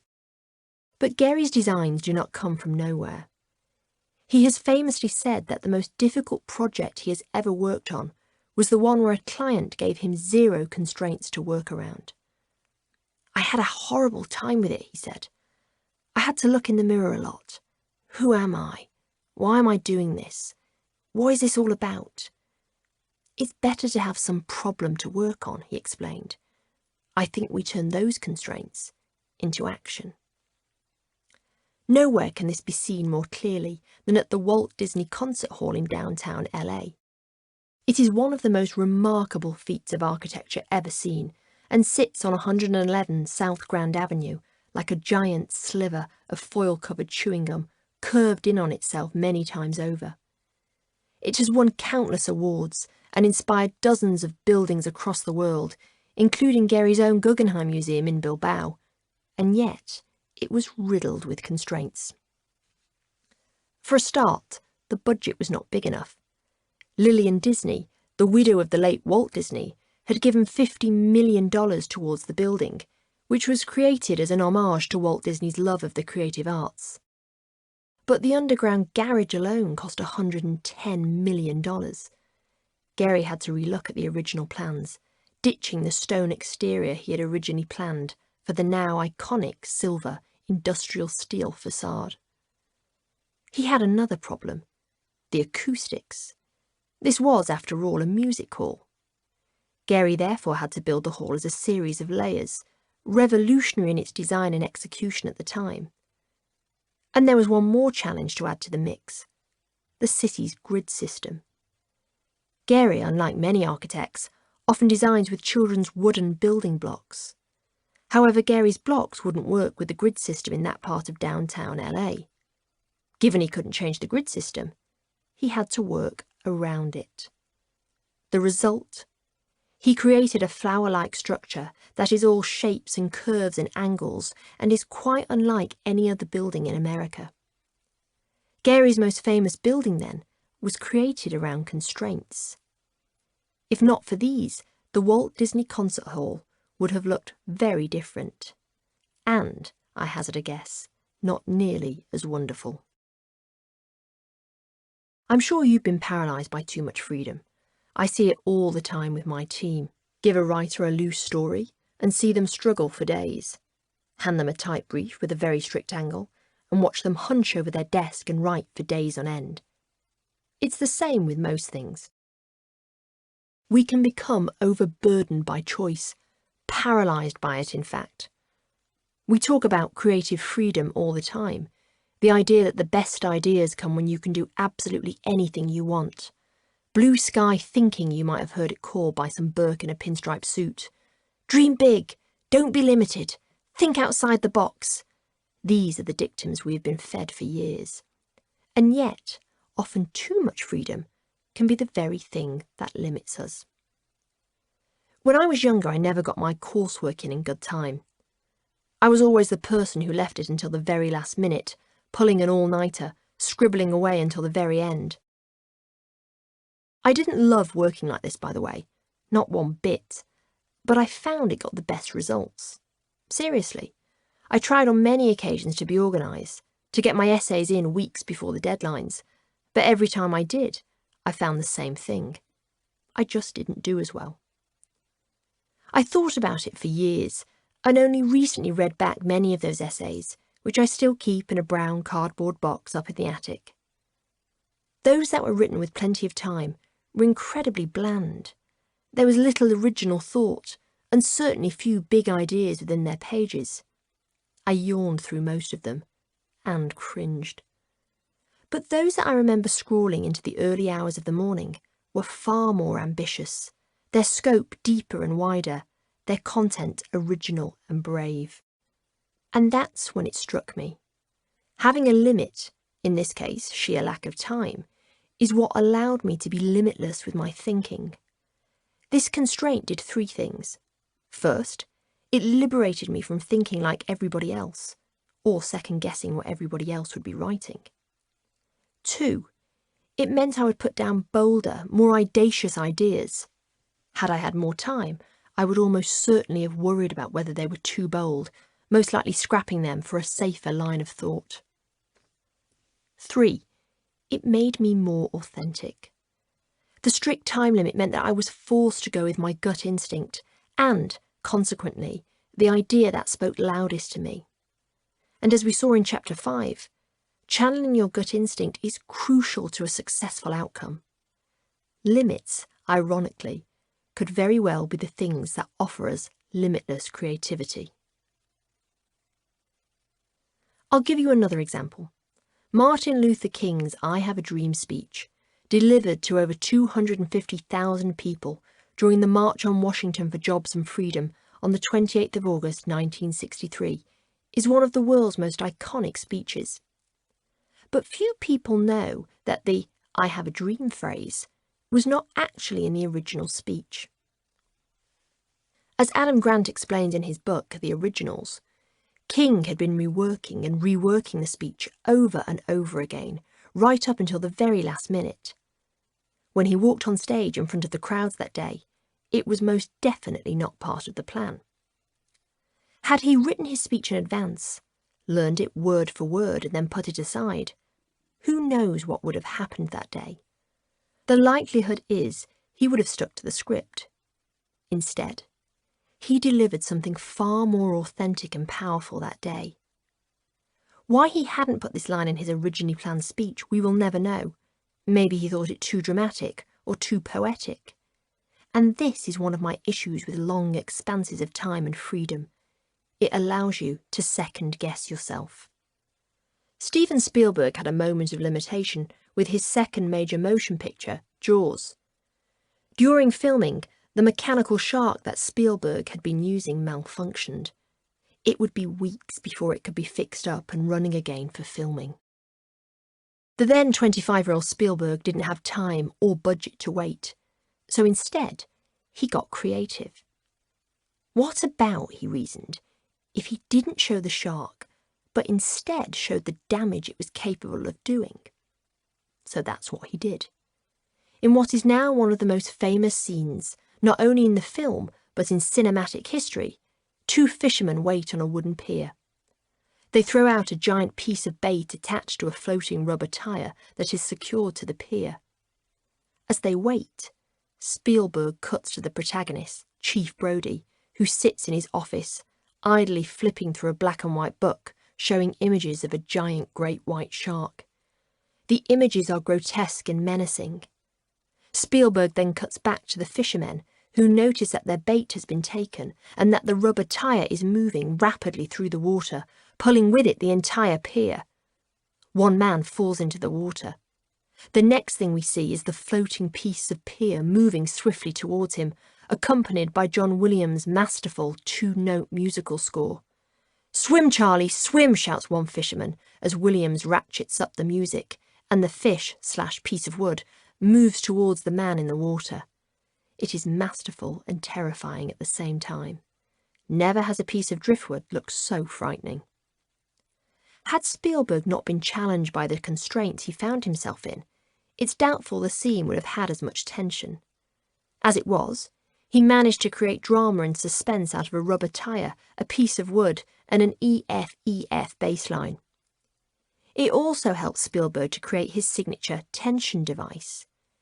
Even if you haven't seen Jurassic Park, you will be familiar with the scene in which a trembling glass of water, accompanied by a heavy bass line, shows there is a dinosaur approaching.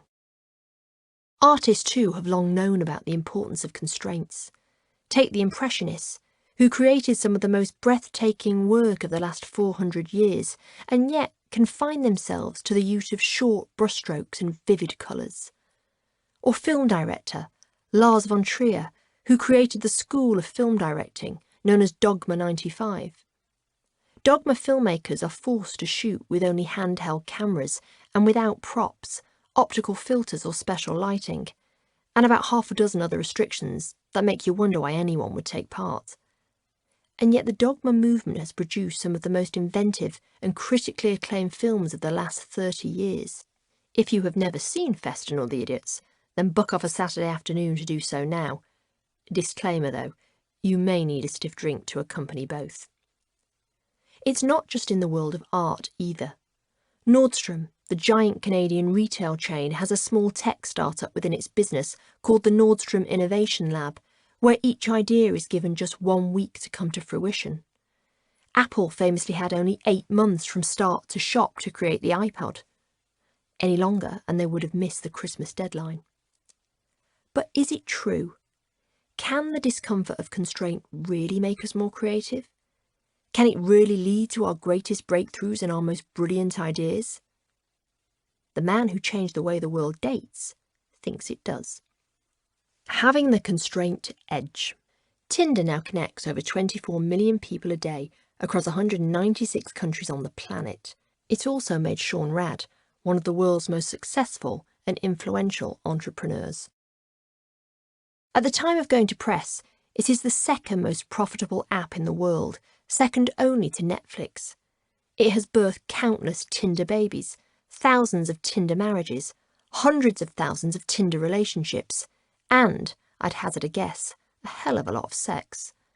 And yet it was born from discomfort after discomfort after discomfort. Not that you know to look at Rad.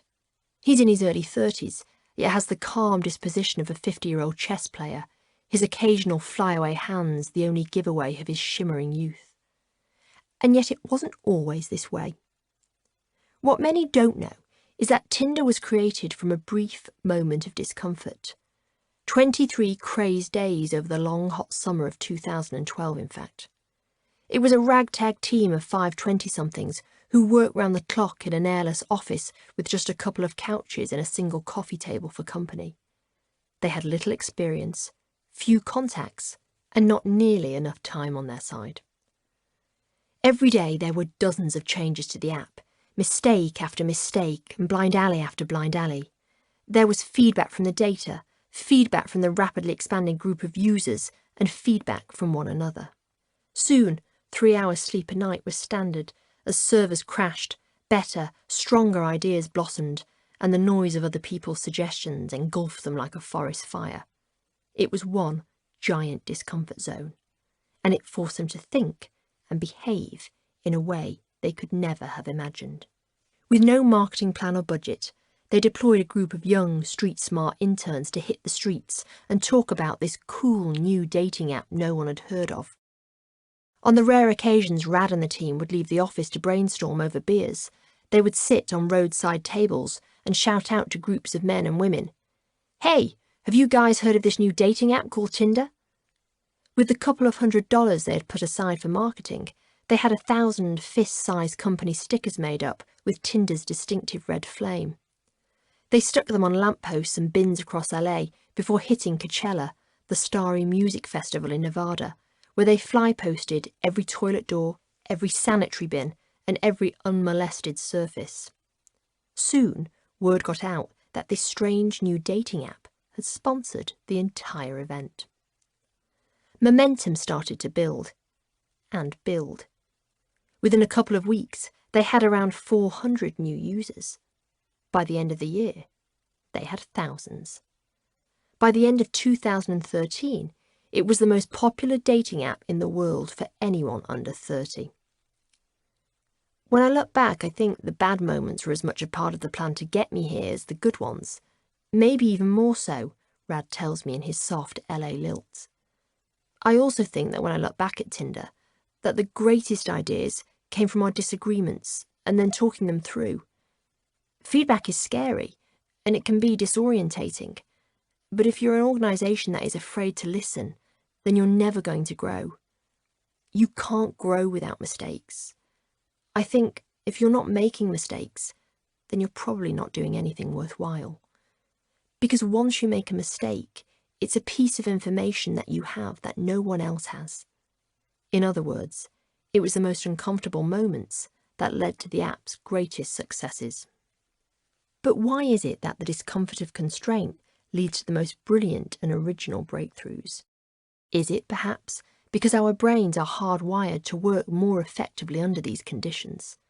The answer, science says, is yes. In a recent and landmark study by the University of Amsterdam, researchers set out to find how constraints cognitively affected us. They did several tests on students, which largely involved them listening to a series of words and numbers while undertaking a series of challenging anagrams. The results were myriad and remarkable.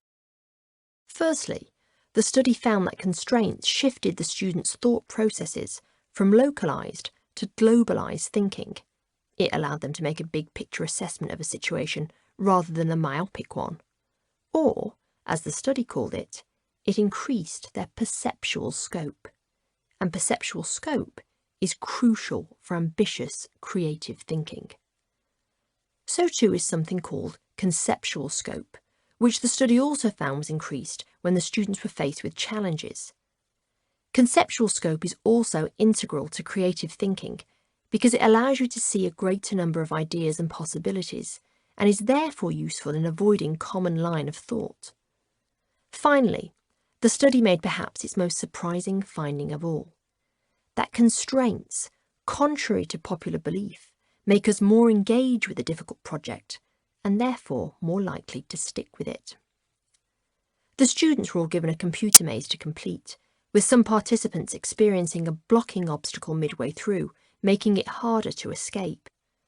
Afterwards, they were all given a test called the Remote Associates Test, which is largely considered to be a standard measure of creativity. The students who had experienced the obstacle completed 40% more of the test. In other words, the discomfort of confronting the constraint had increased their creative mindset. So next time you have a project that requires you to think creatively, think of what constraints you can introduce. Set tight time limits on projects. Reduce the number of individuals in working groups. Take out or severely reduce one or two of your resources. Or introduce a new constraint into a project. For example, if I had set my team the task of creating a new magazine, say, then midway through, I could ask them to make sure that they only use images that didn't feature people. This, ironically enough, is what we had to do at Women's Health, as the only images we could afford with people in them invariably looked too generic to use. Introducing a constraint partway through a project is an effective way to kickstart an idea that may have stalled. Whatever your constraint, the main thing is to warn those faced with it that it will feel tough, as though you've hit a wall. They will feel the tug of their discomfort zone pulling them in, and that, you must remind them, and yourself, is not the moment to give up, but the moment to let your imagination run free. Chapter 8. Embracing Smart Failure. Why brilliant leaders love the challenge of failing. On the 16th of December 1996, I sat bolt upright in bed, a letter between my hands. I knew what it was. After all, I'd been waiting for it for years. It was a letter from Oxford University. As far back as I can remember, I have always known I would go to Oxford. That's because I've always wanted to impress my father. He was a first-wave immigrant from Pakistan, and I was his third child, a shy kid who showed little academic vigour. As those of you who also come from Asian families will know, intellectual curiosity and academic results are applauded in Asian culture. It's an ongoing joke that distant uncles and aunts may not know your middle name, but they will know how many GCSEs you got, what grades they were, and how far ahead of the rest of the class you currently are. all wildly over-exaggerated by your parents, of course. The way to impress my father, I figured, was to become an A-grade student. And even better than that, the way to really, really impress him would be to be accepted into Oxford University. So that's what I focused on. From the age of 13, I studied and studied and studied some more. My grades started to shift. I went from B's to A minuses to straight A's, and finally, on GCSE day, from grade A's to a clean sweep of A stars. My path was set. I had Oxford in my sights. I travelled up there one cold autumnal morning, all packed and prepped for the intensive 3 days of interviews. I remember arriving at Worcester College, a grand aristocratic beauty of a building, with my heart fluttering away like a hummingbird's wings. I took dinner in the large dining room, a cavernous place of ancient wood and intense formality, and recall being slightly embarrassed by my northern twang. The interviews were conducted in front of a panel of old grey men with devastating manners and even more devastating questions. I remember taking the train back to Salford, stepping onto the platform at Manchester Piccadilly and telling my mum it was now just a waiting game. I had a row of predicted grade A's. I had, I believed, performed immaculately. The questions the Dons had thrown at me had been challenging, sure, but I had high-jumped the easier ones and majestically swerved the harder bits. It was only a matter of time. But when I opened the letter that morning, it did not contain the answer I had been expecting, the one I had anticipated for the last 5 years of my life. The tears fell before I even managed to read to the bottom. It was over. I had been rejected. It was early morning and still dark outside, and I asked my mother not to open the curtains that day. I stayed in bed, very still beneath the sheets, for many hours after that. We didn't talk much about it. No amount of platitudes or reassuring consolations from my parents could add balm to the wound. There will be other universities, other opportunities, my father said. But to me, it was a sign. I was a failure. I bombed out later that year. I started going out and dating older boys. I quit the punishing work schedule I had set myself for the last few years. When A-level results day came around, I didn't get my predicted grades. I went out, got drunk, decided I would just go to any university that would have me. It took many years for the sting of failure to subside. That brief moment of discomfort, that one line in the letter which read, "We're sorry to inform you that," changed the course of my life. At the time, I thought it had changed the course of my life for the worst. Now, looking back 20 years later, I see that the deeply uncomfortable failure that I had been forced to come to terms with that day was actually one of the defining moments of my life. Most of us have been brought up to believe that failure is best if it's somebody else's problem. Failing at exams, failing at fitting in at school, failing at work. Nowhere in the history of peoplekind was failure ever heralded as an aspiration. This cultural mindset has led to generations of men and women with something called failure anxiety, an aversion to ever trying anything new or too challenging for fear of messing it all up. But there's a big problem with that.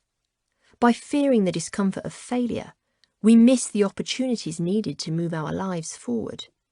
After all, you can never make the big, bold leaps required of true success if you're too scared of the possible fall. The dial, however, is starting to shift. In campuses across America, for example, some academics are starting to notice a problem with their high-achieving students.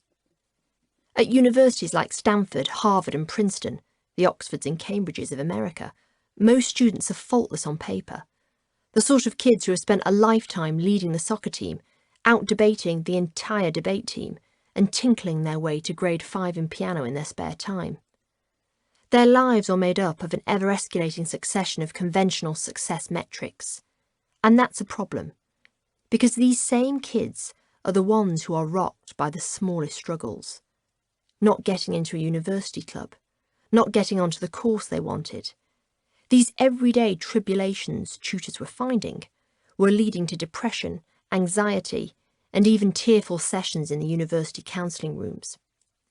It was such an issue that Stanford and Harvard universities came up with a term to describe it: failure deprived. Here were young men and women who, the more outstanding they appeared on paper, the more difficult they found it to deal with life's teeniest obstacles. In response, Stanford started an initiative called the Resilience Project, where prominent alumni from the university admitted to hardships along the way.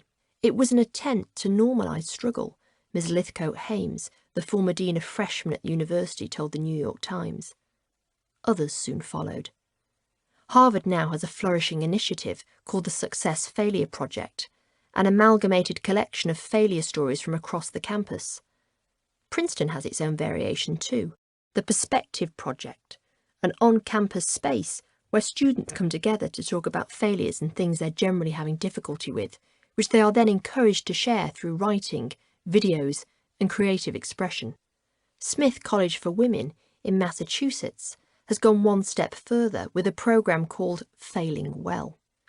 Students who choose to join the program are handed a certificate on their first day which reads, "You are hereby authorised to screw up, bomb or fail at one or more relationships, hookups, friendships, texts, exams, extracurriculars, or any other choices associated with college, and still be a totally worthy, utterly excellent human being." Things are changing in the wider ether too. Google, once famous for taking only the very shiniest students from nearby Stanford University, is now casting its net further afield. Deloitte & Touche, one of America's largest recruitment consultants, used to concentrate their efforts on fresh-faced, failure-free MBA graduates. Now they look to those in their 30s and beyond, those with a bit more of a compromised employment history. Jim Wall, the one-time hiring manager for Deloitte, said, "We need people with practice and experience. And hey, if you're out there competing in the world, life happens." Even at Cosmopolitan, we accept that perfection doesn't always make the best candidate for the job.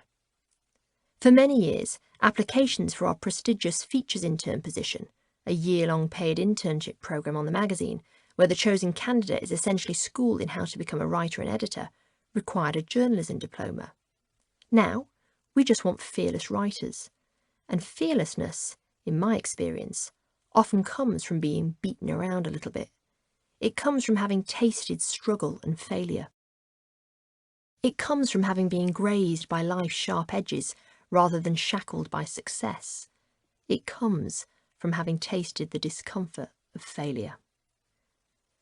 The richest man in the world has failed more times than he can remember. Jeff Bezos, the black-eyed, shiny-pated multi-billionaire behind Amazon, is pretty open about it too. He reckons he's had billions of dollars worth of failure at Amazon, with dozens of unsuccessful launches and projects over the last 2 decades. These include, though are not limited to, Amazon auctions, his answer to eBay, which lasted all of 2 years before they cut off the oxygen supply, as well as Amazon Destinations, their stab at an online travel website, again shuttered after only 6 months in operation. And anyone remember Amazon's first smartphone, the Fire Phone?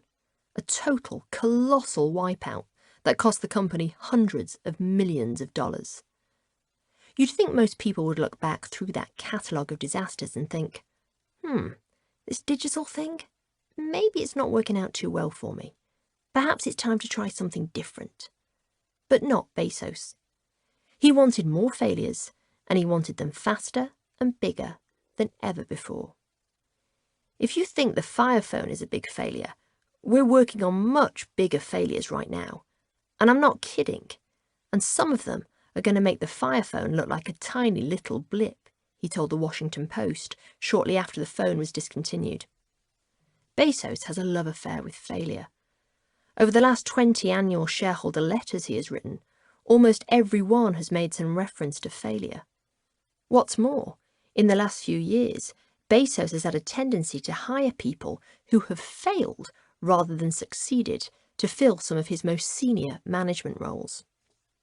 A case in point, Amazon Fresh, which is run by the top executives from Webvan, the car crash of a food delivery company that raised $800 million in capital back in 2001 and lost it all. But why? How can failing, not once, but again and again and again, be a recipe for success? Is Bezos actually one of life's biggest losers, who, despite his track record of failures, has somehow managed to throw enough ideas out there to have a couple stick? Or is there genius method in his apparent madness? Is the great unspoken secret to the world's richest man's wealth and success actually failure? Embracing smart failure. Of course, not all failure is created equal. The type of failure Jeff Bezos obsesses over is not the type of failure that Joe Bloggs from Year 5 exhibited when he flunked every class by not doing any revision. Failure by carelessness, lack of effort or lack of skill is bad failure. But failure that comes out because of trying something new, that's part of the process. Failure that happens on the frontier of innovation, that's to be expected. Failure that is a consequence of taking a bold risk that no one has ever dared to take before, that's to be applauded. People like Jeff Bezos have to be comfortable with failure because they are constantly pushing the limits of possibility. At the time of writing, Amazon are looking into a delivery service where your Amazon items are left inside your actual home. Hands up who thinks there's going to be some failures on that front. And when you do that, when you attempt to go where no one else has gone before, you have no template of what to do and no code of best practices learned along the way. That means you are going to stumble. Probably quite a lot. Failure comes part and parcel with invention. It's not optional. We understand that and believe in failing early and iterating until we get it right, Bezos wrote in one of his shareholder letters. The idea of failing early is a smart one. If you fail early, the size of the failure is reduced.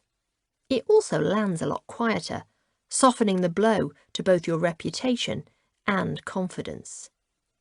Many of the world's most famous brands know this. Why else do you think beauty and fashion companies have so many limited edition products? They are a test to see how the market responds. If they do well, they launch properly. Tom Ford's Soleil Blanc perfume, Lush's Scrubby Scrub Bomb, and Charlotte Tilbury's Pillow Talk all started life as limited edition products. And if they don't, anyone remember Dove's limited edition Real Beauty bottles? Packaging launched in 2006 and designed to look like real women's bodies, except there were only 7 sizes, which consequently made everyone feel bad about themselves. The failures are chalked down to experience. Pop-ups work in the same way. The concept is simple: test small and test early. Some of London's most popular restaurants began life as rough and ready pop-ups, making as many mistakes as they did innovations on their semi-permanent shop floors. Meat Liquor, now a restaurant chain with 8 locations, a turnover of £15 million and a queue round the block every weeknight, started life as a £3,000 second-hand burger van parked up in a South London car park every weekend. Pizza Pilgrims, one of the UK's fastest growing independent pizza chains and said to be one of the best places in the world to eat pizza, started even smaller. The 2 brothers behind the brand, Tom and James Elliott, quit their media jobs to start making Neapolitan-style pizzas out of the back of a 3-wheeled Piaggio 8 van parked in London's Berwick Street Market in 2012. James told me they made so many mistakes early on. These included, though again are not limited to, a sign designed by Tom's girlfriend that featured a rolling pin. Turns out no one uses a rolling pin to make pizza in Naples. Losing a substantial amount of their scant funds by buying cheap refrigeration units. Never trust a guy you just met in Soho who says, "I've got some fridges going cheap." As well as a complex paying system involving tins and marbles, which they thought would be revolutionary, but just confused everyone. But, James admits, it was the mistakes made early on and made small that meant they were able to move so quickly and successfully later on. Canadian leisurewear brand Lululemon has even made a live retail experience out of the company's dedication to constant experimentation.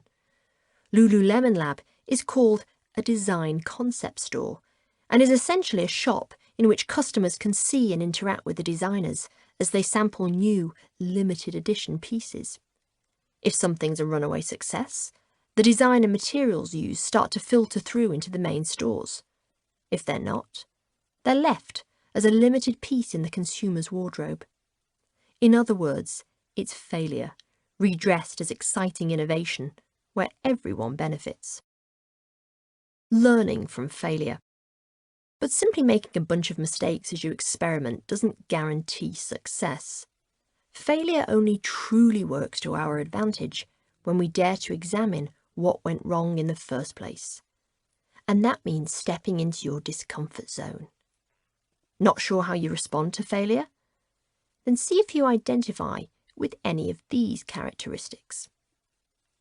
The failure averse.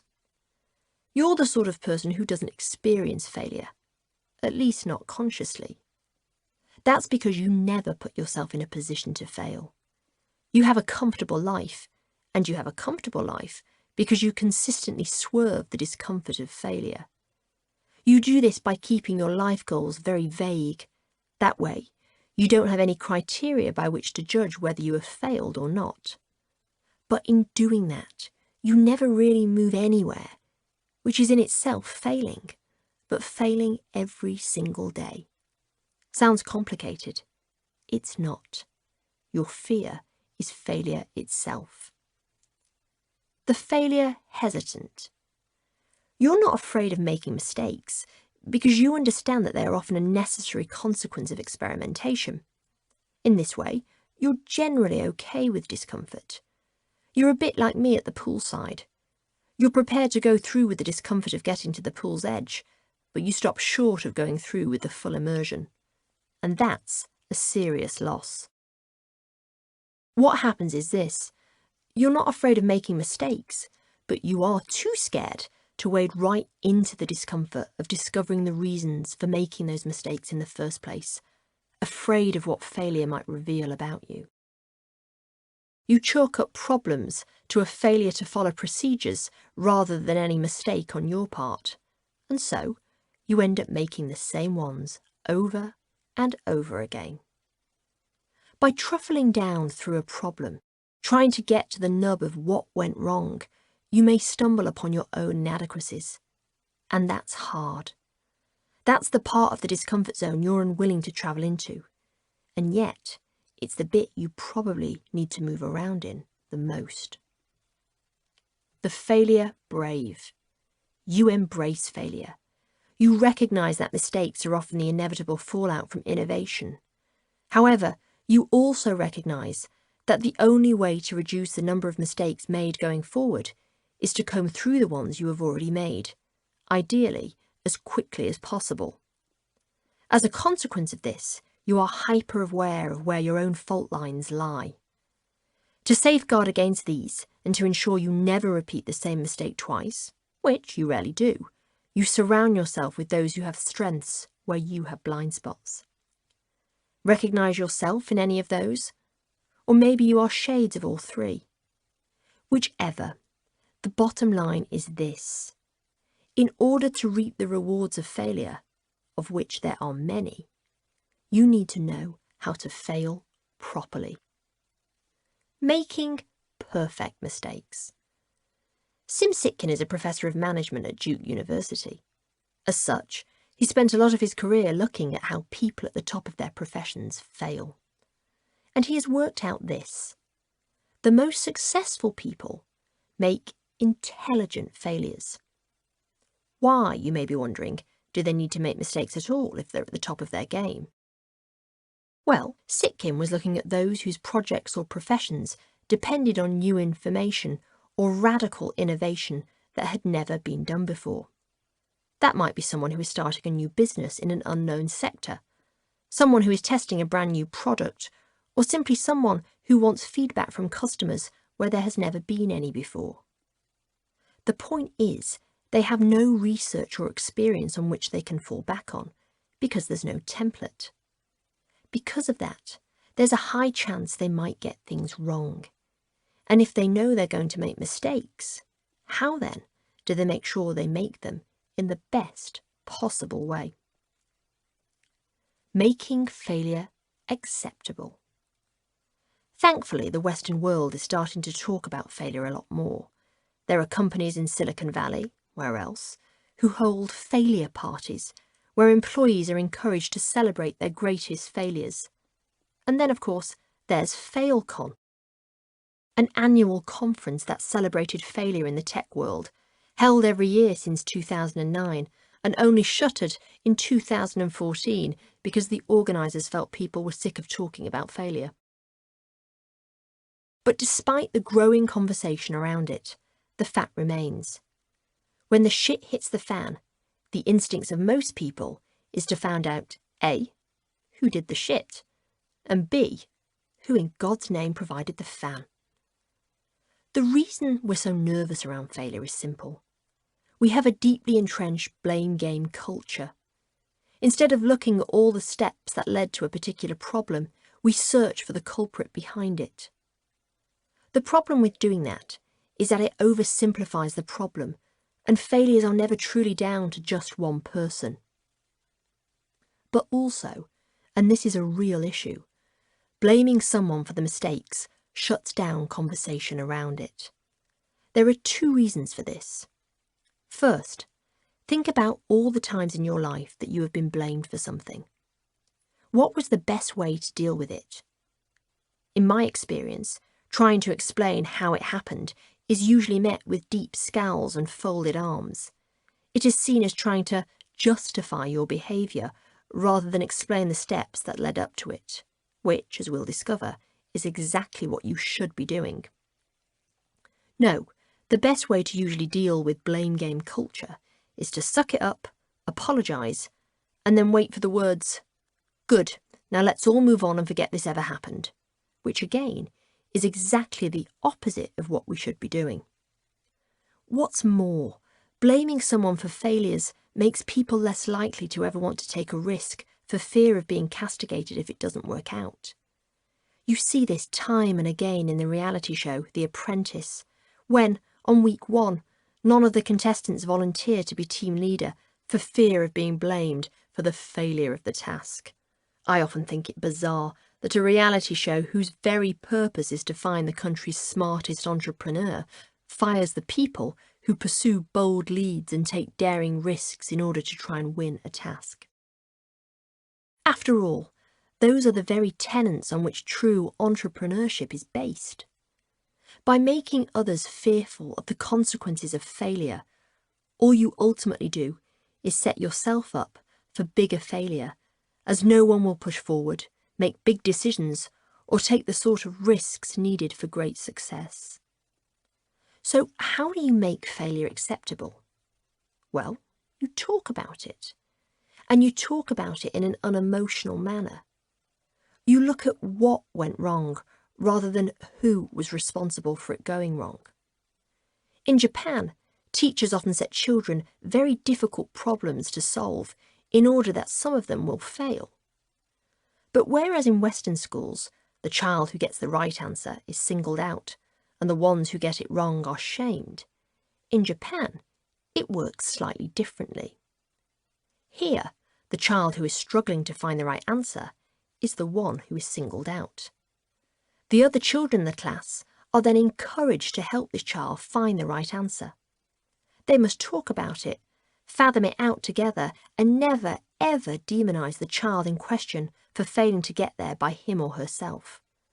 By talking so openly about failure, they take the discomfort out of it. The car company Toyota operates in a similar way.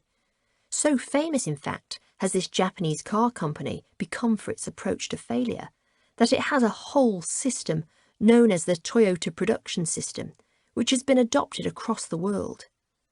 The system is very simple. If a Toyota worker spots an issue on the production line, they pull a cord called an andon cord. If the problem cannot be solved in under a minute, then the entire production line is stopped. often at huge cost to the company, until the problem can be understood and fixed.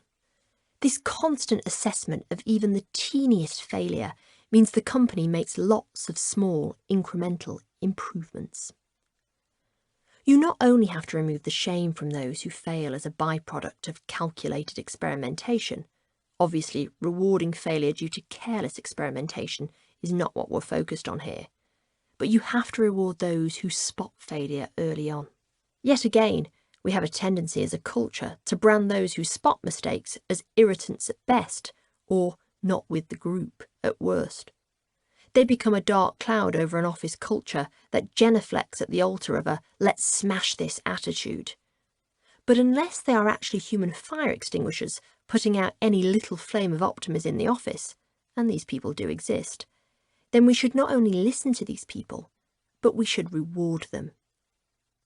Some companies instigate a system called blameless reporting, where workers raise concerns over mistakes anonymously. While this would certainly encourage more people to spot failure early on, I tend to think that creating a culture where failure and the spotting of escalating failure is normalised is a better long-term solution. If you run a small team, are a manager at a big company, or perhaps have your own startup, then another way to encourage open conversation about failure is to have an allotted time per week when everyone is encouraged to talk about it. Sometimes it just takes one other person to start the conversation before others will wade in. Just make sure no one is allowed to apportion blame, only to talk about the problem and a solution, ideally a solution that the team has come up with together. Failure analysis. How do you learn from your failures? How do you wring them dry of every valuable piece of information? The truth is that most failures are complex and come about because of a number of reasons. This is why it's a good idea to gather together a SWAT team to dissect exactly what went wrong. Ideally, you'll need those who have different skill sets to yourself and one another, because sometimes it takes someone with a different perspective to recognise a fault that you may have been blind to. It's also worth noting that you should try and recognise what went right as well. Not only will it lift everyone's spirits, but often recognising what went your way, as well as what didn't, ensures it happens again. All too often, if things go right, we just accept this as the norm, but that's not always the case. Everything should be dissected in order to learn, both the good and the bad. If you're working alone, or if you're maybe trying to figure out what went wrong in a relationship, then you may not feel comfortable having a team around you poring over your most intimate moments. I get that. Try to write down as much as possible in that case. Again, both the good and bad. Then use a colour to represent what went wrong and what went right. A lot of companies use this technique in their reports, using green for good, yellow for caution, and red for a problem. Highlight your failures and successes. When you come to a failure, try and do as Sean Rad does from Tinder and ask yourself why several times. Why did this happen? What could have prevented it? Could you have done something differently? This isn't victim blaming, by the way. Remember how I said you can only change what you can control? You can't control someone else's behaviour, but by modifying yours, it may mean you avoid the failure altogether in the future. As I sit here reading this, I'm drinking a can of Coke Zero. I mention this because Coke Zero was born out of failure that was thoroughly dissected. Back in 2004, Coca-Cola wanted to create a drink for men aged between 20 and 40. Diet Coke was doing well, but it was more of a women's drink. The colours, the zero-calorie premise, the advertising that centred around a group of hysterical women demanding a Diet Coke break after seeing a semi-naked builder. So they came up with the idea of C2. It would have half the calories and carbohydrates of regular Coke, with all the taste of the real thing. And men would love it. They spent $50 million on the advertising campaign. It was stocked on shelves across the world. And it was a massive flop. When they looked into what had gone wrong, it turned out that men did want the same traditional taste of Coke, but just like women, they wanted no calories and didn't really care about the carb factor. C2 was shelved, And a year later, Coke Zero, now one of the brand's best-selling drinks, was launched from the mistakes learned. The truth is this: if you want to challenge yourself, leave bold marks in the world, and live a life that is full and rewarding, then failures will play some role. Nile Rodgers, one of the most successful singer-songwriters of all time, puts his phenomenal success down to the failures he has had, as well as how he's examined those failures. He, by the way, is the man behind every dance hit you can think of from the 1970s right up until today. Everything from Le Freak, which he wrote and performed with his own band Chic, and David Bowie's Let's Dance, to Madonna's Like a Virgin and Daft Punk's Get Lucky. You're going to have failures, a lot of them, he once famously said, and those failures are going to be your number one teaching mechanism, because they show you how to become successful. To make it, you have to be very, very comfortable with failure, because that's how you learn to become comfortable with success. Chapter 9. Ditching the slog for the grind. The difference between bad and good discomfort. When she looked out across the 5,000 square feet of glossy nail counters, marble floors and smiling lab-coated beauty therapists, she couldn't believe how far she had come. In just a few years, 27-year-old Marcia Kilgore had gone from being an overworked personal trainer struggling to pay the rent on her East Village walk-up to being hailed as the toast of New York City, with a business, Bliss Spa, that everyone wanted a piece of. How exactly did a young woman from a small suburban town in rural Canada, with no business qualifications and little experience in the beauty industry, create a $30 million cosmetic business seemingly overnight? She understood the difference between good discomfort and bad discomfort, or, as she calls it, the difference between a slog and a grind. When I say the word grind, what do you think of? Do you think of coffee beans being crushed under the whirling blades of a grinder? Or maybe wheat being pummeled against a stone slab? Maybe you remember your parents shaking their heads after your 2-week summer holiday and saying, "Well, I guess it's back to the grind." Or perhaps you think of a well-meaning teacher instructing you to keep your nose to the grindstone just before exam time. The word grind suggests hard work. It suggests laborious discomfort, a relentless, repetitive series of movements or moments that result in very little. It's not a word we're fond of. If something is grinding work, it smacks of mind-numbing boredom. Who wants to embrace the grind, you're probably thinking? You need to embrace the grind.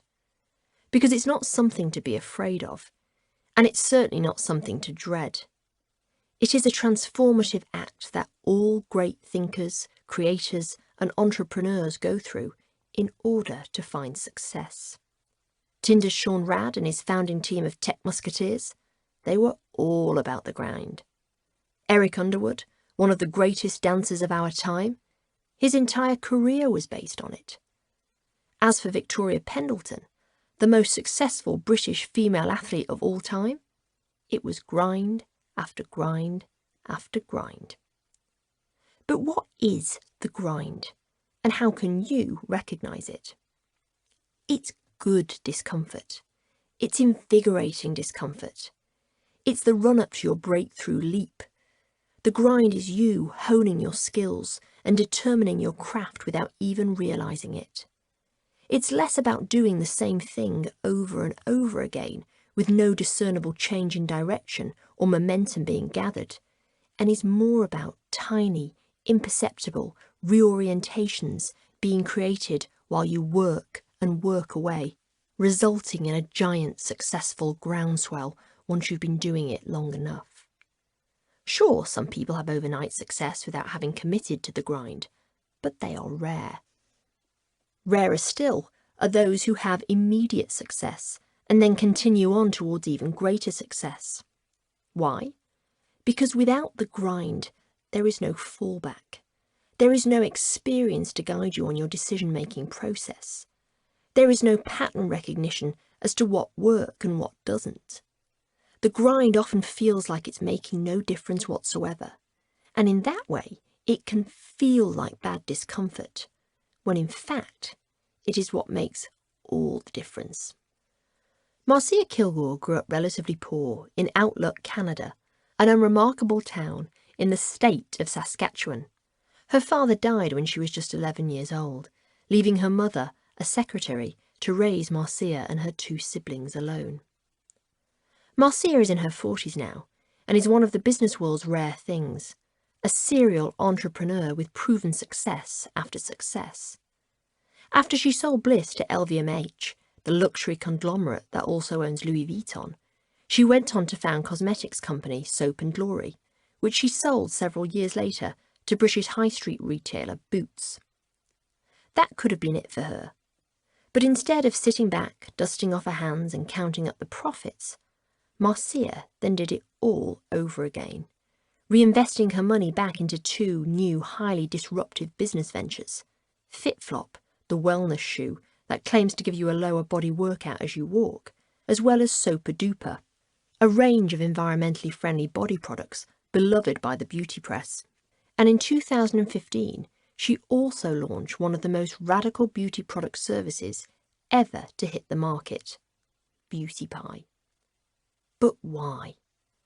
Startups are hard, relentless work, characterised by huge amounts of discomfort. If you didn't need to throw yourself back into it, why then would you do it? The answer is that truly successful people are addicted to good discomfort, or what Marcia calls the grind. When we meet in a quiet health food cafe in the less ritzy corner of Fulham, she is in the giddy startup phase. She's just come back from a trip to one of the Swiss factories where Beauty Pie's products are made, and talks in long, melodic flows about the miraculous serums and face masks she is about to launch at bargain prices.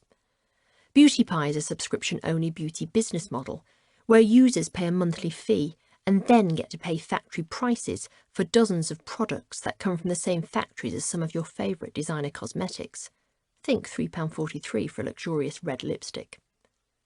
Marcia explains that as a child discomfort was never far away. I don't think I ever felt comfortable as a child in terms of being provided for, she explains. After her father died, although money was scarce, Marcia did have smarts to fall back on. And as luck would have it, age 17 she gained a place at Columbia University in Manhattan. Her elder sister, who had recently moved to New York, agreed to pay the tuition fees. Marcia bought a one-way ticket to New York, landed in Manhattan, and then disaster. My sister had the money, and then she didn't. So there I was with a one-way ticket, and well, I was basically stranded. She was in the very teeth of her discomfort zone, and so, as all successful people do when they find themselves in there, she had to think her way through. She had always loved exercise, and so set herself up as a personal trainer. It was the 1990s. No one was concerned with qualifications and a long list of flashy clients back then. But the hours were long and the sessions exhausting. It was a slog. I'd have to get somewhere by 6:30 a.m. and I'd finish at 11 p.m. and I had to walk all the way home to the East Village because I didn't have much money. And after a couple of years of doing this again and again and again, I just thought, this is not sustainable. That's what bad discomfort feels like. Relentless. It is like the Greek myth of Sisyphus, the man who is damned for eternity to carry a boulder up a hill, only for it to fall back down again. You can't see a way out unless something shifts. Marcia needed something to shift. At the time, she had terrible acne and had gone on a crash course on how to give facials to sort out her own skin problems. But while there, she realised she could practice her newfound skills on her existing PT clients as well. They were very trusting. I mean, would you? I wouldn't.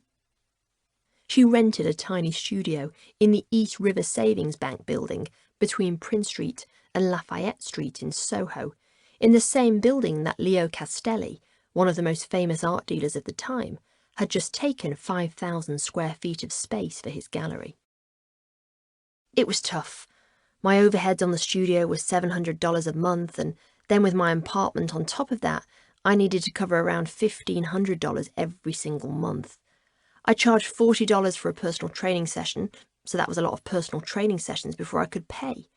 I would then do facials all day on a Saturday, and then take the laundry from the facial studio to the laundromat at night. To most people, this would have felt relentless. It would have felt like bad discomfort. The back-breaking days, the constant worry about paying the rent, the endless hours of non-stop slog. But it wasn't. Why? Because she was moving forward. There was change happening. Only small moments of change, but enough for her to feel things were shifting and moving forward. Word started to spread about this miraculous woman in Soho who was doling out transformative facials. Kim Gordon from Sonic Youth became a client. So too did Bette Midler and Demi Moore. US Vogue wrote a small feature about her. Oprah came. The supermodels trickled in. Soon the whole of New York was talking about Marcia Kilgore. She was just 23 years old. She upgraded to a bigger studio with 3 treatment rooms and hired a couple of members of staff to help out. The phone rang from 7 a.m. until they closed late in the evening. There was a waiting list of 18 months, because if you want a facial, you want it every month, and some people were saying, book me in every 4th Tuesday at 6:30 p.m. for 2 years. The momentum gathered so much that when Marcia found out that Leo Castelli was vacating his 5,000 square foot space in the building, she decided to take over the lease. She would, she decided, open her own place, and she would call it Bliss. Bliss Spa went on to become the most famous spa in the world, its Soho premises booked up for months in advance. In fact, it was such a success that, at just 29 years of age, Marcia sold the business to LVMH for the then staggering amount of $30 million. Could she have done that had she not recognised the difference between good discomfort and bad discomfort on her path to success? Everything should be hard, otherwise you're not doing anything. So it's always a grind if you're getting somewhere. I have slogs every day. You have them until you get into the grind. Slog improves to grind, which improves to faster grind. Grind is friction. Slog is dragging, she says. Identifying your grind. You see, the grind is necessary in order to make big, successful leaps. Bliss would never have been born if Marcia had not slogged away for years as a personal trainer, which in turn led to grinding away at facials, which in turn led to grinding away at creating Bliss Spa. Grind is the uphill struggle that gets you to the top of the hill. Slog is running over the same ground at the bottom of the hill and getting nowhere. Grind leads to change. Slog keeps you static. Most successful people embrace the discomfort of the grind. It is what motivates them. Some of them even find it the most enjoyable part of their job. Take Roald Dahl, the most famous children's writer of all time. He wrote over 40 best-selling books and had a career that lasted from his early 40s right up until he died aged 74. You would think he could dash off a couple of books a year, and the truth is, he was so well versed in how to write books and craft characters that he probably could. But instead, he insisted still on writing the first paragraph to each one of his books 150 times. That's right, that's not a typo. 150 times. Why would he do that when he could just relish the comfort of being able to blast off a paragraph in a few minutes? He did it because he recognised that it was the discomfort of grinding away with new words, new ideas, and new ways to deliver sentences that led to better books.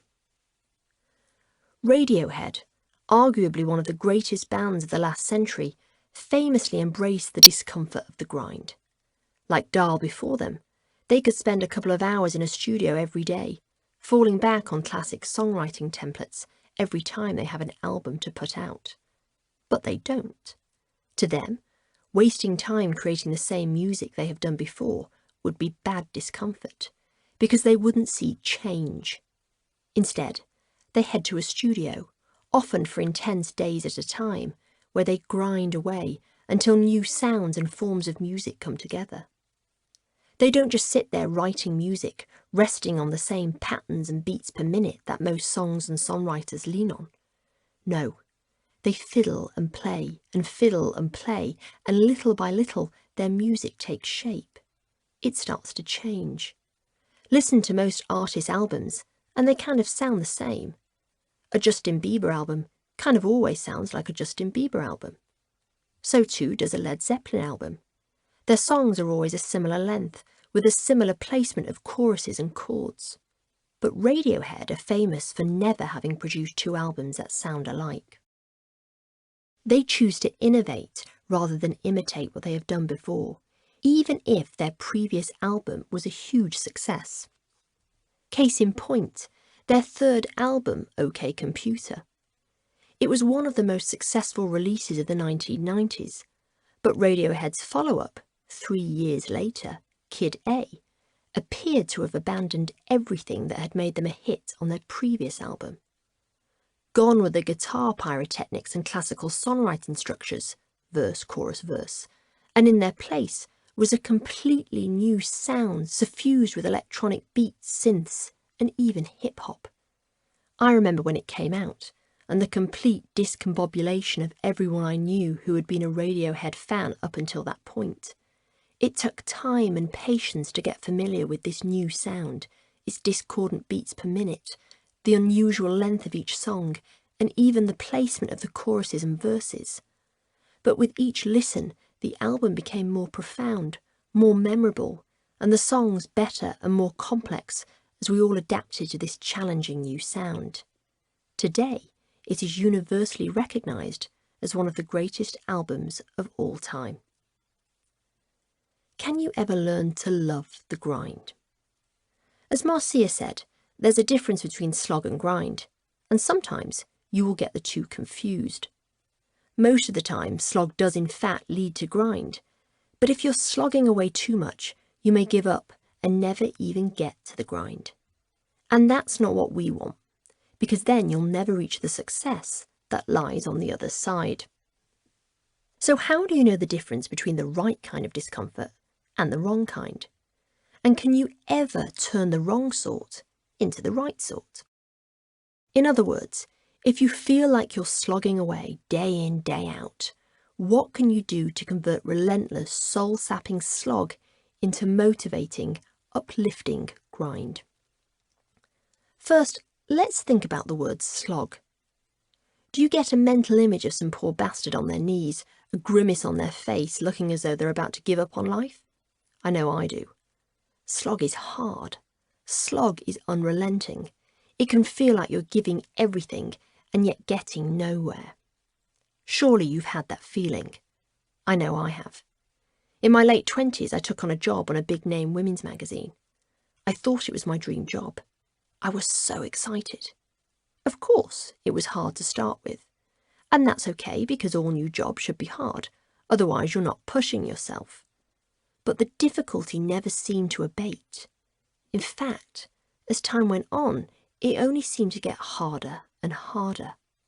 I heard only the same criticism from my colleagues, and day after day, the excitement I had felt at the beginning started to drain away like water from a bathtub.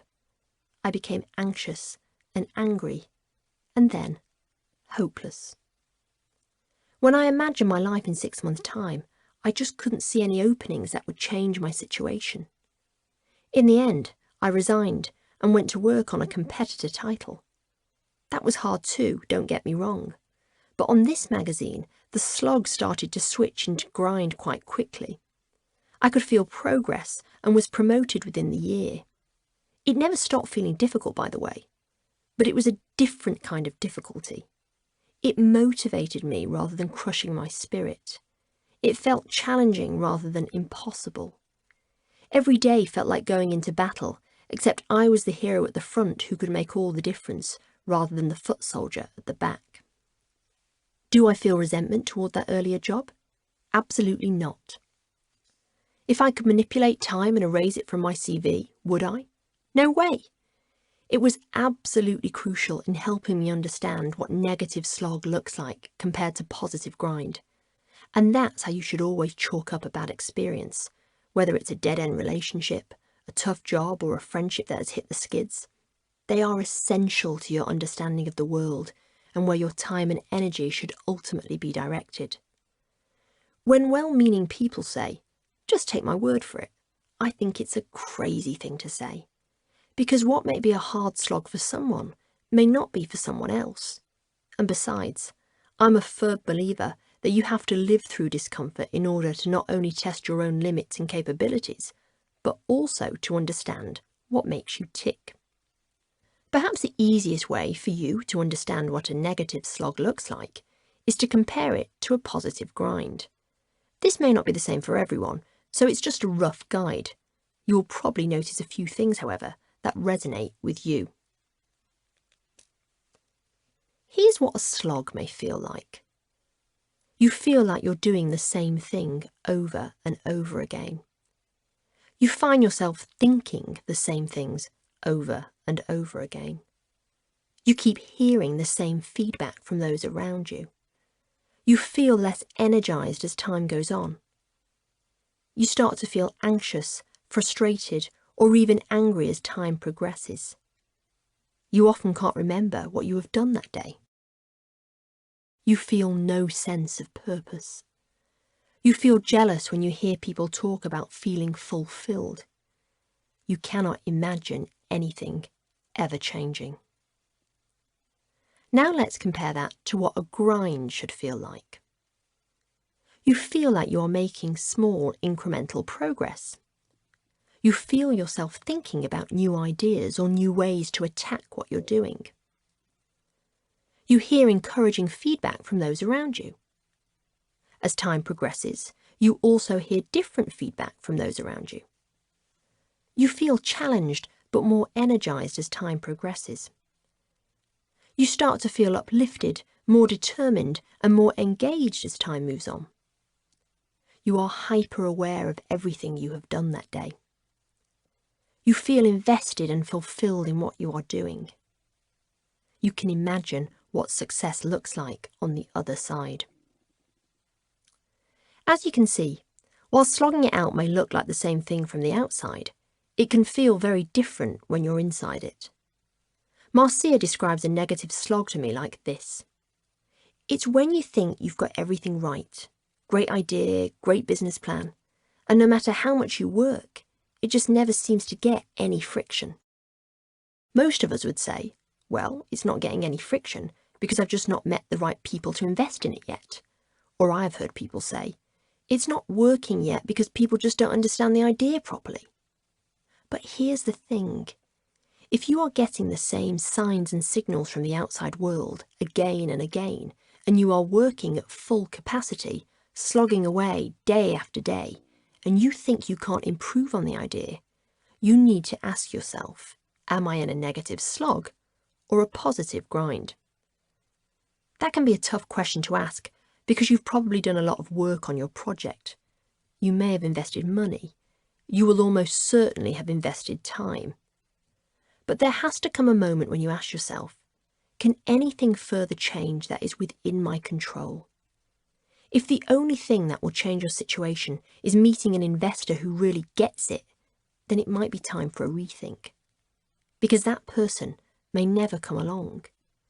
You could end up slaving away for years and years, wasting time and, most crucially, your energy and optimism on the small chance that fate may throw you someone with pots of money who likes your invention for a cold water bottle, as in the opposite of a hot water bottle. And yes, I know someone who spent a long time trying to flog this idea. I'd say that's not a good enough life plan for you. Remember, you can only really go through good discomfort if you feel in control. Take the control away and be at the whim of an outside factor, and it becomes a lot more scary. If you are in that situation and have decided you're in a negative slog and it's probably time to pull the plug, then I have some good news. You haven't completely wasted your time. Let me share with you a story of a young woman. For the sake of this book and to mask her identity, let's call her Madison, because she tells me she's shy rather than embarrassed, and has always wanted to be called Madison anyway. About 10 years ago, she quit her job as an air stewardess to launch an app. It was a massage delivery app. Imagine Deliveroo, but instead of bringing Nando's and hot sauce to your door, it delivered masseurs. She canvassed for a bit of feedback among her friends, who weren't so sure. This was way before we were hailing taxis and jumping into strangers' cars through a small app called Uber. Besides, you were inviting strangers into your home and getting undressed. It just didn't seem right. Now, of course, such an app exists called Urban Massage. She did round after round of seeking funding, and no one was interested. She also found it a struggle to get masseurs to sign up. They weren't sure about going into the homes of strangers and then asking for payment once the massage was over. Yes, there was no direct debit method of payment or PayPal transactional methods. Like I said, it was a while ago. Every time I saw her, she would tell me the same thing.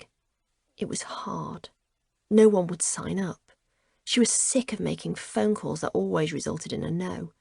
And I mean, it was like this every single time I asked her.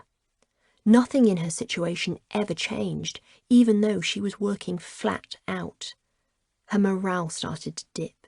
She became depressed, unable to see an end to the relentless slog. The only solution she could think of was to find an investor with true vision, she used to say. But the problem was, she had tried most of the investors with a certified track record of true vision, and not one of them wanted in. In the end, 3 years later, she threw in the towel. Today, she runs a very successful cleaning company, delivering cleaners to your front door when and as you need them. It's not easy. There are lots of complaints, and she must rely on her cleaning team to turn up and on time and work to a certain standard on every single job. But she feels energised. Every day is a challenge, but a good challenge, she tells me. She has a clear idea of what the next stage of the business is going to look like too, and the noises from investors, friends and her peers is that she has stumbled upon a really great idea. Except she didn't stumble upon it at all. Part of the success of my new business is the learning from all that hard work I did on the massage app. I wasn't moving anywhere with that, but what I was doing, unbeknownst to me, was building a really strong template of what signs to look for the next time I started something, so that I wouldn't ever end up in that place again. Everything I did that didn't work the first time around, I looked very closely at the second time around. It made me more focused and meant I never saw any of that time as truly wasted. Turning positive slog into grind. Chefing can be an unremitting slog. Long hours, repetitive tasks, harsh taskmasters chivying you along day in, day out.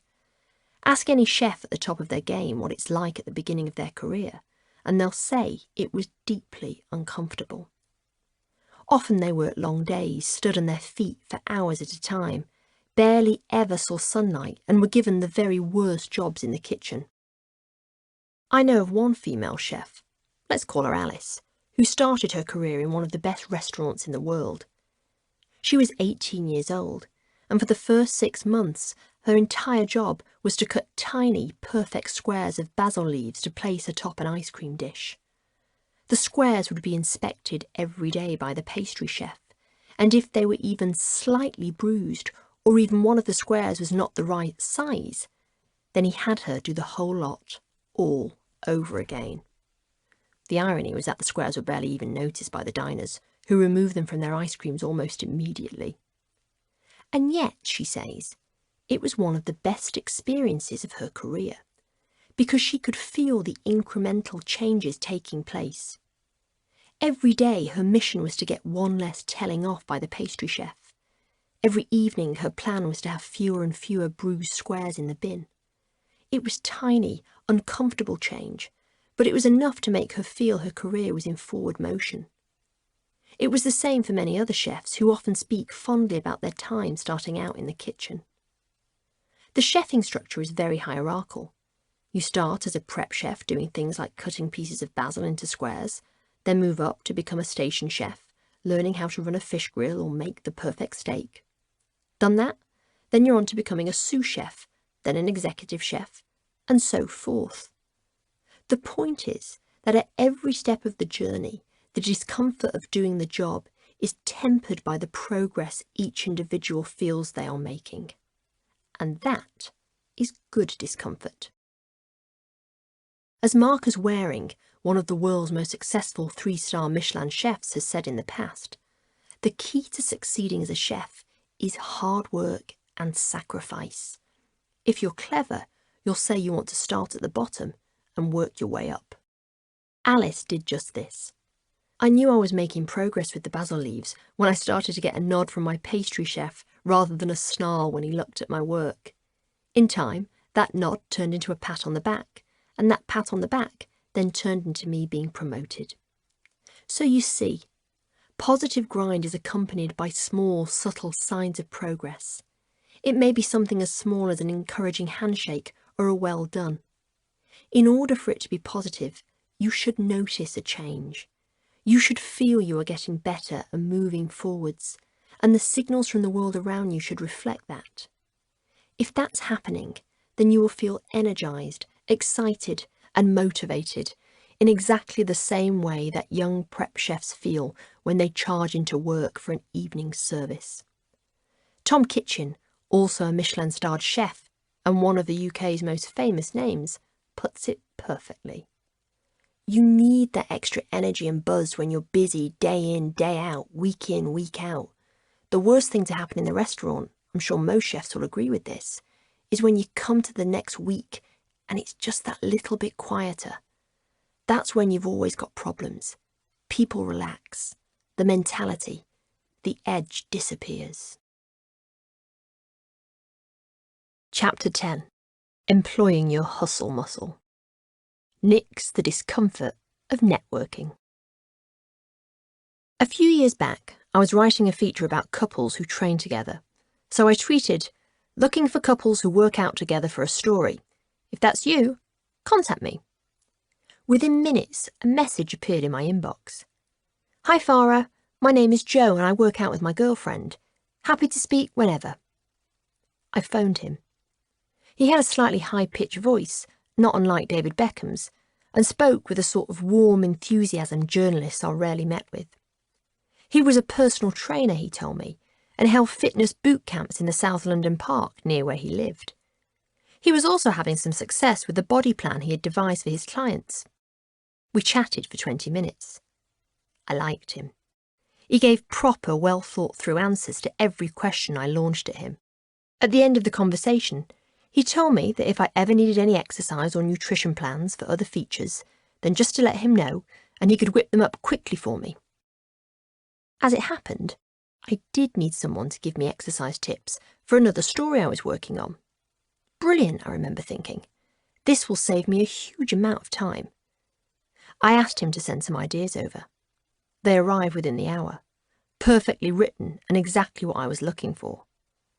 What's more, at the bottom of the email, he had written that if I ever wanted to try the body plan myself, then just to give him a shout. What a nice, helpful guy, I remember thinking. I'll use him again. By the time I did think of him again, however, it was too late. 18 months later, he was a big star with the best-selling book of 2017. Profiles of him started to appear in the national press. He had a TV show and was worth hundreds of thousands of pounds from his body plans alone. The polite young man I had spoken to all those months ago was called Joe Wicks.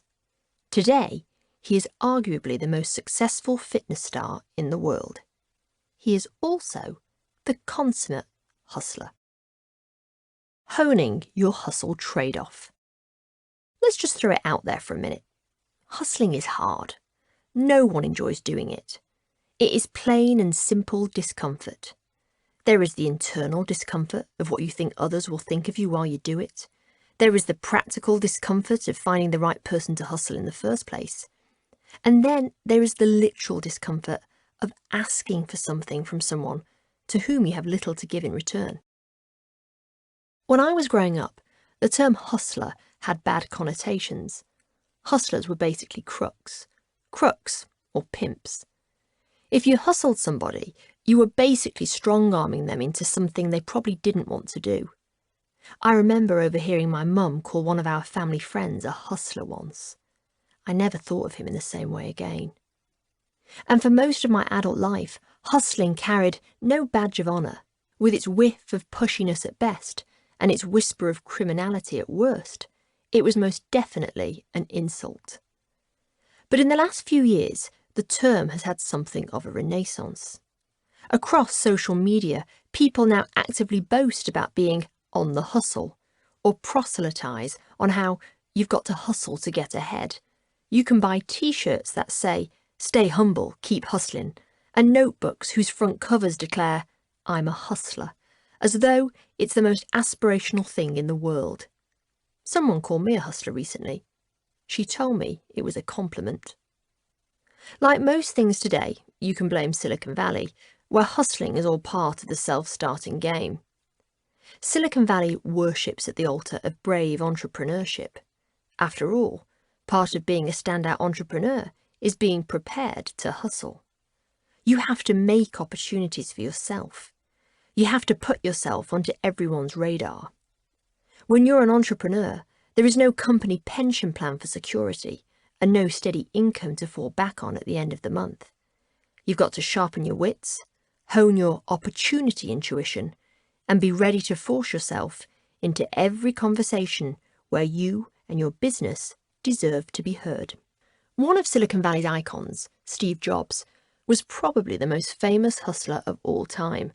A man who, while in 8th grade, wanted to build his own frequency counter.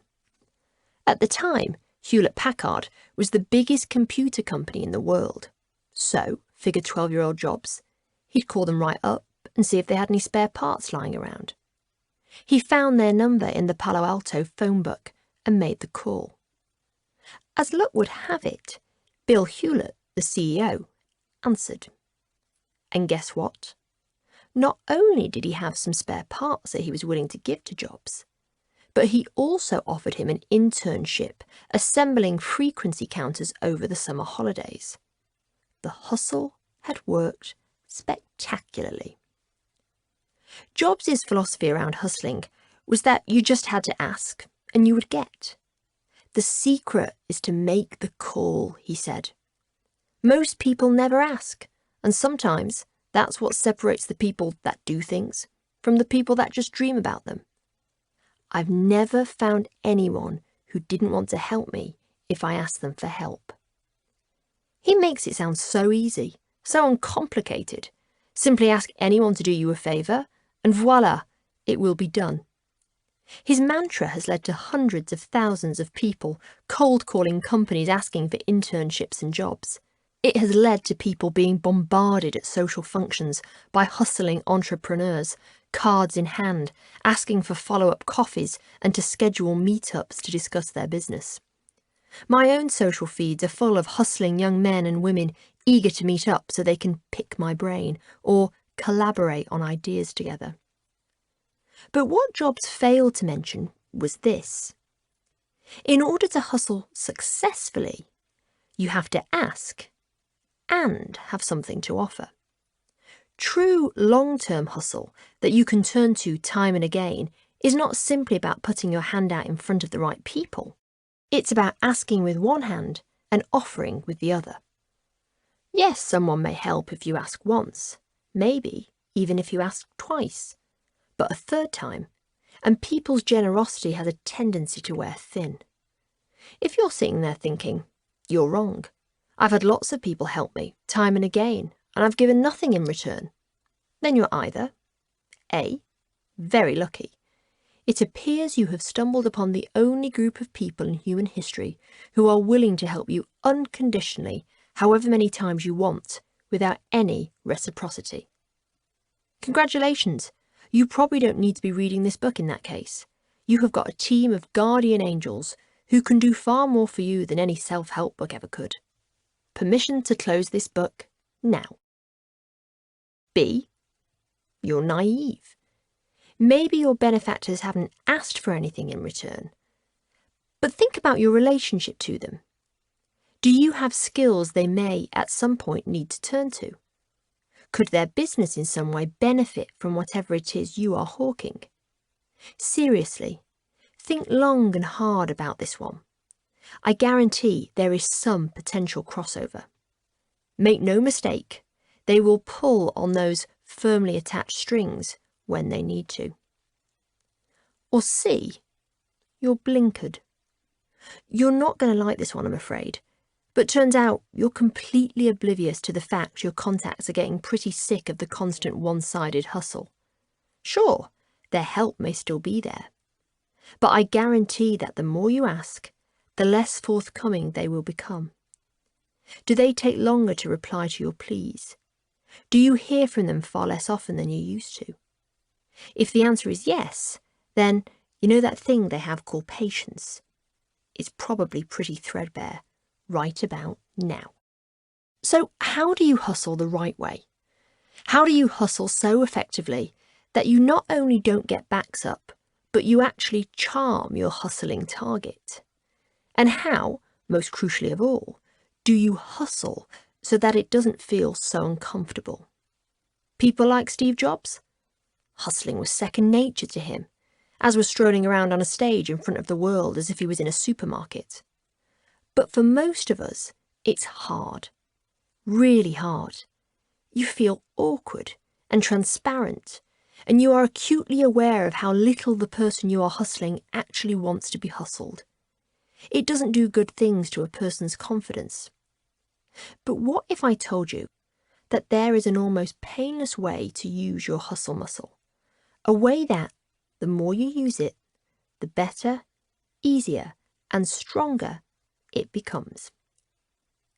What Pants and the Greeks can teach you about the discomfort of hustle. Sarah Blakely is the world's first female billionaire. You may not know her name, but you'll almost certainly know her business.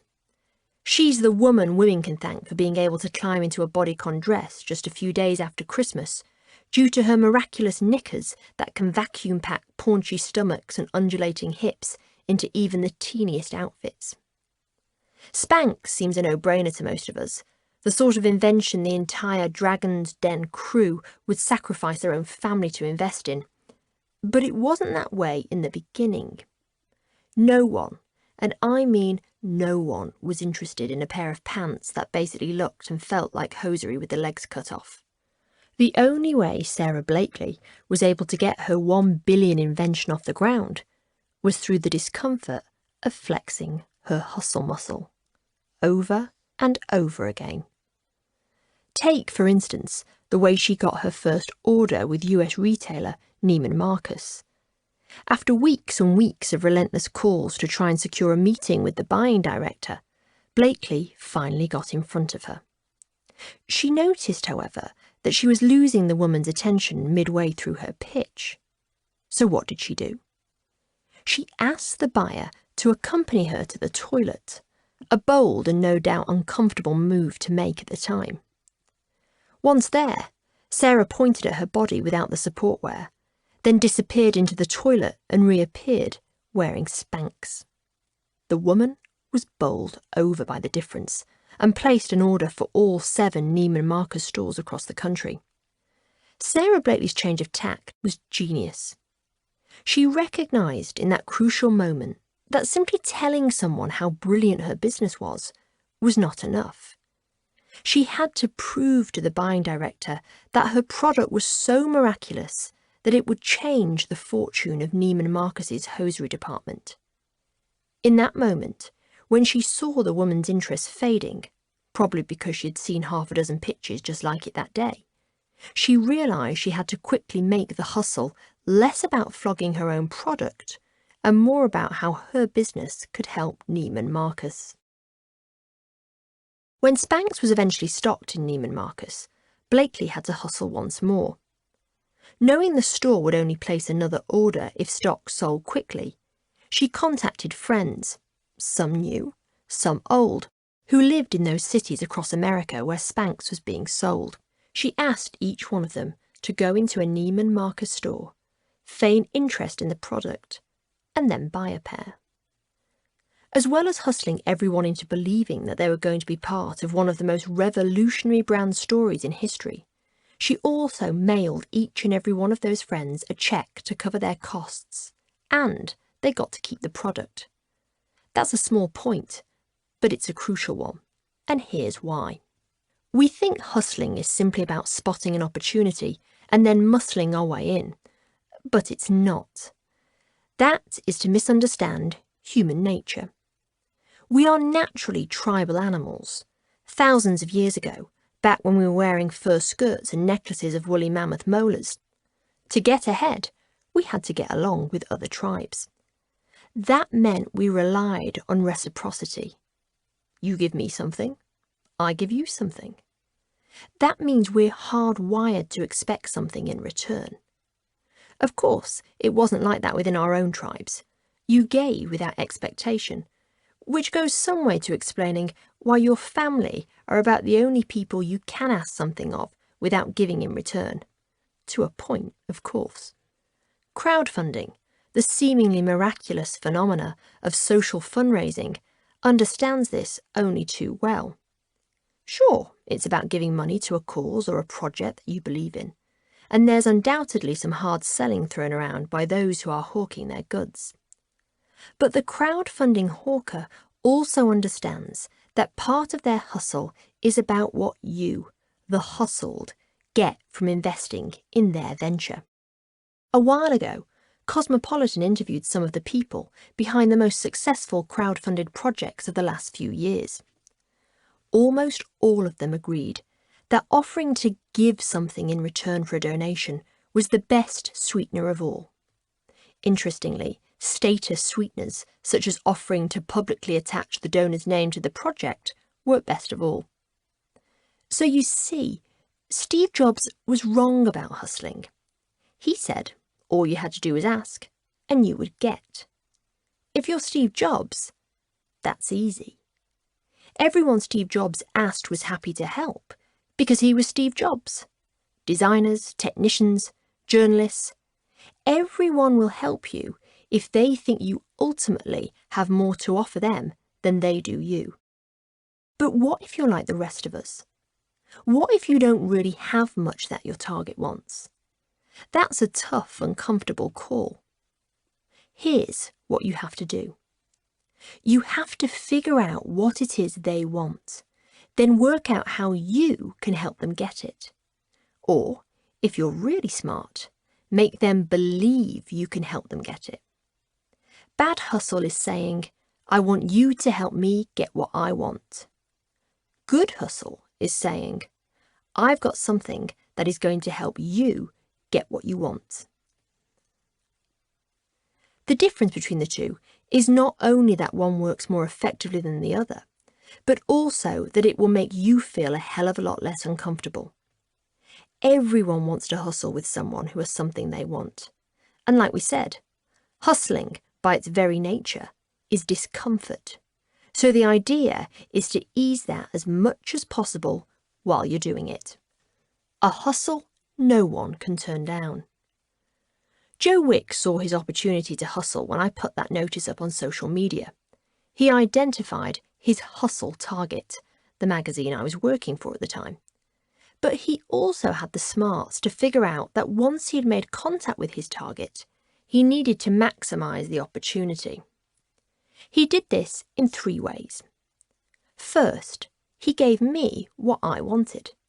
He knew I needed to talk to someone for a feature and made himself readily available. But he also figured out that, as the editor of a fitness magazine, which I was at the time, I would probably also need expert exercise and nutrition plans at some point. After all, that was the bread and butter of women's health. It's worth pointing out here that he also had expert knowledge of the magazine. I cannot tell you the number of people who have tried to hustle me without any knowledge of the magazine I work for, or even what I do. The number of strangers who will email asking Cosmopolitan to cover them and their business while misspelling my name, Farrah with 1 R, Ms. Storr, spelled incorrectly, are all standard, and sometimes even putting the wrong magazine. This is bad hustle. What's more, at the end of our dealings with one another, Joe then offered me a chance to try out his body plan. He had used his hustle muscle so effectively that by the end of the day, I felt I was kind of hustling him. Remember how I said Steve Jobs was wrong about hustling? That his advice to simply ask and you shall get was erroneous and basically misunderstood human nature? Well, while I still stand by that, given it was only 6 paragraphs ago, that's probably a good job, but I also think Jobs underplayed just how skilled he was. For though he thought hustling was a case of asking for what you needed, he himself behaved in quite another way. Let me give you an example. Back in the early 1990s, the then 26-year-old Jobs wanted to hire John Sculley to be CEO of Apple.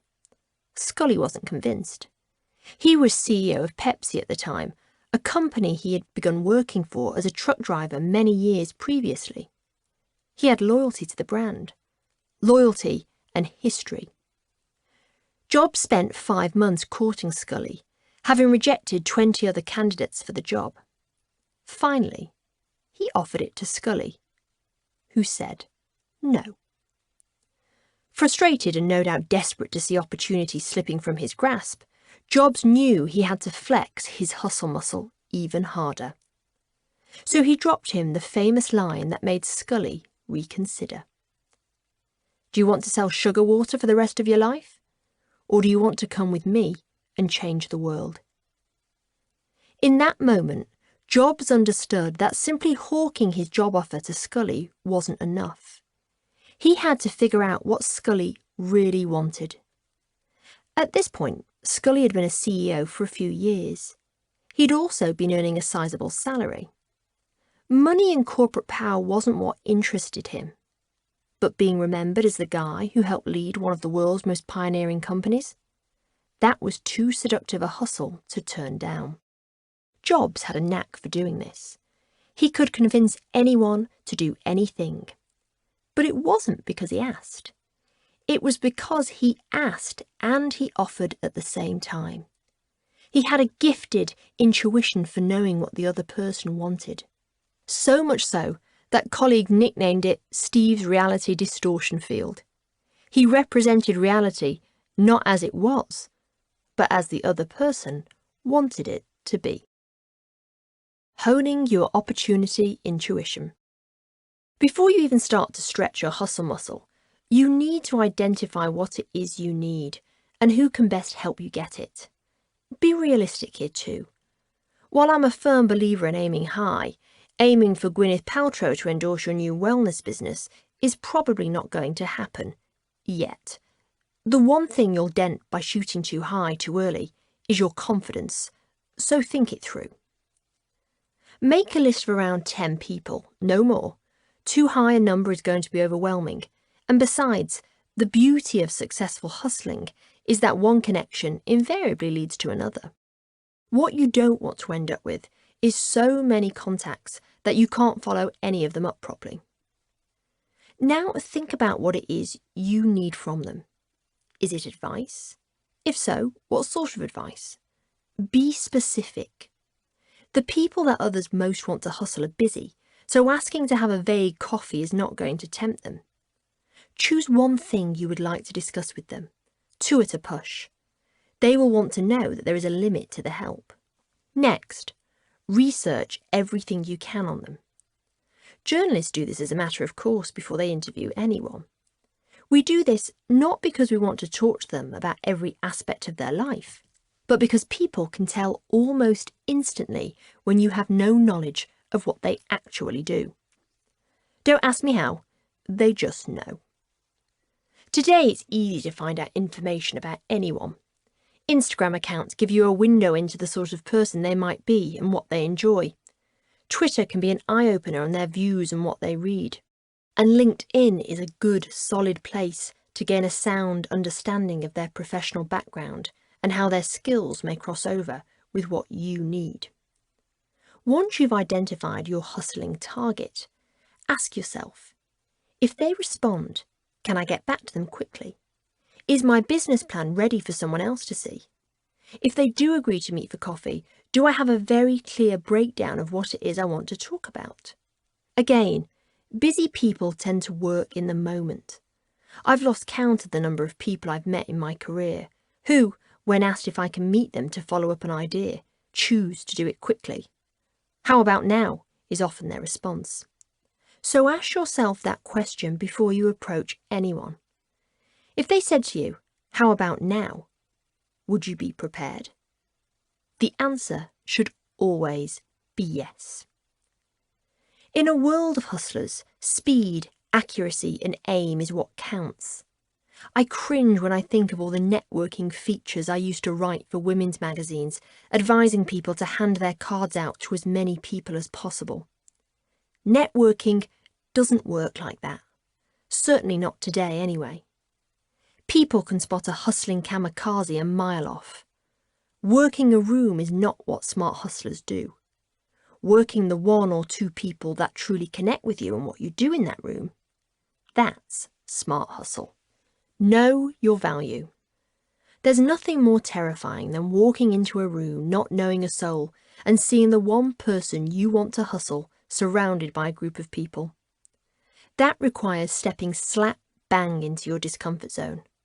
The wobbly walkover, the way your mind frantically scans for an interesting opening gambit, the fear that you might have to stand there like an autograph hunter as you wait for your way in. Gah! It's discomfort turned up to 11. How do you soften that? Well, you remind yourself of your value to them. The sheer psychological act of knowing you have something to offer them, rather than merely taking from them, makes it so much easier. Make a list of your top 10 skills. What do you have that is unique to you? Maybe you're a brilliant writer. Perhaps you're a wizard with social media. It could simply be that you have lots of contacts in an area where the person you'd like to hustle has none. Now look at them. What could you offer that would help them? Is there any crossover between what you do and they do? Can you spot any holes in their business that you could assist with? Once you've done all of the groundwork, then it's simply a matter of introducing yourself. Someone far wiser than me once told me it's always a good idea to shake someone's hand when you first meet them, look them in the eye, and say your entire name. Chances are they'll already know half a dozen people with the same first name as yours, so you want to stand out from the very beginning. Next, make your opening gambit a compliment. Tell them something you love about what they do. Not only will it show an awareness of them and their business, but it's psychologically a much easier way to make an initial interaction. During the conversation, ask them if there is anything you could help them with. Drop it into conversation. Something as simple as, "In my last job I increased traffic to our website by 50% in 6 months. I'm sure you don't need it, but if you ever need any assistance with that, I'd be happy to help." Even if they don't take you up on the offer, they will recognise the generosity of it. And who doesn't want to be hustled by someone who is generous, complimentary, and appears to be able to help you as much as you can help them? Conclusion: the BMD method for life. 3 years ago, I decided to do a test. I wanted more out of life, and besides, I felt there was more of me to give. What if I had all these untapped strengths, and certainly unidentified weaknesses, that I had never been aware of before? How would I get to find out about them? How could I figure out if I was a decent public speaker, say, or if I could lead a large team unless I was pushed into doing it? I had just had my 35th birthday. 40 loomed large on the horizon. I wanted to see what I was made of. Pushing yourself into your own discomfort zone is not easy. Often we only find ourselves there by chance, circumstance, or by the force of someone else. Forcing yourself into a zone where things get harder, the pressure gets fiercer, and you feel woefully out of your depth.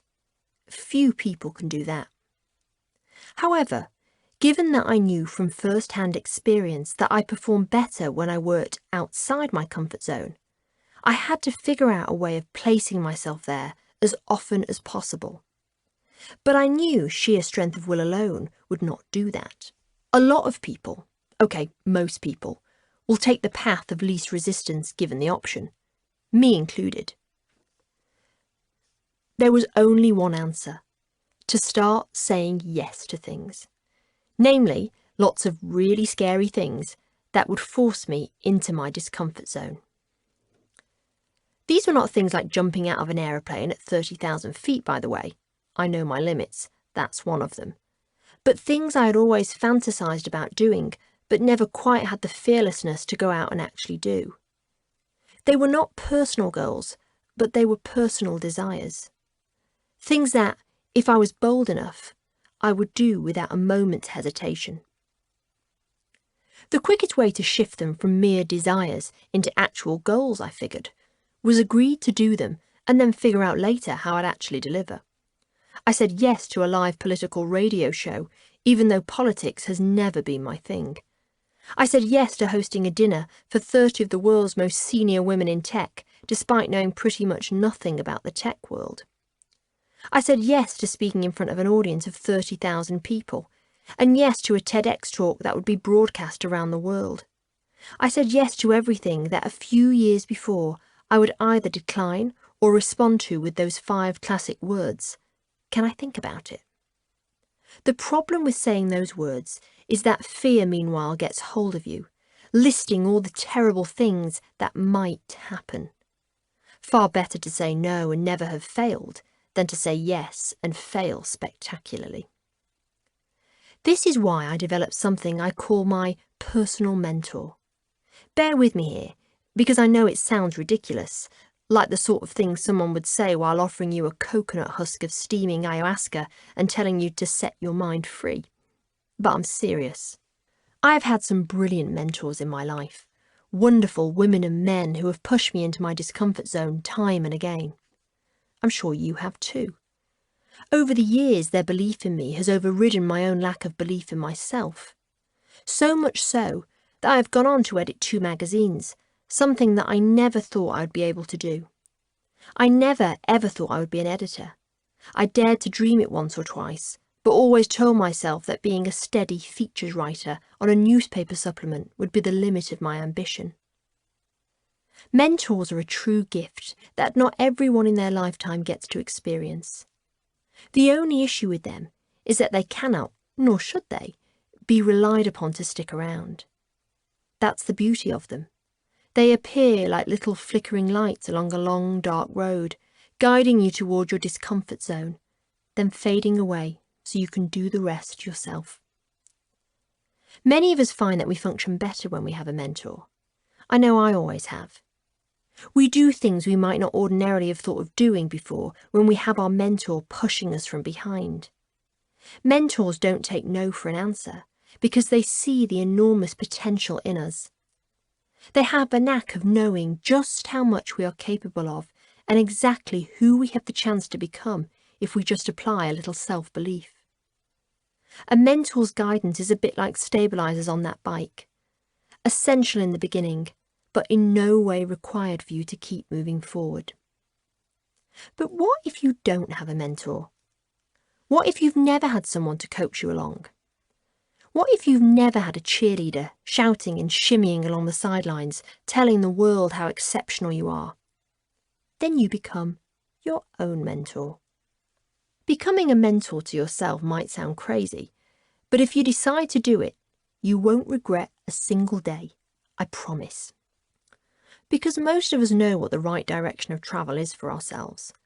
We all know where we want to be and where we want to go. And those of you who think you don't, that's because you've been too scared to let yourself even consider it. Sit back now and write it down. If there were no stresses and struggles in life, where would you want to be and what would you want to be doing? Hold on to that image. It will get you through everything. Having a personal mentor will release you from the fear of making the first bold step many of us need in order to do something new. Once you've taken the first step, you can then use the BMD method to help you along the rest of the way. A personal mentor is going to change the way you think about yourself and the life you thought you were content to lead. It's going to open up the world to you, and yes, that can be scary. But remember, fear is just excitement by another name. The deal is simple.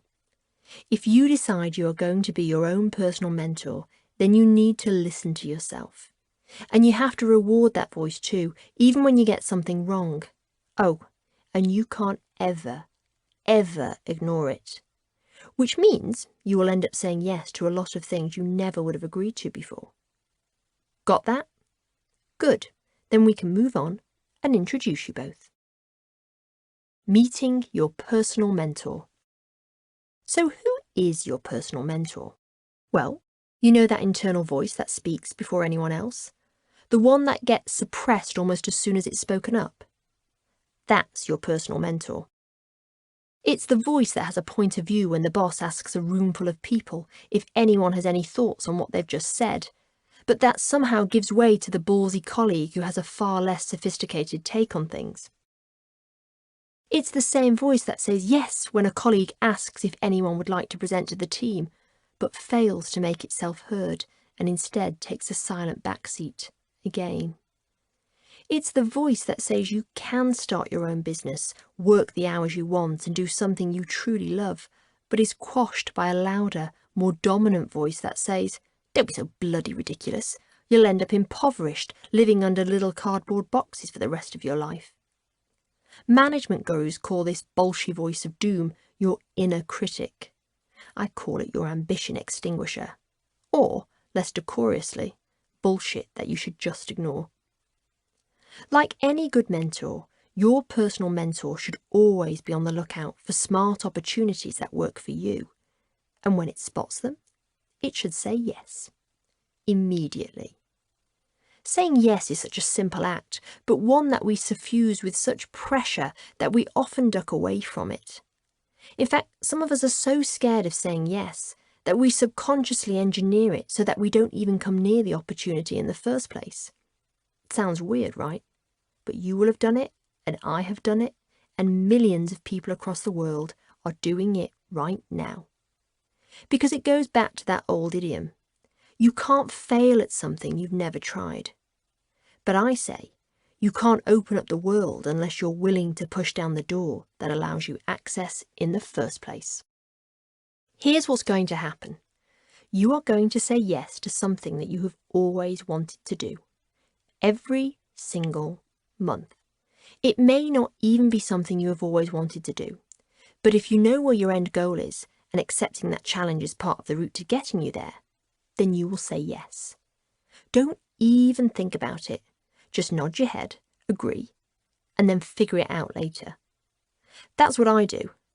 I find myself agreeing to all sorts of things without even thinking it through.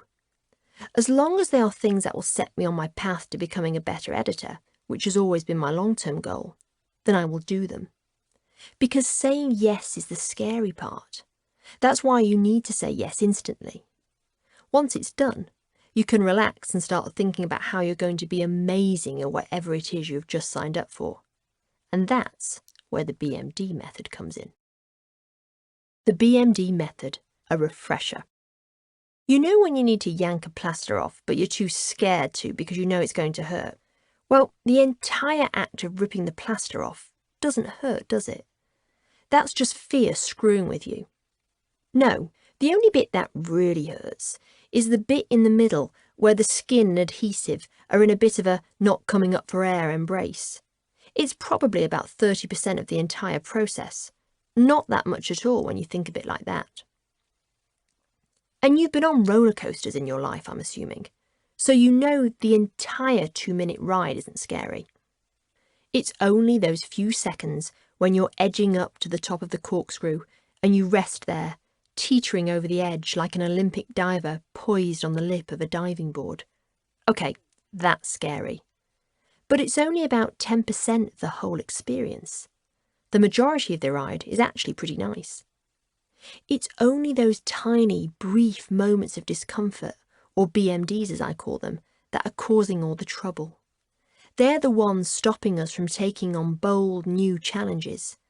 They're the ones that cloud an entire experience, making us believe it is all difficult, all painful, and all worth swerving if it means an easier life. But nothing is all pain, nothing is all fear, and nothing is ever worth swerving if you want to have a rich, full life. No, the key is to say yes to life's most daunting challenges. Remind yourself that 85% of anything is totally within your reach, and the remaining 15%, you can blast through that with the BMD method. The BMD method in action. You can get through most things in life if you break them down into 3 chunks. The human brain likes 3. It's a solid number. It's the smallest number with which you can create a pattern.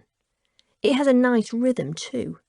It's how stories have been communicated to us since we were knee-high. The 3 little pigs, Goldilocks and the 3 bears, the 3 billy goats gruff. That means we feel comfortable with it. And comfort is what you need when discomfort is what you're about to charge through. Here's what you do when you have a difficult situation on the horizon. You break it down into the 3 worst-case scenarios that could happen. I'm talking about the moments you are really dreading, the ones which you think could derail the entire experience. Write them down. Okay, so these are your BMDs. Once you start breaking things down into 4s and 5s, it can start to become overwhelming. The pattern gets out of whack and your brain gets confused, so stick to 3. Okay, got them? So now you need to start thinking about 3 solid solutions that can get you through these 3 BMDs. You probably won't use all 3 solutions, but simply having them will make you feel at ease. I'm going to give you an example. A few months into my role as editor of Cosmopolitan, I was asked to interview a well-known female personality on stage in front of hundreds of people. I'm okay with public speaking now, but back then, no way. What made it worse was that my new colleagues were in the audience, as was my new boss and my CEO. Oh, and the person I was due to interview? Nightmare. Famous for being skittish, prone to saying outrageous things, and not a fan of any personal questions. Only months earlier she'd been involved in a public scandal, something I knew the audience would want to know about. If I didn't ask about it, well then I wouldn't have done my job. When I agreed to the challenge, I had said yes without thinking it through, but as the time approached, I started to get nervous. I made lists and lists of questions that I tried desperately to memorise. The problem was, the more I tried to memorise them, the more I panicked about forgetting them. I was a mess. The nerves started to feel more like sickness. I got cramps whenever I thought about it. There was no way, I thought, that I could go through with it. It had become so monstrous, so all-consuming, that even I knew things had got out of control. That was bad discomfort. So one evening, very late at night, I sat down with a pen and pad of paper and wrote out what I was scared about. When I was done, I looked at the scrawl in front of me and noticed 2 distinct things. First, that I had written down only the absolute worst-case scenarios, getting the audience's attention when I first walked on stage, forgetting my questions, and asking the killer question about the public scandal. See what I mean about the brain forming patterns of 3? The list, it turned out, was not long at all. Certainly not as long as I had imagined. I started with the thing that terrified me the most, the one thing that was clouding everything. The walk-on. The walk-on is that moment when you walk on stage and have somehow to capture the attention of every single person in the room. It's hard, really hard. In fact, it's plain hell on earth. Ask any seasoned speaker and it's the thing they hate the most. I thought to myself, what can I do that will mean I won't end up standing on stage pleading with a boisterous crowd to be quiet? It was especially important that I got this bit right too, because how I blasted through this BMD would set the tone for the rest of the interview. I watched a ton of videos of people standing up to give speeches, and the more I watched, the more patterns I started to notice. They were these.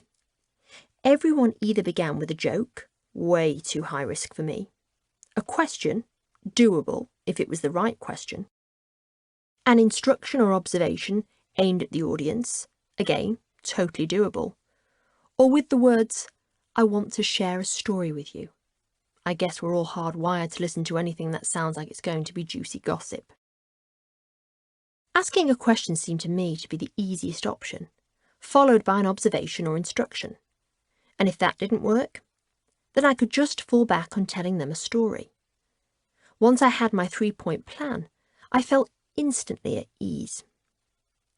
My next discomfort point was asking my interviewee a difficult personal question.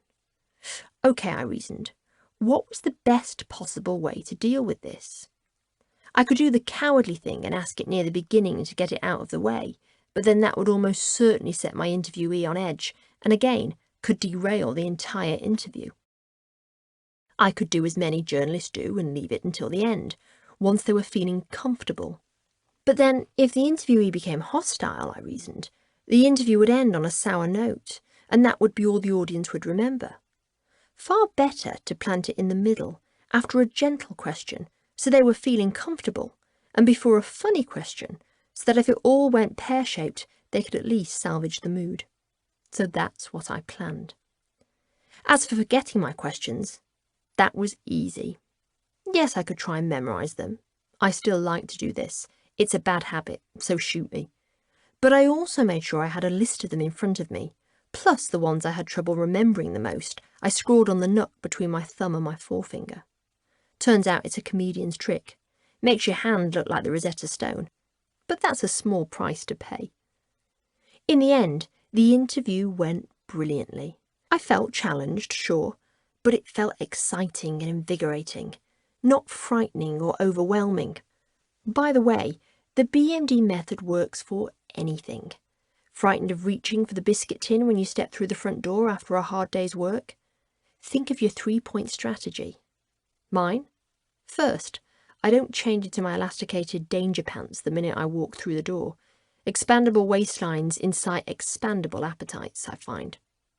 Second, I move the biscuit tin to the top shelf in my cupboard.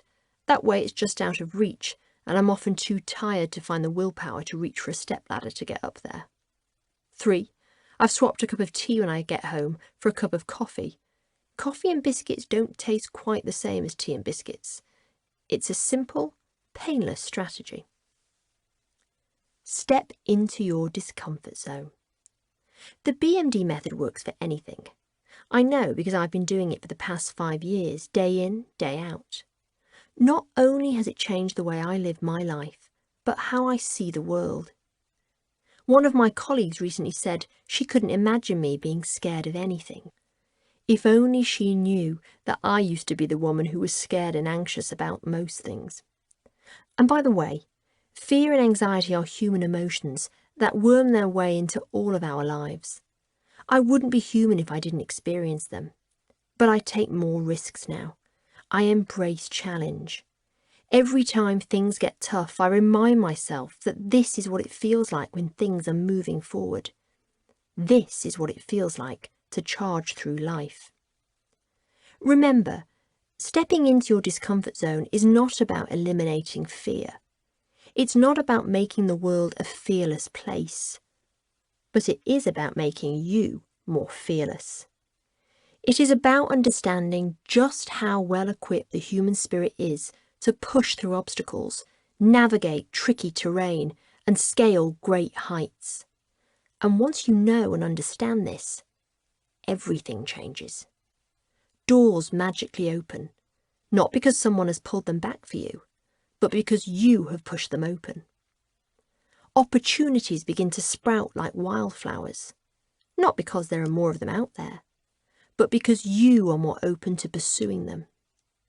And tough, heart-palpitating moments seem to drift away, not because the world is an easier place to live in, but because you are a smarter, tougher, stronger person than you were yesterday. That's what stepping into your discomfort zone gives you. real, true strength. Once I discovered this, I started doing all the things I'd once been too afraid of before. An example: despite being happily married, travelling alone is one of the things I've always craved. For me, it is one of the most exciting things you can do, and the best way to get to know a city.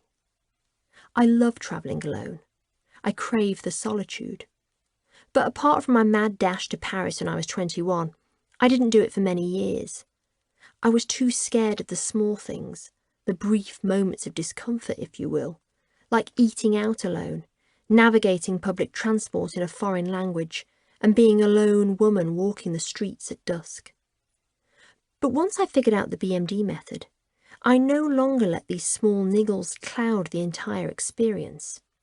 Now, once a year, I go away to a foreign city by myself. It not only nourishes my soul, but because I have been alone, I have met some incredible people who have, in turn, introduced me to other incredible individuals.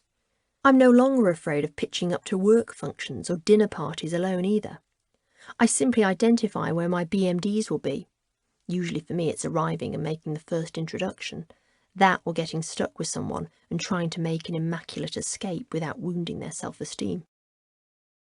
Recently, in fact, I was invited to a very grand home in central London where I didn't know a soul.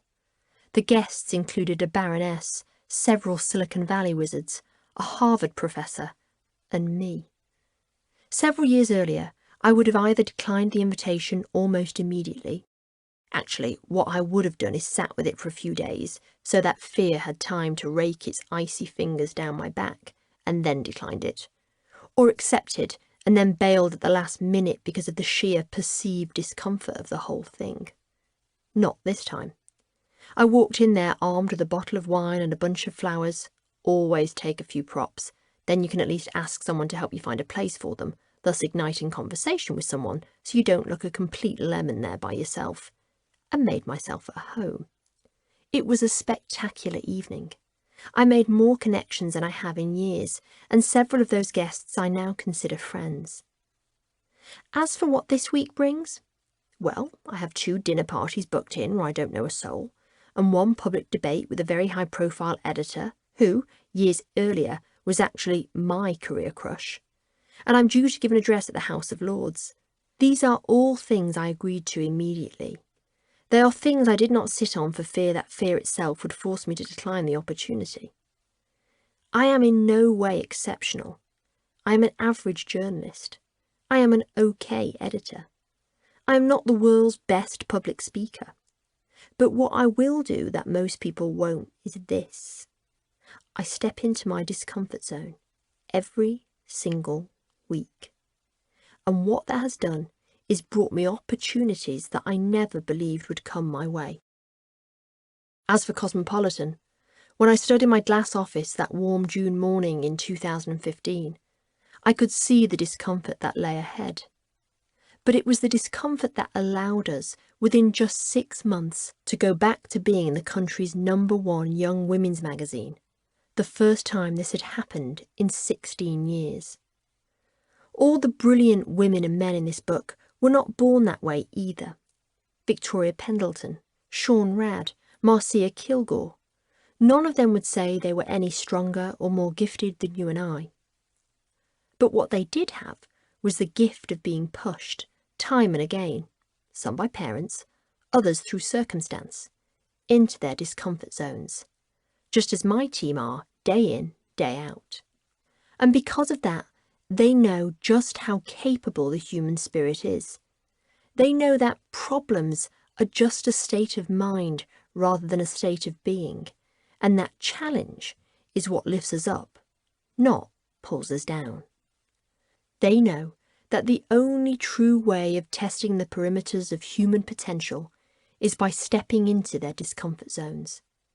They understand the magical and frankly mysterious things that happen to both body and mind when they enter this realm, just as you will too, once you take the first step. You've been listening to The Discomfort Zone, how to get what you want by Living Fearlessly by Farrah Storr. Read by the author. Text copyright Farrah Storr 2018. Production copyright Hachette Audio 2018. This has been an Hachette Audio production.